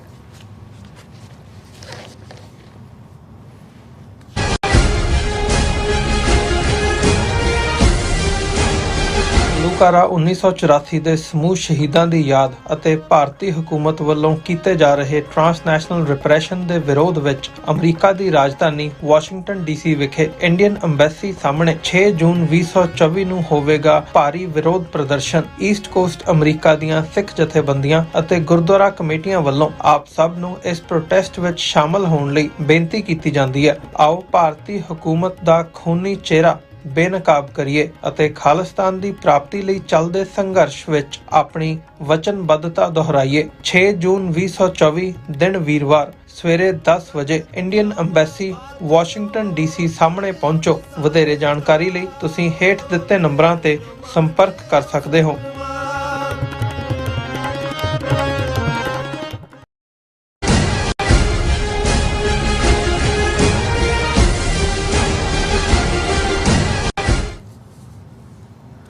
ਦਰਸ਼ਕੋ, break ਤੋਂ ਬਾਅਦ ਤੁਹਾਡਾ ਸਭ ਦਾ ਭਰਪੂਰ ਸਵਾਗਤ ਹੈ। ਸੋ ਵੀਅਰਸ, ਗੱਲਬਾਤ ਕਰਨ ਜਾ ਰਹੇ ਹਾਂ ਕਿ ਹਿੰਦੂਤਵੀਆਂ ਵੱਲੋਂ ਕਿਵੇਂ ਦੁਨੀਆ ਭਰ ਵਿੱਚ ਪਲਾਨਡ ਤਰੀਕੇ ਨਾਲ ਸਿੱਖਾਂ ਦੀ ਕਿਰਦਾਰਕੁਸ਼ੀ ਕੀਤੀ ਜਾ ਰਹੀ ਹੈ ਔਰ ਇਸ ਦੀ ਇੱਕ ਸੱਜਰੀ ਉਦਾਹਰਨ ਸਾਹਮਣੇ ਆਈ ਹੈ। ਔਰ FBI ਨੇ ਟੈਕਸਸ ਦੇ ਇੱਕ 48 ਸਾਲਾ ਹਿੰਦੂ ਵਿਅਕਤੀ ਜਿਹੜੇ ਨੇ ਭੂਸ਼ਣ ਅਥਾਲੇ ਨੂੰ ਸਿੱਖ ਵਿਰੋਧੀ ਨਫ਼ਰਤ ਲਈ ਚਾਰਜ ਕੀਤਾ। ਸੋ ਇਸ ਬਾਰੇ ਆਪਾਂ ਗੱਲਬਾਤ ਕਰਨ ਜਾ ਰਹੇ ਹਾਂ। ਸੋ ਅਸੀਂ ਚਾਹਾਂਗੇ ਕਿ ਤੁਸੀਂ ਇਸੇ ਤਰ੍ਹਾਂ ਬੜੇ ਰਹਿਣਾ, ਦੇਖਣ ਸੁਣਨ ਲਈ ਐਂਡ ਲਿਖਣ ਲਈ। ਤੁਹਾਡਾ ਸਭ ਦਾ ਬਹੁਤ ਬਹੁਤ ਧੰਨਵਾਦ ਜੀ। ਡਾਕਟਰ ਸਾਹਿਬ, ਕੀ ਕਹਿਣਾ ਚਾਹੋਗੇ ਇਸ ਬਾਰੇ? ਦੇਖੋ, ਅਸੀਂ ਅੱਜ ਕਿਉਂਕਿ ਘੱਲੂਘਾਰਾ 84 ਦੀ ਯਾਦ ਨੂੰ ਹੀ ਸਮਰਪਿਤ ਸੀ ਅੱਜ ਦਾ ਪ੍ਰੋਗਰਾਮ ਵੀ। ਸੋ ਅੱਡ ਆਸਪੈਕਟ ਕਿ 40 ਸਾਲ ਪਹਿਲਾਂ ਕਿਸ ਕਿਸਮ ਦੀ ਨਫ਼ਰਤ ਦਾ ਮਾਹੌਲ ਸਿੱਖਾਂ ਦੇ ਖਿਲਾਫ ਸਰਕਾਰੀ ਲੈਵਲ ਤੇ, ਪ੍ਰਾਈਵੇਟ ਲੈਵਲ ਤੇ, ਔਰ ਕਿਵੇਂ ਈਵਨ ਉਹਨਾਂ ਦਾ ਟੌਪ ਮੀਡੀਆ ਬਰਾਸ ਜਿਨ੍ਹਾਂ ਦੇ ਵਿੱਚ ਵੱਡੇ ਵੱਡੇ ਉਹਨਾਂ ਦੇ ਥਿੰਕਰ ਔਰ ਓਪੀਨੀਅਨ ਮੇਕਰ ਸੀ, ਉਹਨਾਂ ਨੇ ਕਿਵੇਂ ਈਵਨ ਖੁਸ਼ਵੰਤ ਸਿੰਘ ਵਰਗੇ ਜਿਹੜੇ ਐਗਨੋਸਟਿਕ ਨੂੰ, ਜਿਹੜਾ ਕੋਈ ਸਿੱਖੀ ਵੈਲਿਊਜ਼ ਦਾ ਕੋਈ ਝੰਡਾ ਬਰਦਾਰ ਨਹੀਂ ਸੀ, ਉਹਨੂੰ ਕਿਵੇਂ ਜ਼ਲੀਲ ਕੀਤਾ। ਕਿਉਂਕਿ ਉਹਨੇ ਇੱਕ ਜਿਹੜਾ ਪਦਮ ਭੂਸ਼ਣ ਅਵਾਰਡ ਨੂੰ ਦਿੱਤਾ ਹੋਇਆ ਸੀ, ਉਹਨੇ ਜੂਨ 84 ਦੇ ਘੱਲੂਘਾਰੇ ਦੇ ਰੋਸ ਵਜੋਂ ਵਾਪਸ ਕੀਤਾ। ਠੀਕ ਉਵੇਂ ਹੀ ਜਿਵੇਂ ਰਵਿੰਦਰਨਾਥ ਟੈਗੋਰ ਨੇ ਜਦੋਂ ਜਲਿਆਂਵਾਲੇ ਬਾਗ ਦਾ 1919 'ਚ ਸਾਕਾ ਵਰਤਾਇਆ ਗਿਆ ਤਾਂ ਉਹਨਾਂ ਨੇ ਜਿਹੜਾ ਸਰ ਦਾ ਖਿਤਾਬ ਸੀ, sir Rabindranath Tagore, sir title ਅੰਗਰੇਜ਼ਾਂ, ਉਹ ਉਹਨਾਂ ਨੇ ਵਾਪਸ, ਸਿੰਬੋਲਿਕ ਹੁੰਦਾ, ਉਹਦਾ ਕੋਈ ਉਹਦੇ ਨਾਲ ਕੋਈ ਜੁੜਿਆ ਹੋਇਆ ਨਹੀਂ ਹੁੰਦਾ। ਲੇਕਿਨ ਇਹ ਈਵਨ ਜਦੋਂ ਅਸੀਂ ਕਹਿੰਦੇ ਹਾਂ ਕਿ ਡਾਇਸਪੋਰਾ ਇਕੱਲਾ ਇਹੀ ਨਹੀਂ ਹੈ ਕਿ ਹਕੂਮਤ ਨੇ ਟਰਾਂਸਨੈਸ਼ਨਲ ਰਿਪਰੈਸ਼ਨ ਦੀ ਨੀਤੀ ਅਜੀਤ ਡੋਭਾਲ, ਦਿਨਕਰ ਗੁਪਤਾ ਔਰ ਸੁਸ਼ਾਂਤ ਗੋਇਲ ਔਰ ਉਹਨਾਂ ਦਾ ਅੱਗੋਂ ਸਬ ਕੰਟਰੈਕਟਰ ਗੰਦਾ ਨਿਖਲ ਗੁਪਤਾ ਇਸ ਲੈਵਲ ਤੇ ਰੱਖਿਆ। ਇਹਨਾਂ ਵਰਿਆਂ ਦੇ ਵਿੱਚ ਪਿਛਲੇ ਸਾਲਾਂ 'ਚ ਜਦੋਂ ਅਸੀਂ ਸੋਸ਼ਲ ਮੀਡੀਆ ਤੇ ਸਿੱਖ ਗੁਰੂ ਸਾਹਿਬਾਨ ਦੇ ਖਿਲਾਫ ਨਫ਼ਰਤ, ਸਿੱਖਾਂ ਦੇ ਖਿਲਾਫ ਹਿਸਟਰੀ ਨੂੰ ਡਿਸਟੋਰਟ ਕਰਨਾ, ਸਨਾਤਨੀ ਕਿਸਮ ਦੇ ਨਾਵਾਂ ਥੱਲੇ ਜਿਹੜਾ ਹੈ ਉਹ ਸਿੱਖਾਂ ਨੂੰ ਹਿੰਦੂਆਂ 'ਚ ਜਜ਼ਬ ਕਰਨ ਦੀ ਗੱਲ ਦੱਸਣਾ, ਫਿਰ ਨਿਹੰਗ ਬਾਣੇ ਜਾਂ ਦੂਸਰੇ ਦੇ ਵਿੱਚ ਵੀ ਇਸ ਕਿਸਮ ਦੀ ਗੱਲ ਨੂੰ ਐਂਡੋਰਸ ਕਰਾਉਣਾ ਵੀ ਅਸੀਂ ਤਾਂ ਸਨਾਤਨ ਧਰਮ ਦੀ ਰਾਖੀ ਲਈ ਬਣੇ, ਇਹ ਪਾਰਟ ਤਾਂ ਚੱਲ ਹੀ ਰਿਹਾ ਸੀ। ਲੇਕਿਨ ਈਵਨ ਇੱਥੇ ਜਿਹੜੀਆਂ Sikh NGOs non profit civil rights ਲਈ ਲੜਦੀਆਂ ਨੇ, ਜਿਹਦਾ ਕੋਈ ਹਿੰਦੂਆਂ ਦੇ ਨਾਲ ਕੋਈ ਝਗੜਾ ਨਹੀਂ ਹੈ ਜਾਂ ਕੋਈ ਇੰਡੀਅਨ ਗਵਰਨਮੈਂਟ ਦੇ ਖਿਲਾਫ ਵੀ ਨਹੀਂ, ਉਹ ਤਾਂ ਇਹੀ ਹੁੰਦਾ ਵੀ ਕਿਤੇ ਹੇਟ ਕ੍ਰਾਈਮ ਹੈ, ਕਿਤੇ ਤੁਹਾਡੇ ਖਿਲਾਫ ਕੋਈ ਜਿਹੜਾ ਤੁਹਾਨੂੰ ਹੱਕ ਨਹੀਂ ਮਿਲ ਰਿਹਾ, ਤੁਹਾਡੇ ਨਾਲ ਜਿਹੜਾ ਇਕੁਅਲ ਓਪਰਚੁਨਿਟੀ ਵਾਲੇ ਜਿਹੜੇ ਨੇ ਤੁਸੀਂ ਉਹਨਾਂ ਕੋਲ ਜਾਂਦੇ ਹੋ, ਜਾਂ ਬੱਚਿਆਂ ਦੀ ਬੁਲਿੰਗ ਹੈ। ਹੁਣ ਇਹਨਾਂ ਨੇ ਜਿਹੜੀ ਅੱਜ ਸਟੋਰੀ ਪ੍ਰੋਮੀਨੈਂਟਲੀ ਸਾਨੂੰ ਮਿਲੀ ਔਰ ਇਹ ਸਾਰੇ ਅਮਰੀਕਨ ਮੀਡੀਆ ਦੀ ਖਬਰ ਹੈ, ਉਹ ਕਿਉਂਕਿ ਆਰਗੇਨਾਈਜੇਸ਼ਨ ਦਾ ਨਾਂ ਨਹੀਂ ਦਿੰਦੇ, ਪਰ ਜਿਹੜਾ ਬੰਦੇ ਨੂੰ ਅੱਜ ਉਹਨਾਂ ਨੇ FBI ਨੇ ਚਾਰਜ ਕੀਤਾ ਹੈ ਹਿਟ ਕ੍ਰਾਈਮ ਦੇ ਵਿੱਚ, ਮੈਂ ਇਹਦੀ ਟਾਈਟਲ ਸਟੋਰੀ ਇਹ ਹੈ, Texas man charge with federal hit crime for making threats against EMPLOYEES of Sikh organisation.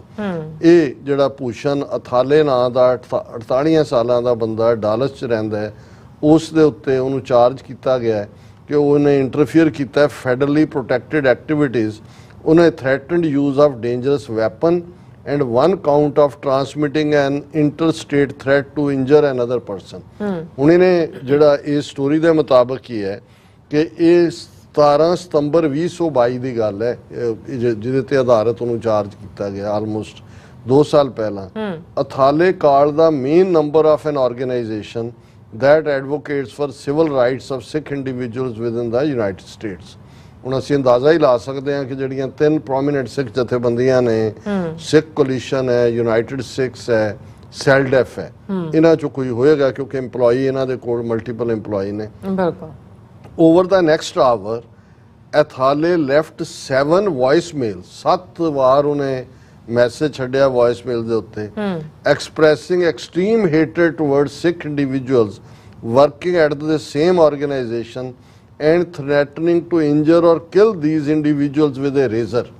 ਉਹਨੇ ਧਮਕੀ ਦਿੱਤੀ ਕਿ ਤੁਸੀਂ ਜਿਹੜੇ ਕੰਮ ਕਰ ਰਹੇ ਹੋ ਉਹਦੇ ਲਈ ਮੈਂ ਰੇਜ਼ਰ ਦੇ ਨਾਲ ਤੁਹਾਨੂੰ ਸਾਰਿਆਂ ਨੂੰ ਮਾਰ ਦਿਆਂਗਾ, ਔਰ ਤੁਸੀਂ ਹਿੰਦੂ ਮਨ ਦੇ ਵਿੱਚ ਕਿਸ ਹੱਦ ਤੱਕ ਨਫ਼ਰਤ ਹੈ ਉਹ ਇਹ ਕਹਿੰਦਾ ਹੈ ਅਥੈਲੇ's voicemails which were filled with violent imagery and obscenity, मतलब बहुत घटिया ਜਿਹੜੀਆਂ ਨੇ ਸੈਕਸ਼ੂਅਲੀ ਓਰੀਐਂਟਡ ਗਾਲਾਂ ਵੀ ਔਰ ਦੂਸਰੀ ਵੀ ਉਹਦੇ ਚੋਂ ਇੱਕ ਕੀ ਕਹਿੰਦਾ contained references to places, people and tenets that are particularly significant within the Sikh religion। ਹੁਣ ਉਹਨਾਂ ਨੇ ਡੀਟੇਲ ਨਹੀਂ, ਉਹਨਾਂ ਨੇ ਸਿੱਖ ਗੁਰਧਾਮਾਂ ਬਾਰੇ ਵੀ ਗੁਰੂਆਂ ਬਾਰੇ ਵੀ ਔਰ ਈਵਨ ਜਿਹੜੇ ਸਿੱਖਾਂ ਦੇ ਕਕਾਰ ਨੇ ਕੇਸ ਨੇ ਉਹਨਾਂ ਬਾਰੇ ਵੀ ਬਹੁਤ ਮਾੜੀਆਂ ਜਿਹੜੀਆਂ ਨੇ ਉਹ ਟਿੱਪਣੀਆਂ ਕੀਤੀਆਂ। Among other things, Athale stated his intention to catch the Sikhs at the organization।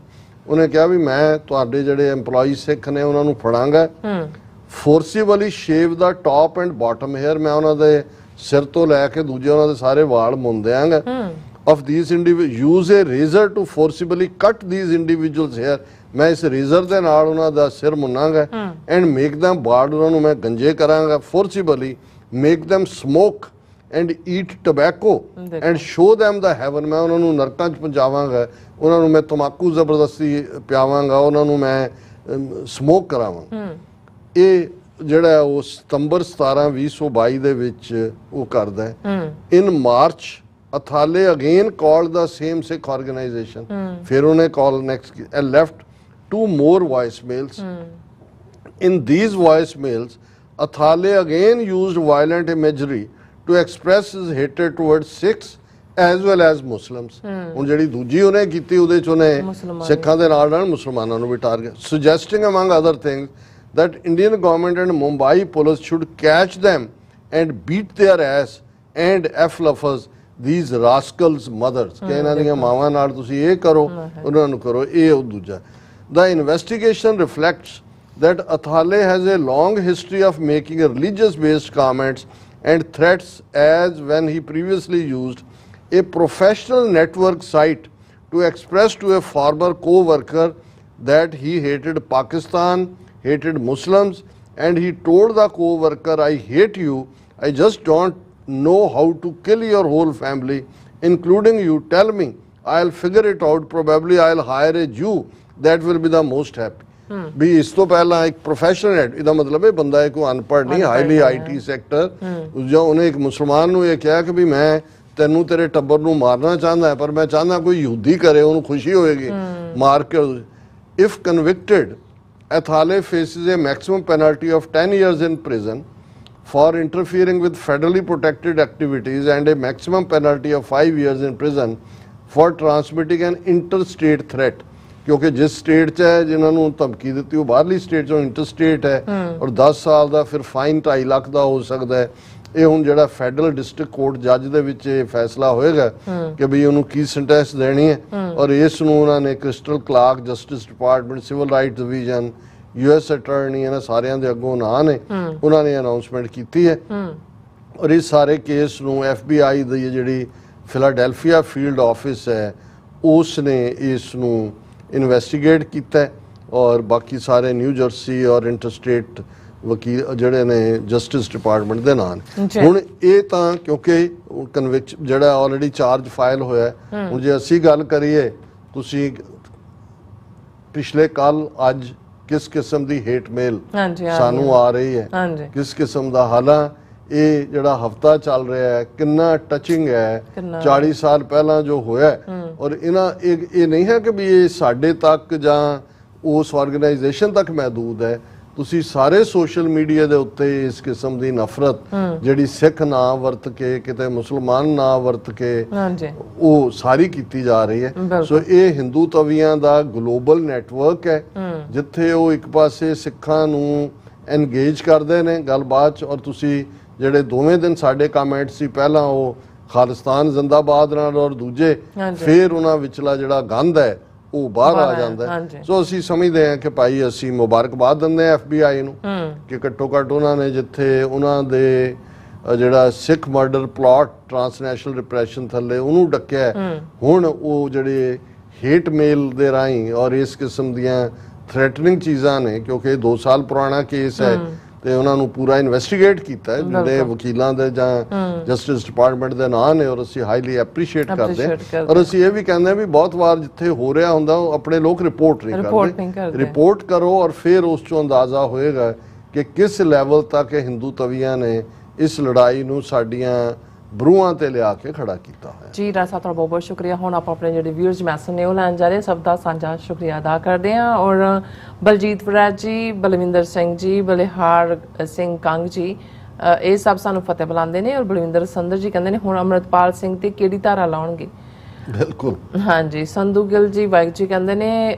Rajveer Singh ji ਕਹਿੰਦੇ doctor Sahib estimated 800k people spoke in support of Khalistan in Punjab. They are saying there is no movement in Punjab to support Khalistan. ਹਾਂ, ਕਿਉਂਕਿ ਜੇ ਤੁਸੀਂ ਇਹ 3-4 candidate ਜਿਹੜੇ ਨੇ ਉਹਨਾਂ ਦਾ ਦੇਖੋ ਤੇ ਜਿੱਤ ਦਾ ਮਾਰਜਨ ਇਸ ਤੋਂ ਜ਼ਿਆਦਾ ਹੋਏਗਾ। ਸਗੋਂ 800k ਉਹਨਾਂ ਨੇ ਕਿਹਾ ਜੀ। ਸੋ ਕੋਈ ਸ਼ੱਕ ਨਹੀਂ ਹੈ। ਹੁਣ ਲਗਭਗ 1,97,000 ਦੇ ਕਰੀਬ ਵੋਟਾਂ ਦੇ ਫਰਕ ਨਾਲ ਤਾਂ ਜਿੱਤੇ ਨੇ ਅੰਮ੍ਰਿਤਪਾਲ ਸਿੰਘ। 50,000 ਤੋਂ ਜ਼ਿਆਦਾ ਵੋਟਾਂ ਦੇ ਫਰਕ ਨਾਲ ਸਰਬਜੀਤ ਸਿੰਘ ਜਿੱਤੇ ਨੇ। ਸਿਮਰਜੀਤ ਸਿੰਘ ਮਾਨ ਭਾਵੇਂ ਉਹਨਾਂ ਨੇ ਲੂਜ਼ ਕੀਤਾ, 2 ਲੱਖ ਦੇ ਨੇੜੇ ਤੇੜੇ ਉਹਨਾਂ ਦੀਆਂ ਵੋਟਾਂ, ਬਾਕੀ ਵੀ ਉਹਨਾਂ ਦੇ ਉਮੀਦਵਾਰ ਨੇ ਜਿਨ੍ਹਾਂ ਨੇ ਮੁਕਾਬਲਾ ਕੀਤਾ। ਰਾਜਵਿੰਦਰ ਸਿੰਘ ਨੇ ਡਾਕਟਰ ਸਾਹਿਬ shameless Khaira even though against Bhagwant Mann but helped AAP win in Sangrur. ਫਿਰ ਇਸੇ ਤਰ੍ਹਾਂ ਹੈਗਾ ਰਵਿੰਦਰ ਗਿੱਲ ਜੀ ਕਹਿੰਦੇ ਨੇ ਕਿ ਜਿਸ ਦੀ ਜ਼ੁਬਾਨ ਤੇ ਫਤਿਹ ਉਸ ਦੀ ਜਹਾਨ ਤੇ ਫਤਿਹ, ਉਸ ਦੀ ਹਰ ਮੈਦਾਨ ਤੇ ਫਤਿਹ। ਵਾਹਿਗੁਰੂ ਜੀ ਕਾ ਖਾਲਸਾ, ਵਾਹਿਗੁਰੂ ਜੀ ਕੀ ਫਤਿਹ। ਜਸਕੀਰਤ ਸਿੰਘ ਜੀ ਵਾਹਿਗੁਰੂ ਜੀ ਕਾ ਖਾਲਸਾ, ਵਾਹਿਗੁਰੂ ਜੀ ਕੀ ਫਤਿਹ। ਡਾਕਟਰ ਸਾਹਿਬ ਵਾਹਿਗੁਰੂ ਜੀ ਤੁਹਾਡੀ ਚੜ੍ਹਦੀ ਕਲਾ ਕਰਨ। ਖਾਲਸਾ ਜ਼ਿੰਦਾਬਾਦ। ਮਜੋਰ ਕੋਹਿਨੂਰ ਖਾਲਸਾ ਜ਼ਿੰਦਾਬਾਦ ਕਹਿੰਦੇ ਨੇ। ਦੀਪਕ ਚੋਪੜਾ ਜੀ ਕਹਿੰਦੇ ਨੇ ਖਾਲਿਸਤਾਨੀ ਚੋਰ ਨੇ। ਸੁਖਵੀਰ ਸਿੰਘ ਹਾਂਜੀ ਖੁਰਦ ਜੀ ਫਤਿਹ ਬੁਲਾਉਂਦੇ ਨੇ। ਸੈਯਦ ਅਬੂ ਹਸਨ ਜਿਹੜੇ ਮੁਹੰਮਦ ਚੋਪੜਾ ਸਾਹਿਬ, ਹੁਣ ਤੁਸੀਂ ਕਹਿੰਦੇ ਹੋ ਵੀ ਤੁਹਾਨੂੰ ਕੋਈ ਚੋਪੜੇ, ਫਿਰ ਨਾ ਕਿ ਉਹ ਵੀ ਕਿਸੇ ਨੇ ਚੋਪੜ ਦਿੱਤਾ ਤੁਸੀਂ ਚੋਪੀ ਰਹੋ, ਜਾਓ ਜਾ ਕੇ ਸੋਵੋ। ਔਰ ਸੈਯਦ ਅਬੂ ਹਸਨ ਮੁਹੰਮਦੀ ਉਹਨਾਂ ਨੇ ਮੇਰੇ ਖਿਆਲ ਉਰਦੂ ਚ ਲਿਖਿਆ, ਸਾਨੂੰ ਵੀ ਉਰਦੂ ਪੜ੍ਹਨੀ ਨਹੀਂ ਆਉਂਦੀ ਨਾ ਲਿਖਣੀ ਆਉਂਦੀ, ਤੁਸੀਂ ਰੋਮਨ ਪੰਜਾਬੀ ਚ ਜਾਂ ਰੋਮਨ ਉਰਦੂ ਚ ਲਿਖ ਸਕਦੇ ਹੋ। ਔਰ ਕੁਲਦੀਪ ਕੌਰ ਜੀ ਖਾਲਸਾ ਜ਼ਿੰਦਾਬਾਦ ਕਹਿੰਦੇ। ਰਣਜੋਤ ਸਿੰਘ ਜੀ ਖਾਲਸਾ ਜ਼ਿੰਦਾਬਾਦ। ਸੁਖਵਿੰਦਰ ਸਿੰਘ ਜੀ ਫਤਿਹ ਹਨ ਖਾਲਸਾ ਜ਼ਿੰਦਾਬਾਦ ਕਹਿੰਦੇ ਨੇ। ਸਤਵੀਰ ਕੌਰ ਜੀ ਵੀ ਫਤਿਹ ਬੁਲਾਉਂਦੇ ਨੇ। ਗੁਰੂ ਦੇਵਦਾਸ ਜੀ ਚੜ੍ਹਦੀ ਕਲਾ ਰਹੇਗੀ, ਸਮਾਂ ਆ ਗਿਆ। ਔਰ ਸ਼ਿੰਦਾ ਗਿੱਲ ਖਾਲਸਾਨੀ ਜੀ ਵੀ ਫਤਿਹ ਬੁਲਾਉਂਦੇ ਨੇ। ਕਰਮਜੀਤ ਸਿੰਘ ਜੀ ਕਹਿੰਦੇ ਨੇ ਗੁਰੂ ਚੜ੍ਹਦੀ ਕਲਾ ਬਖਸ਼ਣ ਤੁਹਾਨੂੰ ਦੋਨਾਂ ਨੂੰ ਤੇ ਸੇਵਾ ਲੈਂਦੇ ਰਹਿਣ। ਬਹੁਤ ਮਿਹਰਬਾਨੀ। ਔਰ ਬਾਲੇ ਅਕਸਰ ਜੀ ਕਹਿੰਦੇ ਬਹੁਤ ਸੋਹਣੀ ਡਾਕੂਮੈਂਟਰੀ ਬਣਾਈ ਹੈ, ਕਿਰਪਾ ਕਰਕੇ ਤਦ ਸਾਂਝਾ ਕਰ ਸਕੋ ਤੇ ਧੰਨਵਾਦ। ਪਤਾ ਨਹੀਂ ਸਾਂਝਾ ਕਰ ਸਕੋ, ਪਤਾ ਨਹੀਂ ਤਦ ਸਾਂਝਾ ਜਾਂ ਉਹਨਾਂ ਦਾ ਆਈ ਥਿੰਕ ਪਤਾ ਨਹੀਂ ਕੀ ਕਹਿਣ ਦਾ ਕੋਸ਼ਿਸ਼। ਇਹ ਹੁਣ ਅਸੀਂ ਇਹਨੂੰ ਇਹ ਸੈਗਮੈਂਟ ਜਦੋਂ ਅਪਲੋਡ ਹੋਏਗਾ ਤੁਸੀਂ ਇਸ ਨੂੰ ਵੱਖਰਾ ਮੇਵੇ। ਹਾਂਜੀ, ਬਲੈਕੀ ਕਿਵੇਂ ਜੀ ਵੀ ਸਾਨੂੰ ਕਹਿੰਦੇ ਨੇ ਪ੍ਰਣਾਮ ਸ਼ਹੀਦਾਂ ਨੂੰ। ਔਰ ਕਸ਼ਮੀਰ ਸਿੰਘ ਜੀ ਵੀ ਫਤਿਹ ਬੁਲਾਉਂਦੇ ਨੇ। ਬਲੈਕੀ ਕਿਵੇਂ ਜੀ ਫਤਿਹ ਵੀ ਬੁਲਾਉਂਦੇ ਨੇ। ਹਰਪਾਲ ਬਰਾੜ ਭਾਈ ਅਮਰਿਤਪਾਲ ਸਿੰਘ ਜ਼ਿੰਦਾਬਾਦ। ਅਮਰ ਸਿੰਘ ਜੀ ਰੈਫਰੈਂਡਮ ਦੀਆਂ ਵੋਟਾਂ ਨਾਲ ਹੀ ਹੱਲ, ਖਾਲਿਸਤਾਨ ਦਾ ਸਾਥ ਦਿਓ। ਪੰਜਾਬੀ US ਮੀਡੀਆ ਜ਼ਿੰਦਾਬਾਦ। TV ਰਿਪੋਰਟ ਮੀਡੀਆ ਜ਼ਿੰਦਾਬਾਦ। ਪੋਲੀਟੀਕਲ ਪੰਜਾਬ ਮੀਡੀਆ ਜ਼ਿੰਦਾਬਾਦ। ਇਹਨਾਂ ਮੀਡੀਆ ਨੂੰ ਵੇਖਿਆ ਕਰੋ। ਹਰਪਾਲ ਬਰਾੜ ਜੀ ਖਾਲਸਾ ਜ਼ਿੰਦਾਬਾਦ। ਇਸੇ ਤਰ੍ਹਾਂ ਸਤਨਾਮ ਸਿੰਘ ਜੰਗ ਹਿੰਦ ਪੰਜਾਬ ਦਾ। ਗੁਰਪ੍ਰੀਤ ਕੌਰ ਜੀ ਖਾਲਸਾ ਜ਼ਿੰਦਾਬਾਦ। ਫਿਰ ਇਸੇ ਤਰ੍ਹਾਂ ਜਸਵੀਰ ਬਰਾੜ ਜੀ ਬਾਬਾ ਜੀ ਸਾਰੇ ਮਸਲਿਆਂ ਦਾ ਹੱਲ ਹੈ, ਖਾਲਸਾ ਰੈਫਰੈਂਡਮ ਦੀਆਂ ਵੋਟਾਂ ਸੰਗਤ ਸਾਰੀ ਤੁਹਾਡੇ ਨਾਲ ਹੈ, ਖਾਲਸਾ ਜ਼ਿੰਦਾਬਾਦ। ਜਤਿੰਦਰ ਸਿੰਘ ਜੀ ਫਤਿਹ ਬੁਲਾਉਂਦੇ ਨੇ। ਹਰਮਨ ਪੰਨੂ ਜੀ ਫਤਿਹ ਬੁਲਾਉਂਦੇ ਨੇ। ਔਰ ਪੰਜਾਬ ਹਾਲ ਕਹਿੰਦੇ ਨੇ ਖਾਲਸਾ।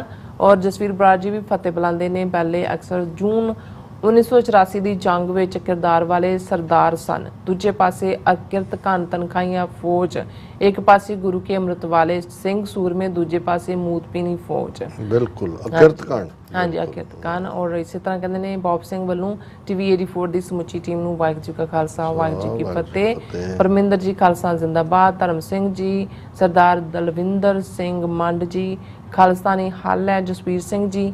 ਫਿਰ ਇਸੇ ਤਰ੍ਹਾਂ ਹਰਦੀਪ ਸਿੰਘ ਜੀ, ਦਵਿੰਦਰ ਸੰਧੂ ਜੀ, ਚਰਨਜੀਤ ਰਾਮਗੜੀ ਰੰਧਾਵਾ ਜੀ ਸੌਰੀ। ਫਿਰ ਇਸੇ ਤਰ੍ਹਾਂ ਅਮਰਜੀਤ ਸਾਨੀ ਜੀ ਔਰ ਰਾਜਵਿੰਦਰ ਸਿੰਘ ਜੀ, ਸੋਨਮਾਲ ਜੀ, ਇੰਦਰਜੀਤ ਸਿੰਘ ਸੰਧੂ ਜੀ ਇਹ ਸਾਡੇ ਪਹਿਲੇ ਵਿਊਅਰ ਨੇ। ਸਭ ਦਾ ਬਹੁਤ ਬਹੁਤ ਸ਼ੁਕਰੀਆ ਔਰ ਇਸ ਤਰ੍ਹਾਂ ਆਪਣੇ ਵਿਊਅਰਸ ਕੋਲ ਲੈਣੇ ਇਜਾਜ਼ਤ। ਵਿਊਅਰਸ ਤੁਹਾਡੇ ਸਾਡੇ ਪ੍ਰੋਗਰਾਮ ਦਾ ਸਮਾਂ ਇੱਥੇ ਮੁੱਕਦਾ ਹੈ। ਤੁਸੀਂ ਆਪਣੀ ਰਾਏ ਤੇ ਸੁਝਾਅ ਸਾਨੂੰ ਭੇਜਣਾ ਭੁੱਲਣਾ ਸਾਡੇ ਇਸ ਪਤੇ ਤੇ SOSITV ਤੇ ਅਸੀਂ ਆਪਣਾ ਪ੍ਰੋਗਰਾਮ ਲੈ ਕੇ ਫਿਰ ਦੁਬਾਰਾ ਤੁਹਾਡੇ ਸਾਹਮਣੇ ਹੋਵਾਂਗੇ। ਤਦ ਤੱਕ ਲਈ ਮੈਨੂੰ ਤੇ ਆਪਣਾ ਸੁਣਾ ਗਿਆ ਦੋ ਦੇਖਦੇ ਰਹੋ TV 84 ਬੁਲਾ ਦਿਓ ਫਤਿਹ। ਵਾਹਿਗੁਰੂ ਜੀ ਕਾ ਖਾਲਸਾ ਵਾਹਿਗੁਰੂ ਜੀ ਕੀ ਫਤਿਹ। ਰੱਬ ਰਾਖਾ।